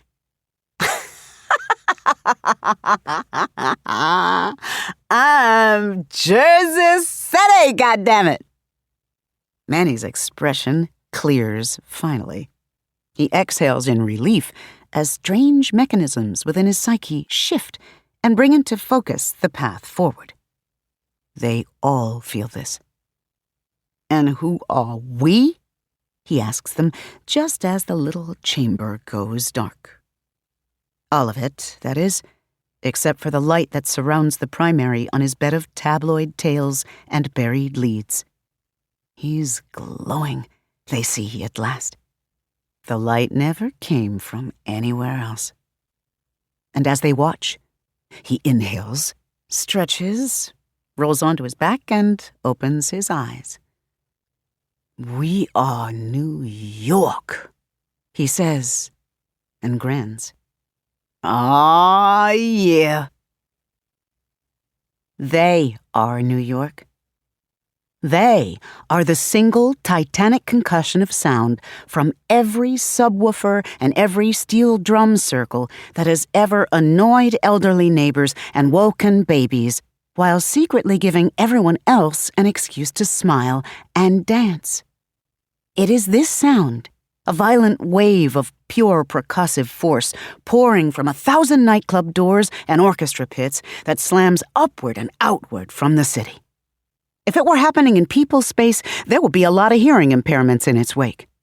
It happens in the place where cities dwell, and where rude Relia has actually dared to try to usurp New York's seat upon the world. "Oh, no, the hell you don't," they snarl, and shove the interloper away.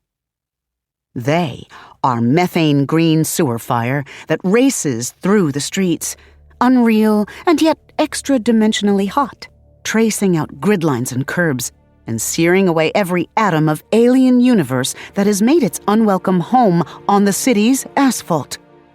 Every tower and white structure freezes, then crumbles into nothingness. Office workers who've spent the morning covered in tendrils stop mid-walk blinking, as suddenly they are blasted clean. It doesn't hurt. At worst, their skin prickles a little. Some of them sigh and put on eczema cream, then go on about their day. But they have become hunting packs of many-limbed, faceless stockbrokers, as hot on the scent as they are on an insider tip, who crawl along the city's walls and leap across its flat rooftops, grinning with feral teeth. They are stick-figure stick-up kids, scarecrows dressed in knockoff Burberry, who lurk in the shadows to ambush their prey. They stoop out of the sun as screeching PTA helicopter parents, brandishing standardized tests in one hand and razor claws on the other. Their prey is the woman in white as she runs through the city. There are dozens of her they see at last. Many bodies, infinite shapes, one entity, all of her working together and wholly dedicated to the war she was built to fight. But she is a city in the end. Fair Relia, where the streets are always straight and the buildings all curve, risen from the brine-dark, deep well between universes. And no living city can remain within the boundary of another, while it is unwelcome. As each iteration of the woman in white is caught and rent apart into the featureless, undifferentiated ur-matter of which she is made, Relia quails in fear. She is caught now, helpless between realms, too committed to the invasion to return to the buffer dimension.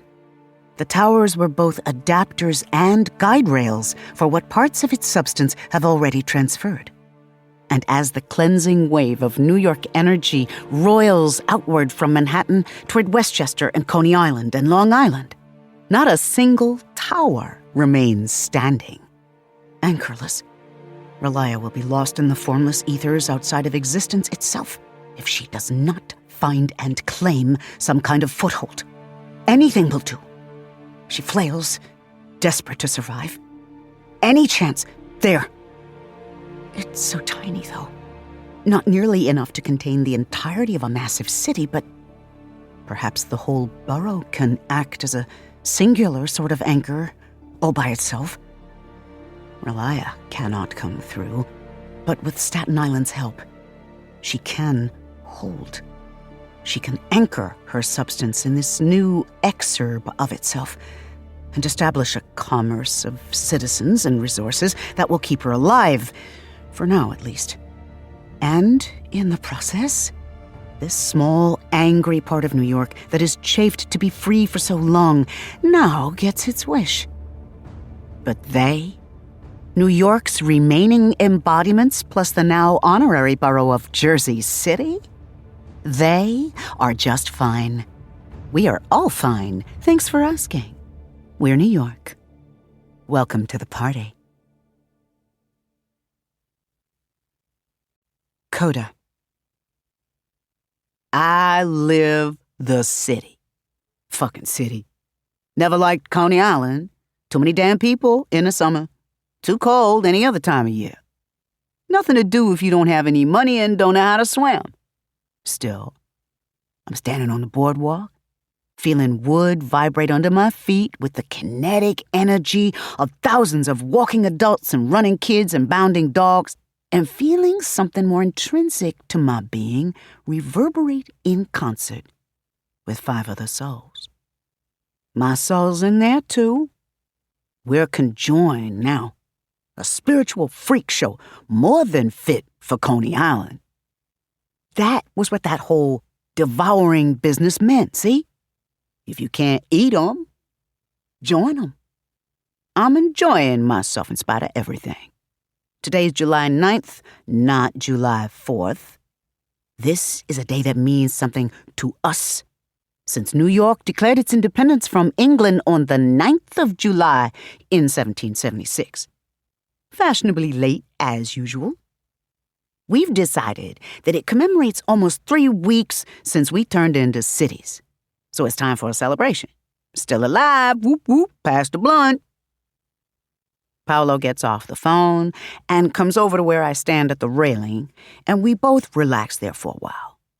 Beyond us, out on the sand, Brooklyn's daughter Jojo is playing Marco Polo in the water with Queens and Jersey. She's kicking their ass because she's fast and clever like her mama. Queens is having too much fun letting herself get caught, and Jersey's too scared of the water. Can't swim, thinks every warm current is somebody's piss, and every blob of seaweed is a Portuguese man of war to really do much. Up on the assemblage of blankets, Queens's auntie is cooing to her baby while her husband, a small man with an enormous mustache, crouches over a portable hibachi nearby, making something that smells amazing. Bronca is half asleep in the full sun, a broad bronze lump spread out across the cloth. She's wearing a bikini. I don't know where old girl found a bikini that big, but she's got maximum don't give a fuck mode engaged, and I'm surfing on her bitch wave. No idea why so much of me is apparently female, but I'm down with it. It's so me, and I am them. Manhattan sits on the blankets too. He's been swimming, but has mostly dried out by now and is just watching the others vicariously enjoying their pleasure. Part of him is still so much the newbie, amazed to find this place of sand and sun stuck onto the ass end of the greatest city in the world. But the rest of him has relaxed into acceptance already. He's zen like that. Then I see the muscles in his back tense just a little as he senses my attention. Most people would ignore it, but not this guy. He twists around to look at me, and I'm the one who looks away, unable to meet the intensity of his gaze. I never asked for a knight, an enforcer, whatever the fuck he is. But of them all, I know that he is the one meant to serve me, which sounds way too damn BDSM for my ass, and I don't know what to make of it. He will kill for me. He'll love me, too, if I let him. Jury's still out on that because I never wanted a fuck shit crazy light-skinned Ivy League boyfriend. He's nice to look at, but the rest? There's reasons I haven't done the rest for a while, except as pretend. His eyes lower a bit. They all know me. We all know each other. But he's the one who's most sensitive to my moods. He gets that he makes me nervous. He also gets that I don't like admitting that it's nervousness. So he backs off for now. He'll wait till I'm more comfortable with the whole thing. Then, somehow, we'll figure it out. I sigh and rub my eyes. Paolo lets out a breath of amusement. It could be worse. Yeah, we could all be getting gnawed to pieces by non-Euclidean ding-hoes. I get that. Still. This is some what the fuck, man. It's you, whether you like that or not. He sighs, watching the others, looking entirely too smug with himself. He's better now that I've purged the part of myself that didn't want him. It means that he's no longer unwelcome in New York. He's got serious shit to talk about, though.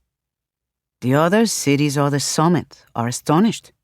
Everyone thought you would be like the tragedy of London, but perhaps that was foolish on its face. I cannot think of two cities more different than this one and that one. Yeah, I get it, yo. He still talks too much. I straighten and stretch a little. Manny looks again, his gaze hungry before he turns away, such a gentleman. Your boy in China okay? Hong is not my boy, but yes, when he recovered from suddenly finding himself back in his home city, he called the others to meet in Paris. New York as well, now that you have become a full-fledged city. The summit will need to speak with all of you and discuss. He sighs and gestures around at the beach, the sky, the high-rises behind us. And then he looks across the water. This isn't the touristy part of Coney Island, so even though it's a gorgeous summer day, it's not too crowded. Technically, we're in Brighton Beach, except the beach part is still called Coney Island, which makes about as much sense as keeping that name when Coney hasn't been an actual island for 100 years. Anyway, we're at this end of Coney Island for a reason, see? From here, you can see a long stretch of Staten Island. There's not much of it, mostly flat on this side, trees and elevated houses, the island's low profile interrupted by the occasional industrial crane or cell signal tower. Pretty boring. All of this, however, sits in a deep well of gloom. There are no clouds overhead, no satellites, no eclipses. No one's reported on it in the news, though we've seen a few people commenting on it in social media as a curiosity more than anything else. Only we can see it easily, us and those others throughout the city who have been granted the curse of its sight. No big deal, just a huge, perfectly circular. Brooklyn took a helicopter ride across the harbor and told us that part. Shadow over Staten Island. Yeah, just like that.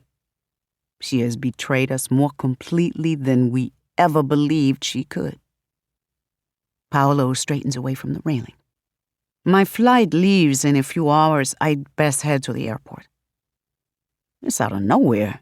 I knew it was coming, of course. He only came here to see me through the change, the next youngest city helping the newbie, and now his duty is done. Still, I bite the inside of my cheek and try not to show how hurt I am. My sublet is paid through the end of the month. If you want to remain there, just leave the keys and close the door when you go. Try not to make a mess. I sigh. And after that, back out on the street. At least it's summer. After that, he says, looking meaningfully from me to the people sitting on the beach before us, you'll have 5 other cells to take care of you instead of me. It's gentle. I've had worse breakups. This probably doesn't even count as a breakup. Still, I fold my arms on the railing and prop my chin on them, trying not to resent my other selves. Take care of me, Paolo said. They need you, Paolo says. This too is gentle. To live. He shakes his head. To be great. I'll see you in Paris. Then he takes out a cigarette, lights it up, and walks away, just like that. I gaze after him and don't miss him. And then I gaze at the others and don't want to be with them. But we're all New York. New York is so full of shit sometimes, and nobody knows that better than New York. So Queens comes over first, laughing and dripping from the sea to grab my arm and complain that I must be too cool to walk on sand like everybody else, until I finally give up and let her pull me off the boardwalk.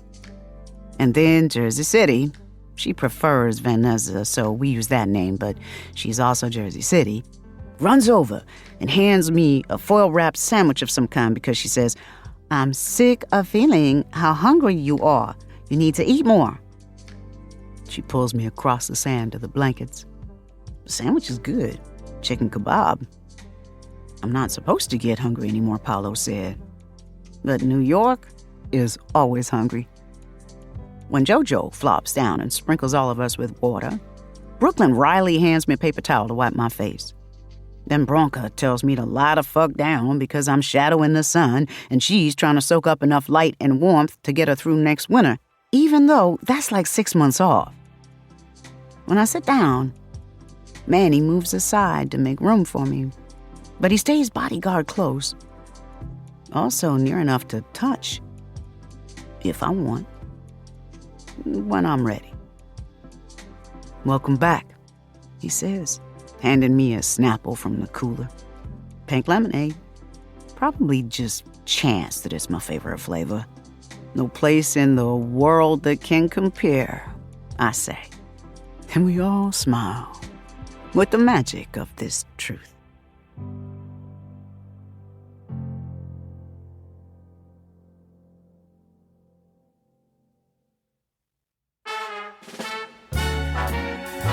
This has been a Hachette audio production of The City We Became, a novel. Written by N.K. Jemisin. Read by Robin Miles. Produced and directed by Elise Green. Recorded by Michelle Figueroa. Post-production by Gabino Reyes. The City We Became is also available in print and digital formats from Orbit, a division of Hachette Book Group. For more Hachette audio productions, visit us at hachetteaudio.com. Thank you for listening. Text copyright 2020 by N.K. Jemisin. Audio production copyright 2020, Hachette Audio, all rights reserved. Hachette Book Group supports the right to free expression and the value of copyright. The purpose of copyright is to encourage writers and artists to produce the creative works that enrich our culture. The duplicating, uploading, and distribution of this book without permission is a theft of the author's intellectual property. If you would like permission to use material from the book, other than for review purposes, please contact permissions at hpgusa.com. Thank you for your support of the author's rights. This audiobook is a work of fiction. Names, characters, places, and incidents are either the product of the author's imagination or are used fictitiously. And any resemblance to actual persons, living or dead, events or locales is entirely coincidental.